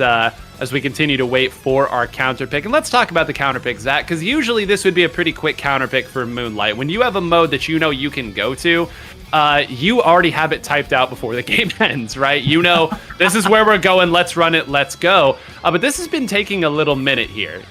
So that, maybe I'm reading a little too into it, but I'm a commentator and that's my job. It makes me wonder if they felt hopeless inside of that match. Because if you compare the Clan Blitz game versus the game that they kind of had in hand for a good portion of it in that Splat Zones game, maybe they've got a look that they like there more. Maybe they're discussing internally if they're going to make Splat Zones where they make their last defense here, or if they want to, again, use that counter pick of Museum Clams that we had already alluded to earlier. But again, I've watched all the games in this league, Zach, and I have not seen a game of Clams look like that for Moonlight. Totally lost. Yeah. You said it yourself. It's so rare to see them on arguably their best mode look like they just don't have an answer. Like they have thrown everything in the kitchen sink in and are not able to create any space. They're using specials. They're, trying to bait them out with the power clan potentially, and they're not really getting any ground. So, we talked before this game 2 happened about, okay, you're going over to Umami Ruins. Maybe if this doesn't work, you kind of go to your backup, which is Museum de Alfonsino. I'm seeing the actual pick here, and they've said, okay, we perhaps liked our game 1 better than our game 2, or just the perhaps neutrality of Splat Zones is going to be where we want to take this game 3. Because again, best of 7, you have a little bit more leeway for mistakes and taking chances here. They are going for Mahi Mahi Splat Zone. So you're trying to use, of course, before the full part of that stage unlocks, you're trying to use sort of the nooks and crannies and little obstacles that you have in the middle portion of this map to create space and to ensure that you can get around. Maybe if you're running the Kraken Royale again, maybe it's tougher to hide when there's a bunch of water around you, or if they could be sort of behind one of these walls or one of these overlooks that are sort of near the middle of the map. So interesting to see, going to another 1-zone map here. Let's see if Moonlight has an answer. I can see a couple of their members still thinking about what to bring. So 9, maybe we have some compositional changes as well. Yeah, I mean, they kind of lit the league on fire in week 3 with their switch over to their bamboo comp. Now, what a time this would be to bring it out. I suppose if it's in your prep, run with it and don't worry about it. But it was actually in that week 3 as well. We saw them play on this map. And I believe I even said it on the cast. As soon as Nolan, with that 96 gal, got set up on the left side, overlooking the opponent's drop that they usually take from there, I wasn't really sure how you move that weapon. Of course, the wall is out. It's got great range. We all know that 2 shots is all it takes. And if somebody broke all the way through, Nolan was sitting on Kraken and could kind of break things up here. Now, Nolan has been switching to a lot of weapons today, so that might not be the case, but it makes me think that they have some prep built on this, if not from a compositional side, at least from something else. And it won't be the 96 gal, Zach. The dualies on both sides continue to win. Dualies players, your day has come. 1 kiss is all it takes, but 2 shots is all it takes, according to 9-Hole Grains, and that can be said for multiple of the weapons that we're seeing here today. The Slosher going to be among them. We also have the Rapid Blaster getting a direct and indirect. Will get you those 2 shots, and already looking like Gru not really leaving anything that they left off from game 2. They're picking up where they left off, at least at the onset here. It's a little bit more back and forth. Moonlight able to get that tactical route pretty early. Biscuit playing defense with the Crab Tank getting dangerously close to that water. I'm not sure how much of that is spec cam and how much of that is the actual mechanics of the special itself, but Shadow not really able to make any room here. 3 down, just the pencil of Basil left. Will they be able to escape unscathed just by the skin of their jump out? And Gru looking especially strong here on Mahi. I mean, the Jaws music has not stopped playing. Did you see how quickly the 3 members of Guru made that little jump to go up onto the opponent's side? Has to be absolutely horrific seeing those 3 players charge at you. But credit to Moonlight, they weathered the storm, forced everybody out. They have not yet gotten the zone, and they had to use a couple of specials here. Kind of need to cap it now, thank you, before things start to get out of hand. Biscuit trying to get the punish on the other side, does get one, and gets another 1 for 2. On the other side, it appears that Shadow and Nolan were doing the same. Gray now trying to chase down here. That'll be a few more points ticked away, but Gru will find some stability. Yeah, sometimes you can forget just how amazing the reposition ability of a weapon like the dualies is when you're able to, come down, especially just coming out of your special and be able to get around to where you can either trade or get the pick out right here. And I'm interested in sort of the 1v1 potential between those two weapons, specifically how a dually v dually matchup happens. We're seeing just absolute carnage here as one by one going down. Nothing really clean in the form of a trade, but it resolves in the form of Gru getting that zone back, working through their penalty, which is not all that large for how much progress they've made. The killer whale going to be coming out to make sure that Moonlight is staying on their toes, and it's only Nolan that's been able to crack in so far, getting a suction bomb onto the zone. We now see one special come out in the form of the Trizooka as well as the Tactical. Now a third with Nolan's Crab Tank coming out, and a fourth. They're throwing literally everything that they have in order to get this zone back, and they will, thank goodness. 4 specials, 4 players eliminated for Gru, and finally a foothold for Moonlight. And take a look at the bottom of the screen. Omega waiting to jump over at that. We'll see if anybody saw, and it appears that Omega does give that spot up. It's not a very defensible position if people see it. Has now rotated over again, and now keep an eye. Moonlight is going to be able to cycle their specials first, I believe. Down goes Bagel. That's their cooler user, Zach, here. If they find another person here, they might be able to steal the lead. Just 2-1, and the lead will switch over there. Can they even apply a penalty on this side? For the time being, the answer is no. Everybody throwing everything at the zone, and despite Nolan's dutiful painting, there will be a swap for just long enough to apply a penalty. But again, despite all of the punches that Gru has been throwing, Moonlight has not cracked under the pressure. Well, and I have to think in theory, this is where you want to rely on Omega to push forward with that Minty Cav, but they get marked, however. They are going to, when that mark runs out, get a pick there, and they still have the Tactical Orb at their disposal. Kyo trying to use the range of the Slosher and actually gets out in time before going down. The Crab not going to last long for Moonlight, and here comes the Tri-Strike. Omega also getting a pick there onto the dualies and is able to pop the Bubbler, but they're going to go down inside of it. It's going to last only a little bit longer. Shadow trying desperately to stay alive. They will get out without having to jump out, but not without sacrificing the zone. 1.5 minutes left to play, and Gru did not even need to use their Tactical in order to regain the zone, so they have that buff for as long as it will last. Biscuit trying to get back into a position where they can potentially have Crab yet again. Shadow on the opposite side of things, looking for the right opportunity to try out this Trizooka, and really only spotting Bagel, maybe Kyo. Kyo going to go down to Omega. So already Moonlight looking to gain the zone back, not going to sit on their laurels or this lead for very long.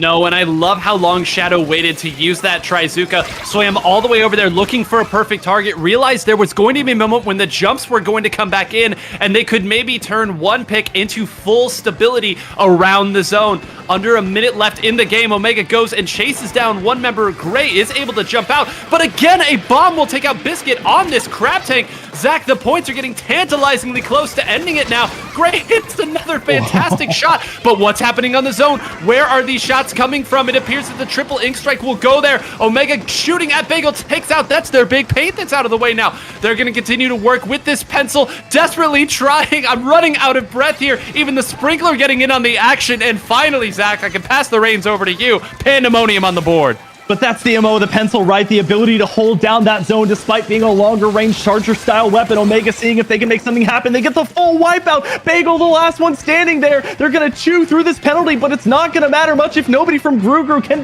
get back. Nobody in a position to affect change on this zone. And finally, after several games of trying, Moonlight finds what works and takes this game off of Gru to get back into the set, down 1-2.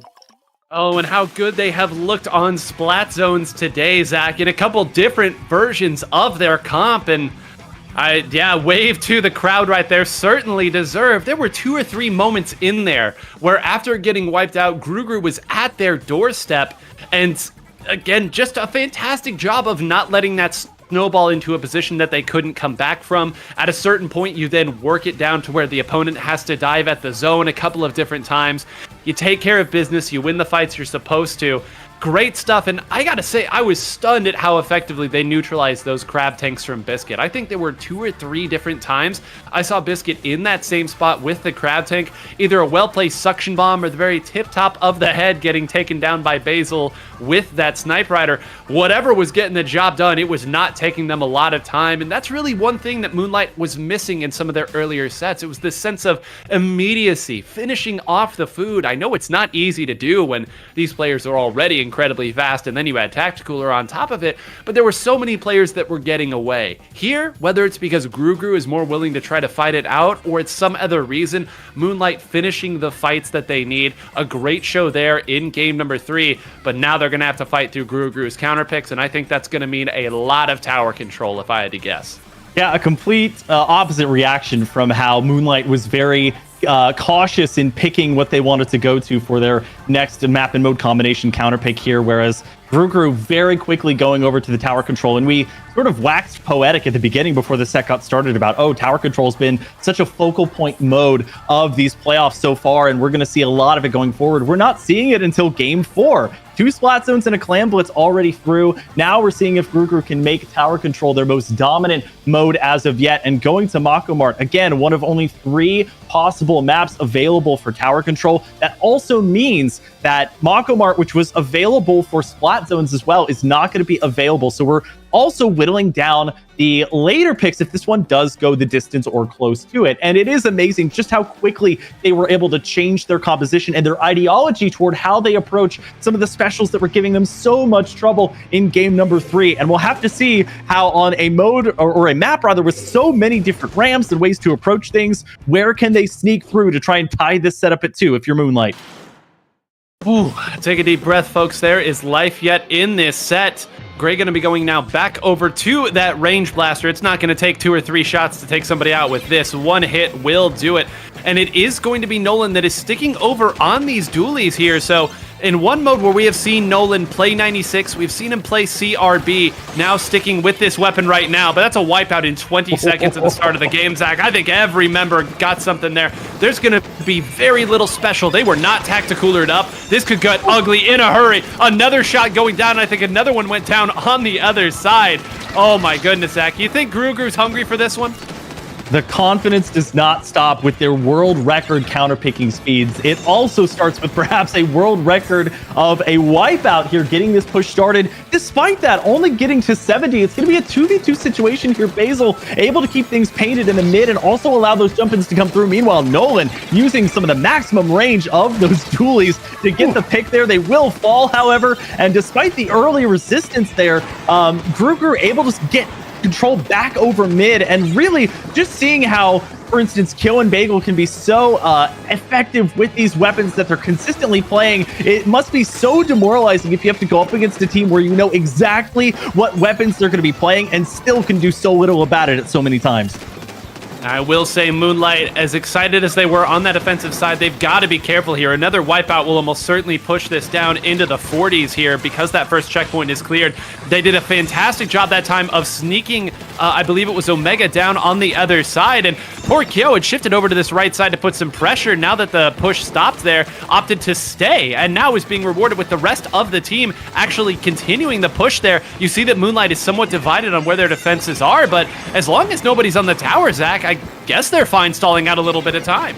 Well, and I'm always fascinated by this debate between the Range Blaster versus the CRB. And when the CRB came out, there was so much hype around it. Oh, we're getting, the Kraken version of the Range Blaster back. It has Splat Bomb, as we see a wipeout going back the other way as well, which we've seen now too in this game number 4. But the Suction Bomb versus the Splat Bomb and the Wave Breaker versus the Kraken Royale, the Wave Breaker able to get that chip damage off, which is not inconsequential. The 45 damage per ping there on the Wave Breaker, as well as just the Suction Bomb, which can do so much devastation, whether it's on the tower, near the tower, if it's from a jump in. There's so much that it can do, and it's no wonder why so many players build into being able to throw suction bombs regularly, as we see Moonlight now really firmly taking control of mid here. They have the Trizuka coming out as well. Shadow trying to make sure that it's well painted as the Tacticooler comes out, and it's going to be Omega sitting on the tower, and they will deploy the big bubbler here at this first checkpoint. They'll just get through it, but they will lose Omega in the process. Will it be enough to get the lead? The crab tank of Nolan is hoping so. The jump-ins coming through. I don't think it's quite going to happen here as Gruger's defenses hold strong.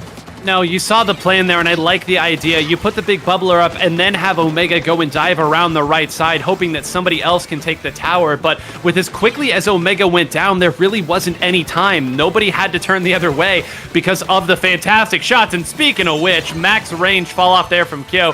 Biscuit says, hey, throw the camera over here. I'm winning my fight too. So you can see all of the different checkboxes that you have to cross off in order to make a sustained push at this level. And now it appears finally with 3 specials, 4 if you count the Tacticooler, it's finally going to be Grugu's time to start this snowball. Well, and they were looking for it. They do lose Omega? effectively 3. They had everybody except for the hero shot go down as Nolan trying to stop Gray from getting anywhere close to the tower. Biscuit still hanging around close to see if they can stop anything from happening, but they lose Kyo and they lose their range blaster as well. Nolan trying to use the painting ability to both get some of mid and get their crab back, and they will get Bagel as a result, but they get flanked around, and that's not good. It's just their pencil left is Gray hanging out on top of the tower as Basil has to back off and reset, but less than a minute here, despite how close this game is relatively. Gru is about to hit their best push of the day, and Moonlight has a lot of ground to make up in these final 45 seconds. They need to stop things much sooner rather than later, which it looks like they'll try to affect that change by jumping onto the tower, but it's probably going to require an overtime if Moonlight wants to get this one forward.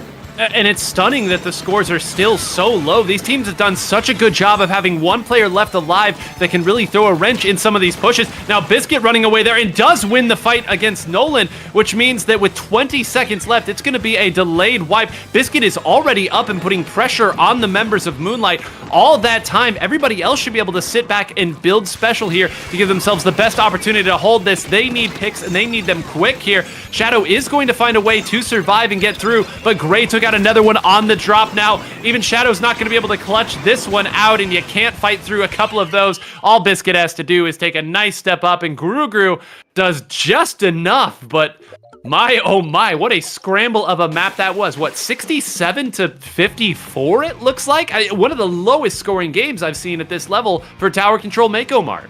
Yeah, 2 sides to the same coin here, and I think some positives to be gleaned from each team here. Of course, if you're Gru, not only do you win the game, but you also are validified in the fact that you instantly choose this counter pick and are instantly rewarded with that victory. It starts out perfectly almost immediately. I think it was 22, 23 seconds that they get that first wipeout. They reach the first checkpoint, and they're already looking pretty free. But the defense, the stalwart defense, which I, again, sort of similar to you, didn't really expect coming out of either of these teams. Maybe that could be hearken to the fact that they have this pencil, which acts as kind of the overlook. It can affect change at such a large range, and also the crab tanks coming out that opt to, from that same high ground that a pencil might like to sit on, defend the checkpoints or defend against the tower. But on the flip side of that, you would expect the blasters of the world, the mid decapitators of the world to really take advantage of these sort of scary alleyways and tight corridors that this map can sometimes have and really just go on a slaying spree. But we didn't see a whole bunch of that. As I mentioned, we saw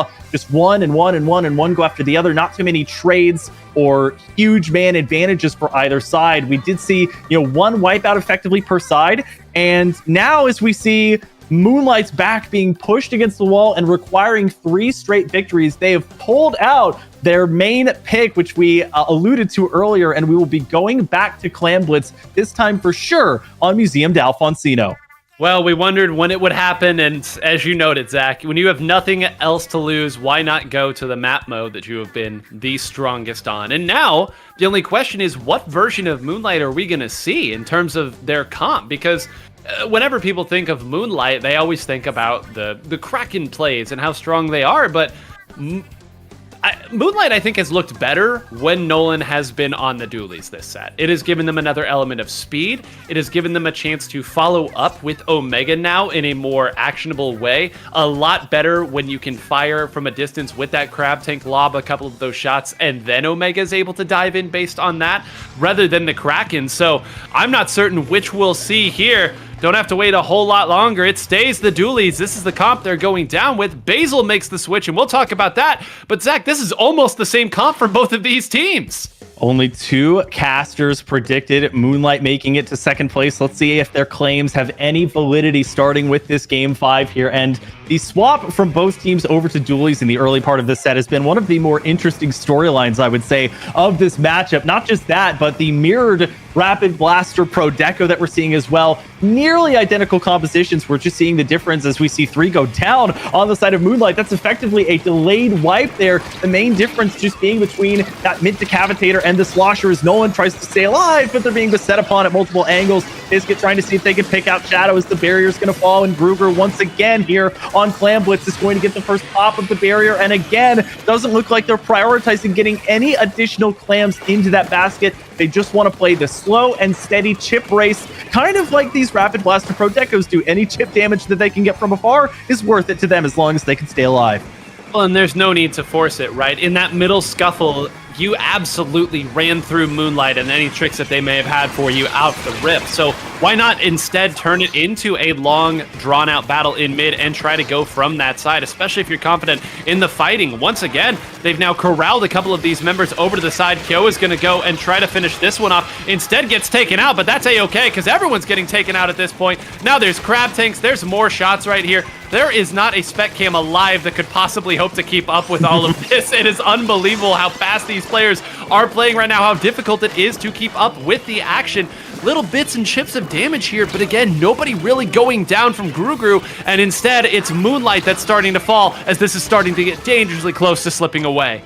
Yeah, 2 down once again on the side of Moonlight, and this time Gru is prioritizing getting as many clams into the basket as they can. We see Biscuit having multiple available to them, and they're at the 40 mark now. Biscuit going down, but Bagel trying to see if they can claim anything. No clams anywhere near them, trying instead to distract Omega, getting just out of their effective range, and it's not quite enough as they do get some help, making it a 2v1 there. And Omega seeing if they can jump out and survive, that being the main MO modus operandi there, as we now see the Crab v Crab duel. Gray pushed all the way back, not quite going down for that alternate fires. They're able to back off, but I'm amazed that some of these players do even use the far extremes of this map like Kyo did when they unfortunately went down to that barrage from the Killer Whale 5.1. And now, once again, we're seeing Omega splatted inside of their big bubbler. That's something that you want to use that for your protection to allow you to stay alive longer. And that's multiple times now that I've seen them go down in and around that bubble. Sometimes people use it as a panic button, but you want to also try and make sure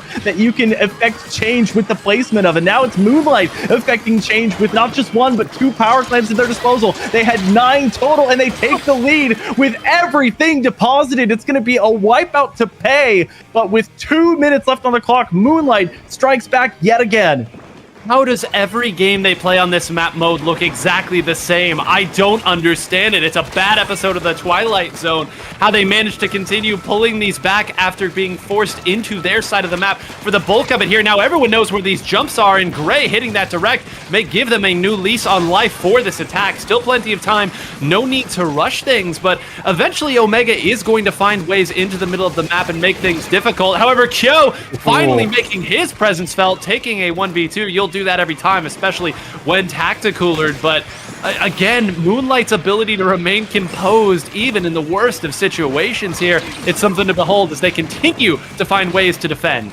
Yeah, the 70 damage from that Slosher, nothing to scoff at. Cranking 90s, if you will, as Biscuit tries to push forward, is able to take down Basil. Not afraid of being marked either, and Biscuit trying to call their remaining teammates, or the ones that have deceased even, to jump their way. Gray is going to be one of the primary candidates for that. They'll instead just go over that top spinner and see if they can get a pick. They'll settle for an assist instead, and this would be a very easy way for them to get back the lead as they clip their penalty down to just 2. Now it's going to be 3 clams needed in order to take the lead. They hold on to 7. 1, 2, 3. Bagel pulls off just enough to claim the lead. They'll get 1, 2, 3 more now on top of that, and it's going to be Nolan trying desperately to back them off as they can't reach Bagel, who was directly below them, but Shadow being able just barely to take them out. The Rapid Blaster Pro Deco, the last remaining survivor, but the onus shifts back 9 to a Moonlight team that, despite these matches looking eerily similar, will once again need a last-second push in order to take back this lead.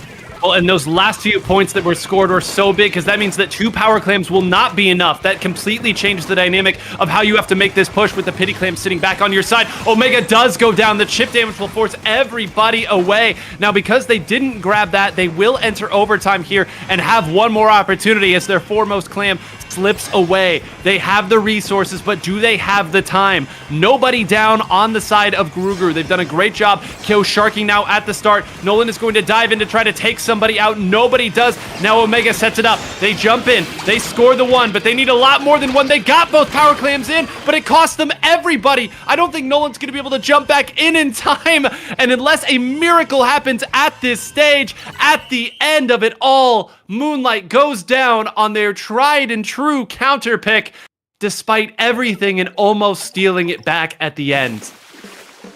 And honestly, you called it perfectly. The fact that they were not able to get where they wanted to with 2 power clams left them in such a rough spot, getting down to no penalty, 26 points left, just needing effectively 3 clams in order to take the lead back.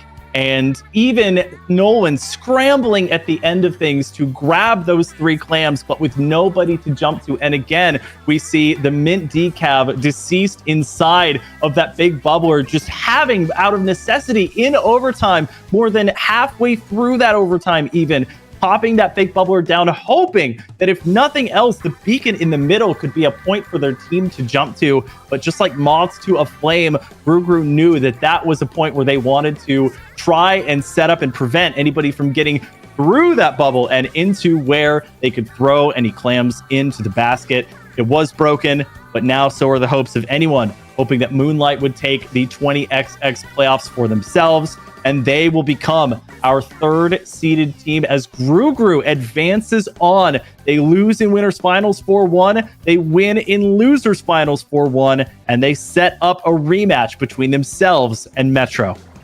Oh, love a good bracket right here in front. And, you know, let's give Moonlight their flowers here. A great showing, some incredibly close games with GruGru, as they always seem to play. But as also always seems to occur, at the end, some things don't go their way. They end up falling here. A great fight for them to make it this far. And again, to beat Fluffy Black Lotus and then to have a great set with GruGru. It's tough out here. These wins do not come easy for anybody. Don't get it twisted here. Even these top teams know that they have to be sharp when they're up against players of Moonlight's caliber. And, you know, I got to give them their flowers here. A bronze medal, but you're still on the podium. So thank you to Moonlight for coming out. But now, Zach, we get to the matchup that every caster, with the exception of one, I believe, had predicted here in our grand finals. Well, and it's one that we've talked about multiple times on the broadcast, and even before, you know, when we were watching these matches take place, how the winners final set could have gone either way. I feel similarly to a lesser degree from this losers finals. I think a game maybe could have gone differently, and we could have seen a 4-2 from Moonlight there, losing still to GruGru. But this grand finals is going to be so back and forth. And just like the winners finals, one where the scoreboard might not tell us the entire story. If you thought the GruGru and Moonlight matchup was pretty close and there was a lot of sort of last second, maybe last minute and a half lead changes, you're going to see probably more of the same, as well as just some last second overtime potentially moments between these two teams. And you mentioned, Nine, the breakdown between our casters and how they predicted this one would shape out. It would be 6 out of the 9 casters predicting GruGru, in this case, to come through grand finals, force a bracket reset, and thusly win that next still best of 7 bracket reset. And only 3 predicting Metro to weather through the grand finals or coming back in a bracket reset, stopping the advances of GruGru here to take it all. So interested to see. We have not seen a Game 7 as of yet. Will this be our first opportunity to catch one? Only time will tell. And Zach, I hope for your sake and my sake that we don't go to Game 14. Because boy, oh boy, at the pace these players are playing at right now, 14 consecutive games will, I'll have to take off the blazer at a certain point, man. It's just going to be... I'm close with you. These matches are too hot, too difficult to keep up with over time. But let's talk a little bit now about this matchup, and in particular, one of the first times in a while, I feel like I'm going into a grand finals matchup not having a pretty good idea of what both of the team comps are going to be. Because we made so much of all the swaps that we saw from Moonlight, and deservedly so, but I did not expect to see this version come out from GruGru either. I mean, listen, Bagel can play anything under the sun. Biscuit can play anything too. But to have a Dooley's NZAP comp come out, I know part of that is, again, playing to the map and mode, but I did not know that this was something that they had in their prep. Thankfully, Kyo will play Slosher until the end of time, so he makes that pick pretty easy. But maybe they felt like when they were playing against Metro, they just didn't have the speed, they didn't have the fighting capabilities that they wanted with a pen composition. For everything that the Snipe Rider 5H can do really well, it can't necessarily fight and jump on teammates or opponents who maybe are at 1 hit or 2 hits left. It can't do that as well as maybe an NZAP could, being that third wave of pressure. So they have, I think, all the momentum in terms of maybe throwing a couple curveballs at Metro, but on the other side, I don't know that they have an answer yet for Atomic on that roller, and she absolutely broke a few games open in that last set, so maybe part of this compositional change is to deal with that. And 9, I'm not sure I can summarize the team compositions and the matchups as well as you, or even supersede that. So I fear I'm going to have to get philosophical on you again. Okay. And the point I'm going to bring up this time, does it ever, amaze you that we get so astounded by just the slightest compositional changes of weapons that are still quite good, and that if popular creators are putting them on a tier list, there is a 70 to 85 or 90% bottom tier that is don't play this or something to that effect. And there is a 10 to maybe 15% range that's like niche, kind of niche, good, very good. And so when we see, things like an NZAP and we're like, oh my gosh, an NZAP, and we still know that it's very, very good, there is this layer of so many other weapons that are in the game that are not played at a competitive level that I'm always astounded to see, like, if somebody brought that out based on our reactions to these slight meta changes, I think we might faint. And it might not just be the fact that we're wearing these blazers that are making us sweat. If we saw any more changes than what we're already seeing, I truly don't know what would happen on the broadcast. But as with these other sets, we are going to start from a neutral point, a map and mode that is predetermined. And for this case, it's going to be Splat Zone's Robo Ramen. So we are going to go back to starting with that sort of neutral ground game. And Robo Ramen was not in the last set, but I believe it was in 1 or 2 of the ones prior. And always love seeing this map just because of the verticality changes, the ways that you can kind of hide in that underbelly, it feels like, of the map. But the focus is still on that not too large one zone map that Robo Ramen possesses. Yeah, and this is one of the maps, especially in zones, where you will see players who maybe even have been playing Splattershot the entire time switch over to the Neo Splash-O-Matic here, because Triple Ink Strike's so good on this map, because it is that elongated area that you talk about. Most of it is the zone, but it's still a little bit of a distance to get into the opponent's spawn, so depending on where you place it, you can take everybody out, steal that zone back for yourself, and then have a real opportunity. But folks, Grand Finals now beginning between these two teams, our top 2 seeded teams. We don't have to wait any longer. Zach, here we go. Let's take a look at it. Here's Zenith going to be on this Neo Splash as we see Atomic on the roller. We talked about how they, have been doing some crazy things on the roller. And it was actually, I saw a scrim where folks were testing out, I think specifically the mid-decavitator, but it was Atomic on this exact weapon using the roller, trying to see if they could affect change. That, of course, was on Umami. This is going to be here on Robo Ramen, where there's a tough fight going on between the zone. Both teams claiming 4 points each. Kill back all the way off, but still able to throw a Herculean strong arm there to get these tri-strikes over by the zone. That'll help Grugru take things back, and now Metro forced to back out closer to their spawn. And you saw right at the beginning what the plan is. Atomic saw the moment. They opted to run forward there, but Grugru was 1 step ahead, backing up and putting the chip damage on to send that roller back to spawn. Now's where things can get a little bit scary. You can almost always make it to this part of your side of the map and get your Tacticooler, but where is your pivot point from this? Typically, it comes from somebody else diving onto that other side, and it is going to be Atomic once again. They moved right in, took out Gray, who was waiting for that exact moment, but all the while, Zach, no zone to be had. There are still 3 members up from Grugru, meaning they should be able to keep stability, keep control, and this is dangerously close to getting away from them. Well, and I promise to stop harping on Atomic after this, but roller players, I think you should take notes, because the way that they're using these curling bombs is counterintuitive to, I think, how most roller players try to play it, which is they throw one out, they swim right behind it, they see maybe they're wearing Ninja Squid, they stay behind it, and they get into areas that they might not be able to easily get into otherwise. Atomic is using these more as a distraction factor, or even just to get some errant damage on somebody. They're not using that as a movement tool at all, and are waiting for their team, as we see a nice direct there from Gray, who has that build them up. A Wavebreaker, which is going to spot their assassin as they go down kill, looking to see if they can get one over the wall. They're on to Yoshel, gets the 1 shot, but is not going to chase, and somehow gets the trade there onto Atomic as Grugru 31 points and still chipping away at that penalty. Yeah, great work there from Kyo, because on the other side of the map, Goss was absolutely making life difficult for the other members. That was 2 members that time of Guru who were completely stuck trying to deal with this 52 gal that is now chasing Kyo down. Kyo almost falling off the map, instead moves forward there, jumps right into the waiting arms of another opponent. Somehow Gray being the lone survivor of that scuffle there, and in the wash, I think Goss had to back up there, so that's one threat dealt with for the time. But you can see again on some of these maps how creative these teams are getting at finding ways to create advantages. Gray goes down, that was their forefront member, and if they are able to hold through this, they might take the lead, but of course, commentators curse a swap and a penalty.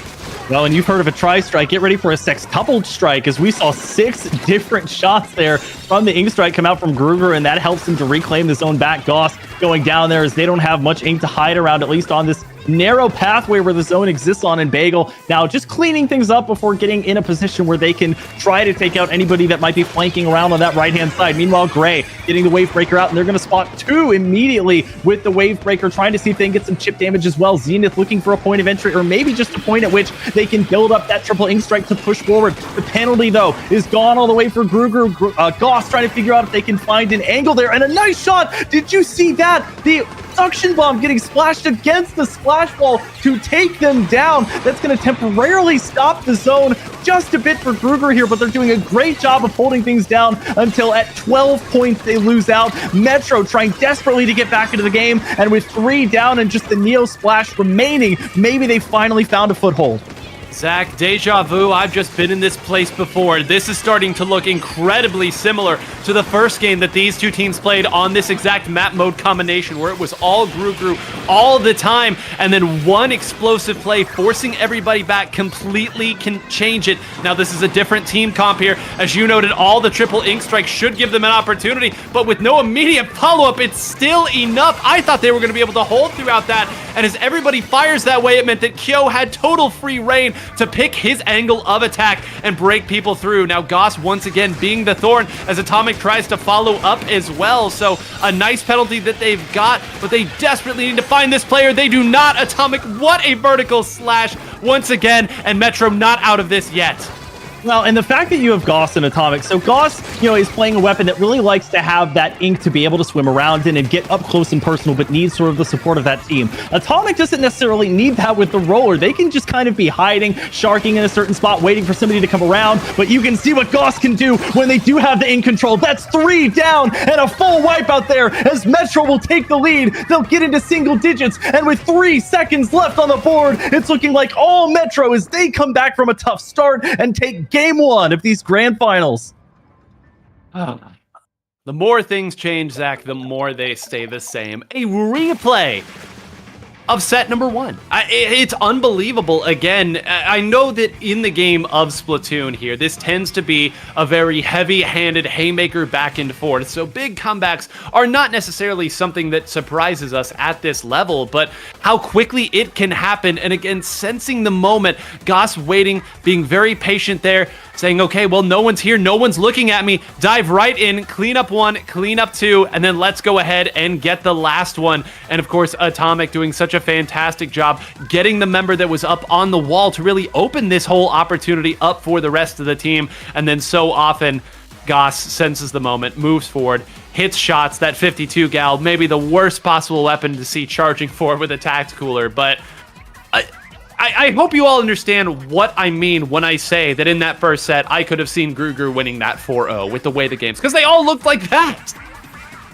Well, and I'll throw a phrase right back at you, which is that necessity is the mother of invention. And Gru needed to get back to the zone. They had such little time to get in, and Goss knew that they had just a little path to swim through, but knew that it was enough just to get in, and that maybe Gruger was not going to be expecting them to push, and maybe Metro just holding at the front of the zone, making sure that they couldn't get in. Goss takes the opportunity, takes that offensive edge, and swims through just the slimmest margin of ink, and it happens to not only just be enough, but they had a little circular pool of their own ink ahead of that little sliver that they used to take down the initial 2. From there, they're able to clean up that space. The third is distracted or trying to get anywhere close to the zone, and they're able to pick up the third that ended up contributing to that overall overall wipeout. And 9, to your point, that first 3.5 minutes, it was Gru all the way. So when you're saying things like, oh, we saw a 4-1 in winners finals, but we could have easily seen Gru take it, it doesn't seem believable on paper. But hopefully, if you just saw that game one,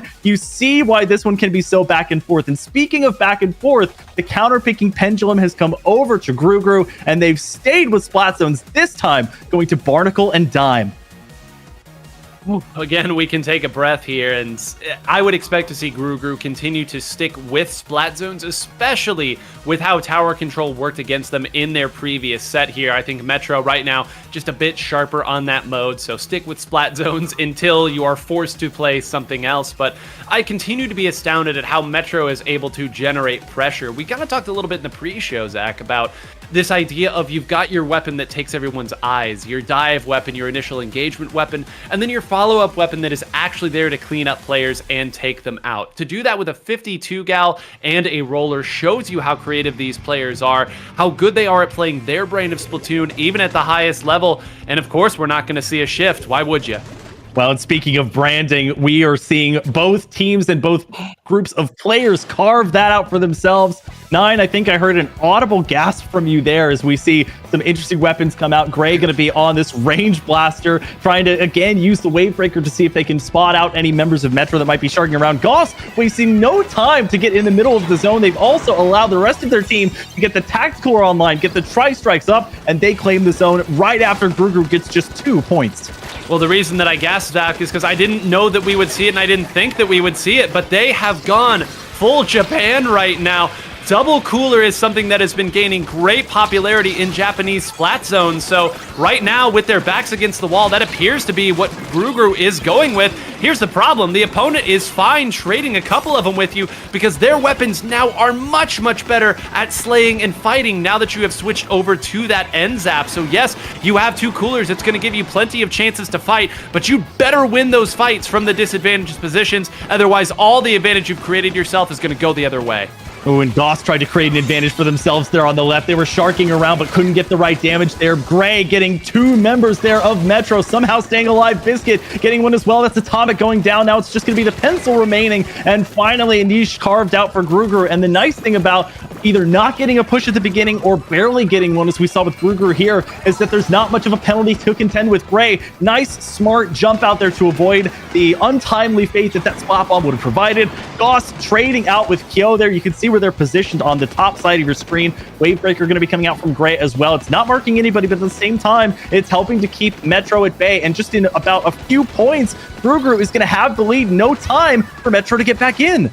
And look at how frustrating this must be. Every time Gray jumps back, he lands next to another Tacticooler because there's 2 of them. So you just have to assume that there's going to be a Tacticooler range blaster that is going to be charging forward at you with a head of steam. That time gets swallowed by a big hug from Atomic and has a couple other hugs to go around with this roller. But you can see the strategy here. Again, I will point out it is going to be difficult for them to fight out of these positions that they're stuck in right now. They managed to do it before, and you can see Goss still waiting, Zach, in that exact same spot, even saying this way, so we know exactly where they're at. But Bagel calls them out. I don't even know how they saw that, but it might not matter. Atomic once again dives. That's 3 that have gone down there, and Atomic wisely moving back to the center of the map, does not want to give up the advantage they've created, and it'll swing right back the other way, Zach.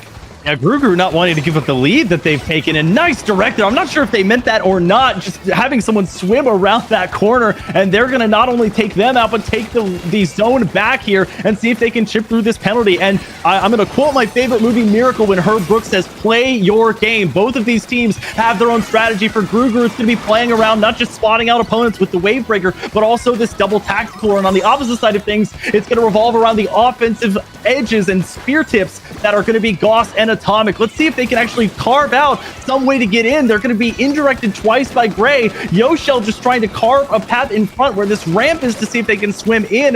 Time may be on their side, but as Gru gets rid of their penalty, and they will be taking the lead in short order. It's going to be Metro trying to push forward and actually do stop Gru from taking it over with 3 points remaining. Maybe the one player that we haven't talked about in this set, Zach, is Yoshell. Waited that entire time, almost overextended to get taken out by Bagel, but then finally, at the very end of that fight, got Bagel there, who is just barely far forward enough. That neutralized the zone and everything fell out at that point. And now speaking of small penalties, look at this. You're going to get one Tacticooler, and that's going to be all for the time being. They're going to wait for Kyo's triple Ink Strike. They're going to try to dive in with it. And this is it, Zach. This could be the set getting away from Grugru if they don't find a way through.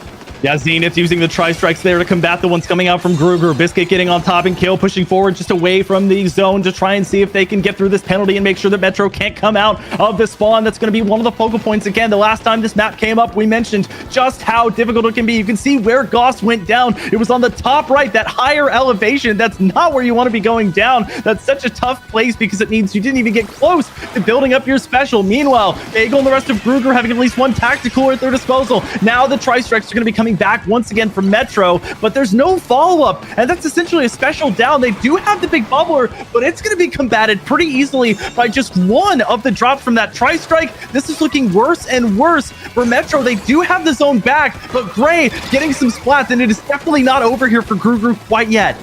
No, but it's looking very, very precarious at this point. You can see everybody turfing here. Some timely triple Ink Strikes. Kill barely getting away from one of those. And now Bagel's going to have to build up all shots from that Snipe Rider there. They're going to run out of time. Maybe before this ends, they take it, but they have to hold it. And I'm not sure they can. They do not. And Metro now up 2-0 on the Splat Zones maps against Grugru. Zach, everything that Grugru has switched to has not been enough from the same static composition that we are seeing here from Metro. They're just on another level.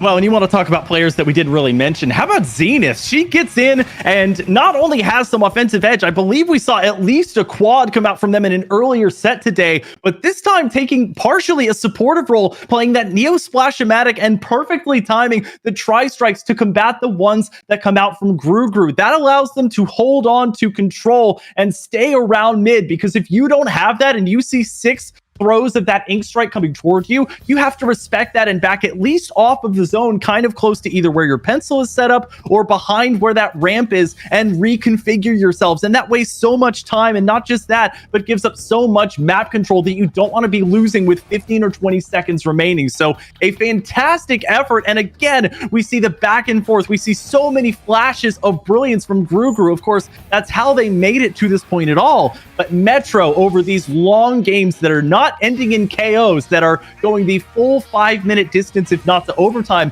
Metro, the stalwart team, able to hold out just enough to stave off Grugru, and that's all that matters when the only thing that counts is how many points you're able to stack on that board.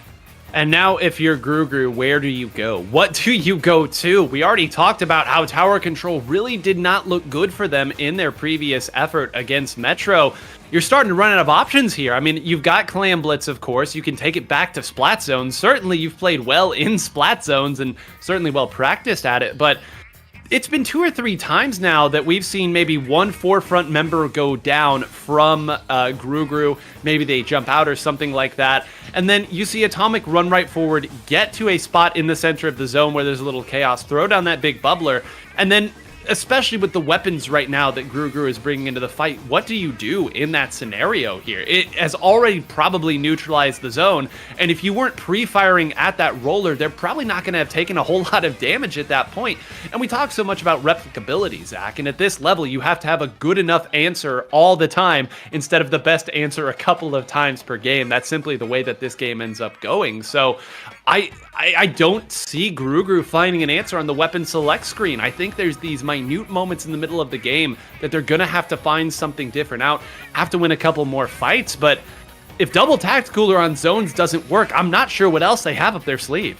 Yeah, it's you're exactly right that it's not as large as, okay, we can make these weapon compositional changes, or we can select this certain map and mode and it's going to go great. And speaking of that, off of our Splat Zones era and going to Clam Blitz, I found it interesting that we start on Robo Ramen and then game 2 goes to Barnacle and Dime. Those 2 maps are not in the pool for either TC or Clam, but Umami is. So we take Umami off the board for both Clam and now Splat Zones as well. So again, we start whittling away at our options and taking a look at the compositions here. We're once again going to see Just a couple of changes here. We see Bagel sticking on that NZAP. Gray going to be on the Rapid Blaster Pro Deco once again. So no double tactical coming out here. The 52 and the Hero Shot now coming out from Zenith instead of that Neo Splash. Both teams kind of finding that neutral ground. But once again, Gruger seems to be starting hot. Yeah, this was the composition that they brought out against Moonlight as well. So they have to have something that they like here. Not liking the way that this has started, though. I'm almost certain, again, you can jockey for position, you can take space, but at a certain point, that 52-gallon roller are going to be running at you with a head full of steam and bad intentions. So, of course, it's going to be the first great going to Metro here. And again, Atomic, you can't take them down. Now what do? You wait, you hope. Now they're back. Now Goss is back as well. That wall is up. There's more points coming off the board. And yeah, Goss isn't going to leave until given a really good reason to. And a Rapid Blaster Pro probably won't be that. They're going to need a little help.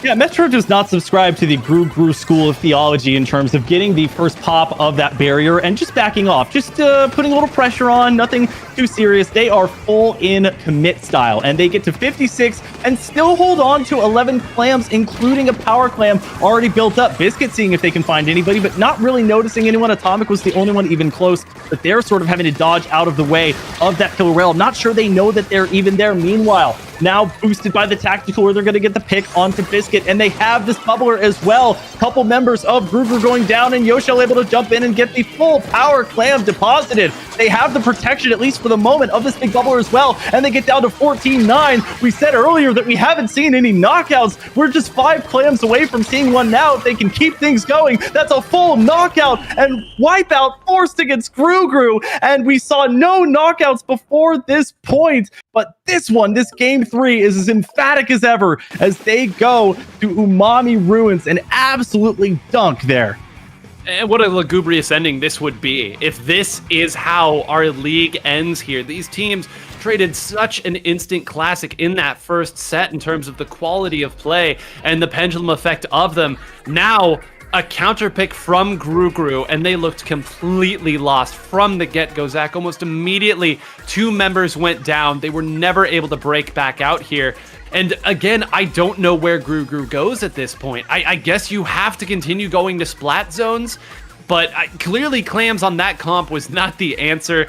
And again, the most frustrating part is Metro doesn't have to change a darn thing. I mean, their biggest pivot has been what support shooter is Zenith gonna play? Everything else continually works over and over. The frustration is starting to build. You feel like you're one shot away from taking up that roller 2 or 3 times. Instead, Atomic gets away and makes you pay. And Gruger, come on, give us something here. I know you have it within you. You've made comebacks like this. I would say quality of play-wise, this would be your most impressive. But it starts with one. It starts with one. 9, you mentioned not wanting us to go to a game 14. We could be on the very opposite end of that spectrum. We take a 1 out of the equation there, and we're sitting at a mere 4 if Metro has their way.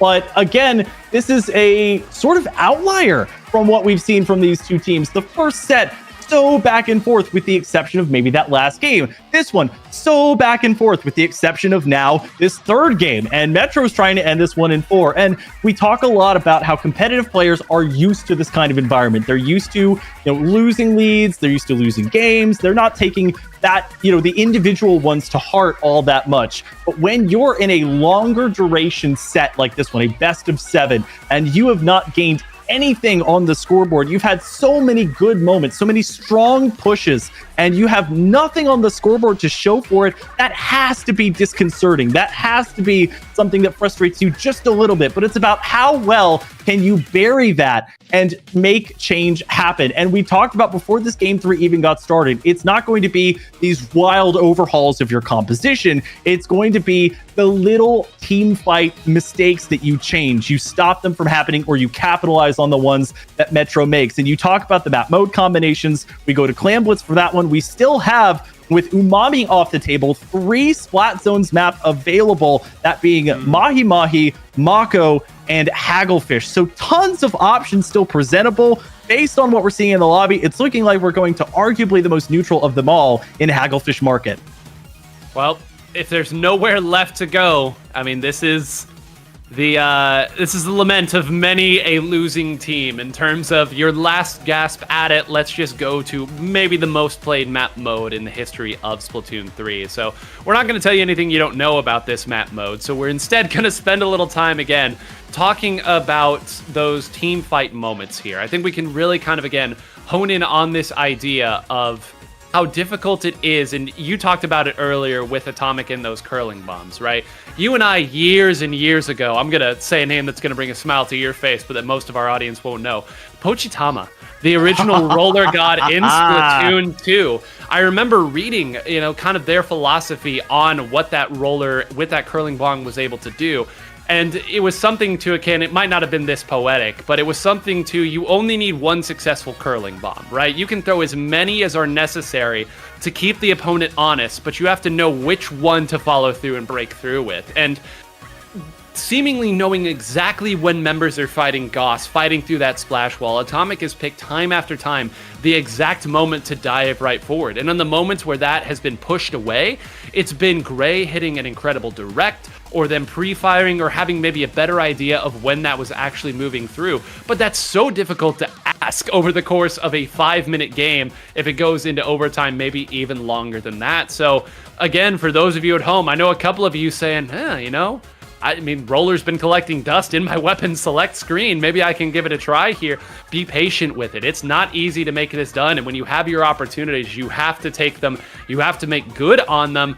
And I would expect to see the same from Atomic on this Hagglefish, a very, very strong roller map. Well, because it's counterintuitive to everything that the roller stands for, right? It is get up close, get those flicks, try to get the one shot. You don't really play at range that much. You don't expect for a weapon like that to essentially be pinging for where targets are, trying to get those little hit markers, trying to see if you can carve a path or see if anybody swims away from that curling bomb. It just doesn't really fit into the whole marketed way that maybe the rollers are supposed to be played. So it's so fascinating to see how these weapons that make it to the highest level of play, how do they get there? What is the play style that backs up the weapon at the face of it? So looks like almost everybody from Gru is ready. Gray just perhaps thinking about what blaster they want to opt for this time around. This time for Metro, a couple already in. It seems like Zenith, you talked about how they've been sort of swapping between different shooters. We'll have to see what we do as far as how they're going to resolve this game 4, and Gauss and Yoshel thinking a little bit more heavily on what they want to bring in. So super interested to see. We're not going to have to wait long. Let's go. Game 4. Can Gru put up a fight, or will this be a dominating sweep in the face of it from Metro? Here we are, folks. No change whatsoever, and why would you? And I don't believe it! The Zimmy Splatling is out, Zach! Oh my goodness, I made the joke about the last lament of a dying man being this. Now, Gray has brought out a weapon that has received hushed whispers in terms of what it can do. And of course, a mini Splatling, one of the best at turfing in the game, and its zones and its turfing, so it makes sense there. You have the big bubbler as well. I don't know exactly what page of the book they're on at this point, what portion of their prep that they are waiting on to try to make this happen. But Zach, so far, it's been the same story the entire time. Atomic, get the quad for us. Wait, hit it, and there's 4.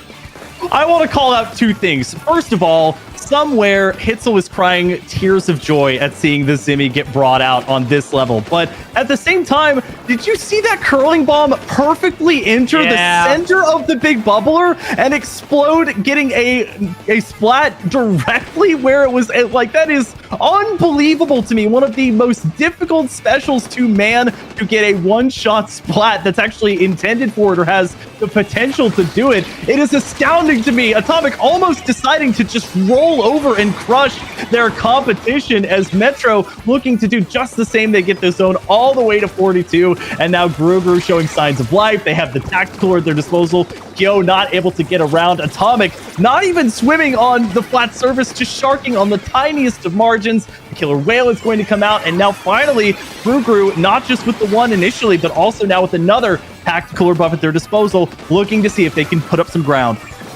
Well, it's so difficult again. You really need your Slosher to win a lot of these fights. Can't necessarily be the engaged weapon.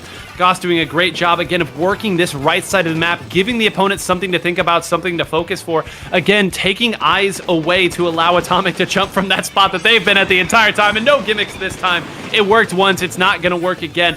Finally, GruGru with a real opportunity to put some points on the board. Biscuit does fall off the side, will have to reposition, but that might actually end up working for them because they should be back to take anybody down on the zone, but it was actually enough. I think one member went down on the zone and I did not see what two, but that was enough to turn it. Now poor Biscuit, who was rotating back, now has to jump back there. And once again, GruGru that had finally found some stability, Metro able to rip it away with limited resources. Yeah, Goss unfortunately not able to stay alive, but they were doing a bit of just advantage keeping there, pushing forward to make sure that GruGru couldn't get in, and Metro does have the Tri-Strike in order to back up some of their play, but it's just not enough or placed in the right spots to fully cap this zone, and now Bagel able to sit at the front of this zone, dueling with Yoshell and winning it, whether it's because of the tactical or just pixel perfect aim. Kyo, unfortunately, going down there. Zenith looking to go forward. They're going to get that splat with the suction bomb as Yoshell helping to take down this big bubbler. But so far, the lead for GruGru, they're doing great. And now Metro has, again, the counters to it, but it's back and forth. The Tri-Strikes playing such a pivotal role, especially on these Splat Zones maps. And the big bubblers going in a flash. The fact that they're getting popped, you have to wonder, are they even doing what they're slated to do if they get just mowed down as instantly as they have been? Well, at least it's keeping some turf your color on the side of the map, and it is giving you another option for your jump. At this point, I think that's all they can really hope for there. Maybe they feel like there's just too much chip damage that is coming in. Whatever the reason may be, it's at least given GruGru a little more stability, and certainly the turf output has been helping them here. You see Atomic waiting at the top of the screen, going to wait for Zenith to throw this in like clockwork. Kyo identifies it and gets a shot out, but I think they may have lost where that roller was going. Charging right forward with Goss as well. Gray will pre-fire and take out Goss. They should be able to identify Atomic here. Be careful, don't feed this roller, barely getting away. Atomic still not down and jumps away, so disaster averted. They should be able to continue scoring some points or at least mowing down their penalty, but Zach, you can see the thin margins that this is all hanging on. Yeah, I felt like Goss was almost trying to use that killer whale as a camouflage. They were sitting right in the middle of it and just got spotted out at the worst time, not getting into their weapons effective range. Zenith has stayed back this game. They've really contented themselves. She's contented herself with just sitting back and building up these Tri-Strikes so that they have a response or can be aggressive, just like they were here, and they give a penalty to GruGru with 19 points remaining for them. Biscuit going back to grab that tactical, and Gray just chipping down the big bubbler that they're sitting inside of as well, as they will end up trading with Atomic. Kyo having to fight against the splash wall, not something that you really want to deal with, as many weapons really, if not the Slosher, which can slosh over it, but nothing doing there. And so with 20 seconds left, Metro's gotten rid of their entire penalty. Bagel trying to see if they're within an effective range to get some shots on there with a pencil. Just a couple of points remaining. Atomic will go down, but that's the lead coming out for Metro. They get to 17. Are they able to get the zone back? 7 seconds left to go. It's a 2v1, now a 3v1. Full wipeout there against GruGru, and they've done it. Metro going to almost knock out, but more importantly, sweep through GruGru and become your 20XX League champions. My, oh my. 40. 4-0. All on your opponent's counter picks.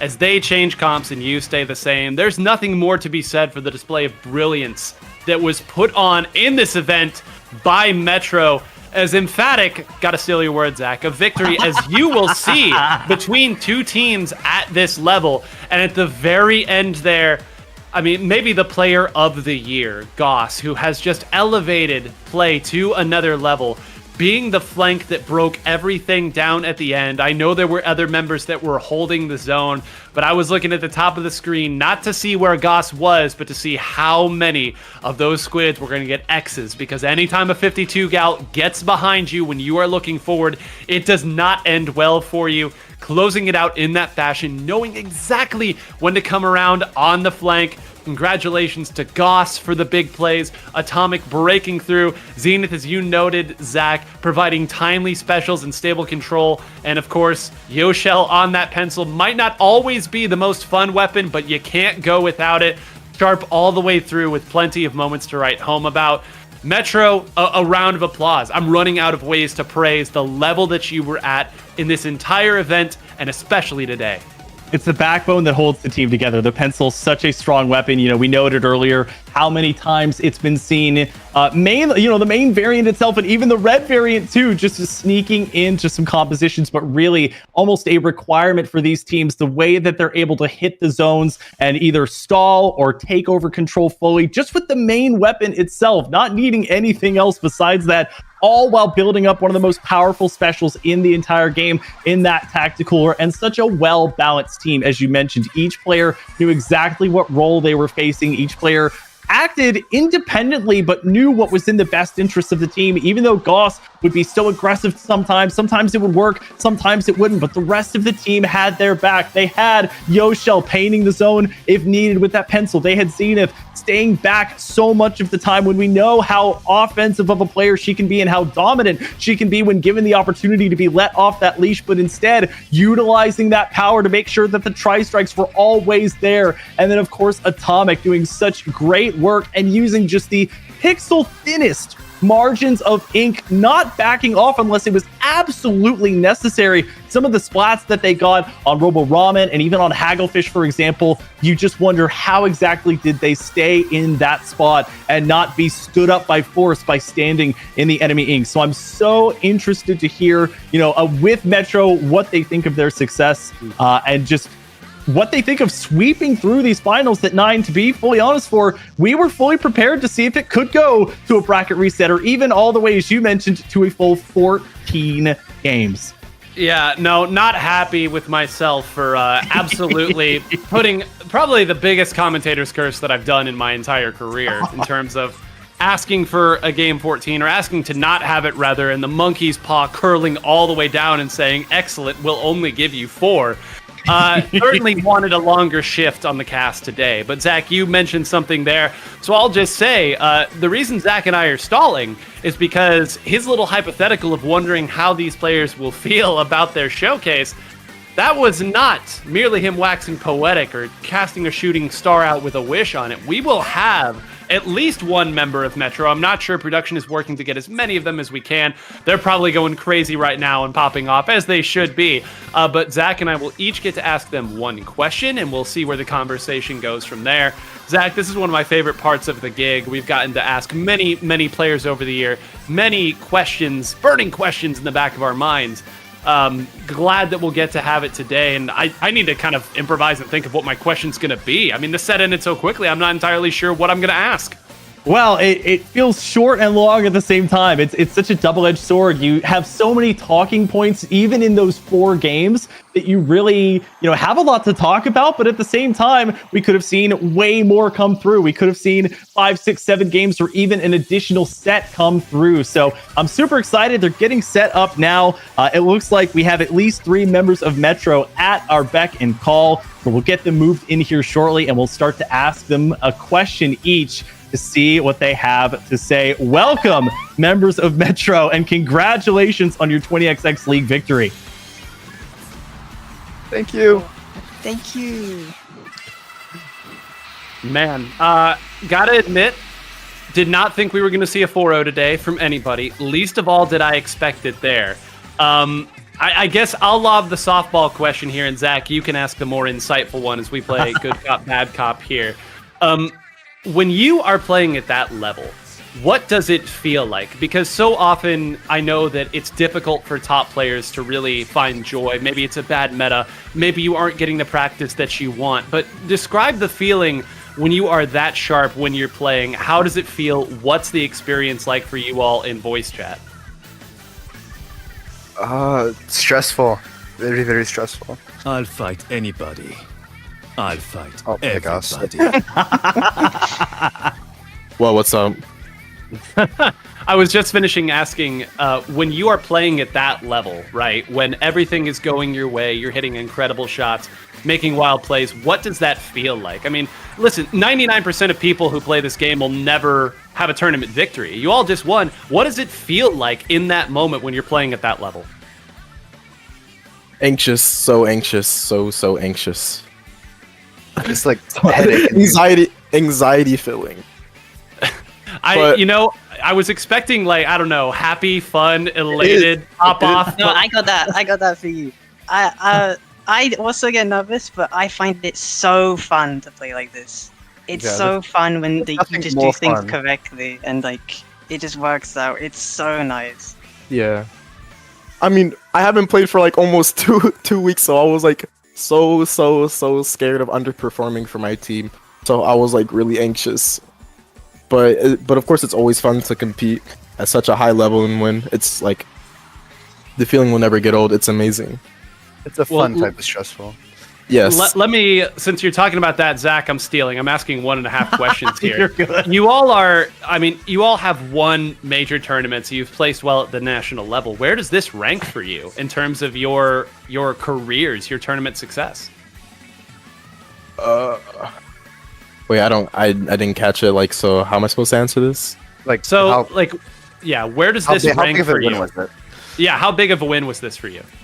So big. Like I said, like I haven't played for a while, meaning that I wasn't able to practice with my team consistently. So, like I like really wanted to get this win for Zenith because like she's wanted to win one of the majors like of this month, and like it just felt like so heavy on me to like make this wish come true or whatever. But like it's amazing, such a big win, and I'm glad she got it. For me, it's like this and Super Jump, all the two biggest wins ever, both this year. Oh yeah, for sure, Super Jump. That was a marvelous run from us as well. Well, and I want to piggyback on a couple of points they all mentioned. So first of all, the fact that you've won 2 pretty major events in relatively short succession and have carved a niche for yourselves as a quite dominant force. But, you know, I also want to give the folks an insight into, you know, what does you mentioned practicing together as a team. What does that look like to you? How much of that is sort of individualistic plays and sort of knowing your individual games the best you can versus, you know, either set plays or really pairing up, you know, with each other and really setting up things as a team so that you know exactly what you're going to do when a map and mode gets put on the table? I'd say most of our like plays and stuff is very individual. It's just we make the callouts and then everyone just moves. Like the most coordination we have is just telling each other to push. Yes. If we're coming from another angle or we're on a flank, we let each other know so they can either move up with the distraction. So, alright, so like either if when you're pushing aside, they're either going to look at you or, they're just going to look at you and try to push you. So that gives your team ample time to try and help you and clean up. But yeah, communication is just so important. Like we're just so well at communicating with each other to like help each other with our individual plays. Like we just know what needs to get done. I feel like we all just have like such a crazy clutch factor. Well, and I'll use my opportunity if I know Atomic's muted, but I'm very interested in, you know, I'll use my half question to say, how does one get so good at curling bombs to play the sort of geometry that Atomic was able to use to get some of the curling bomb splats that they did? Because we saw, I think, true mastery in that side of the game that I haven't really seen from any team that I've watched in a long time, if not ever. I'm a math student. I did say geometry, so I think you got me there. Yep, simple enough. I love a short answer there too. Like, I'm smart, I'm good at it. What of it? Atomic has also played Rolo for like 7 years since Splatoon 2, so they have the experience. Yeah. Fair enough. Fair enough. Well, I need to mention our final prize pool here, $765. So not a bad weekend's work. Okay, I mean, you got something you're spending that on, Goss? You seem pretty excited about that. What's the cut? Like 40 pizza. I'm spending it on a whole pizza. I'm gonna eat like a champion. I deserve it. When I'm anxious, I like to put a pizza in my mouth. I won't argue with the second half of your statement there. You are absolutely deserving, and hey, I mean, a good pizza, yeah, can't go wrong with it. What's the split like? Is it like 60-20-20 or? Forward to back. Zach, stall for me so I can look it up. Yeah, I'm not sure. I'm super happy. I will take this opportunity to say thank you to everybody who donated, and I think the initial prize pool amount was $250, so we got 500 and some change to increase that total prize pool. So to everyone who went to dapple.inc/prize pool and donated to these hard-working players, thank you so much for donating to this and hopefully helping for similar events. It really does mean the world, not just to the organizers of the 20X League, but of course to all of the players who worked so hard to get here. All right, I have your answer for you. $500. That is what you all be walking away with here. So $125 each. So, Goss, that better be a really good pizza that you're buying there. You better have some caviar. Gold flakes, yeah. Oh my god. Well, I know we're getting close here to the end. We're going to be signing off here, but of course, we have to give you all the final opportunity here to say what it is you want to say to all the fans of Metro, to fans of Splatoon. If you want one person to say it or everybody to have a moment, the floor is yours, Metro. I guess just. I can't think of. Actually, I have something perfect. What is it? Yeah. If you see all 4 of us in a tournament, seed us 1. Stop seeding us 2nd, bro. Stop seeding us 2nd. Seed us number 1. I had your back. I had y'all first on my predictions, and I can claim that fame now. That's my one selling point. So goatee invested. I have been, especially on the Zenith song, seeing her in V3S and then Super Jump. I have known that y'all have been gassed for a while. So again, congratulations. Anything else anybody wants to add from Metro? Atomic is like the best Slayo to ever touch the game, and Goss is incredible, and also Yosho's the best pen in the West. And I need people to stop disagreeing with me. Well, the nice thing about winning tournaments is that nobody gets to disagree anymore. So you can ask us to do it. Winning it makes it that much easier. Zach has accidentally thrown me under the bus. I was a believer that you all were good. I did not know you were this good. So no tournament that I run will have you placed anywhere but the top. Congratulations again, Metro. Enjoy your winnings here. Don't spend it all in one place, or do. It's your wins. But looking forward to see you all in the next tournament here. You certainly have deserved all the accolades that you're going to get for this. Thank you so much. Thank you for hosting. And thank you so much for all the work you guys put into this event. It's amazing. We actually don't deserve you guys. You guys are the best. So much. Nor do we deserve y'all in the amazing place that we got to see. So the feeling is mutual. Well, that's actually a great transitory point there, because now we will be thanking the TO staff in the best way that it can be done, because there is a credits list here. So everybody stick around for the credits. There's no after credits sequence like in a movie. However, you will get to see the people who have worked tirelessly to make this happen. League is the hardest format to make people stick with here. So many people have tried, but to see a league to its conclusion, all the praise will go to the people that you will see in these credits. Zach, any final words, or should we send this off? Let's send it off. Again, congratulations, Metro, for the amazing work, and to all of the teams that participated in the 20XX League. Let's give our fair recognition to the staff that put this together so that we can hopefully see more amazing work from them in the future.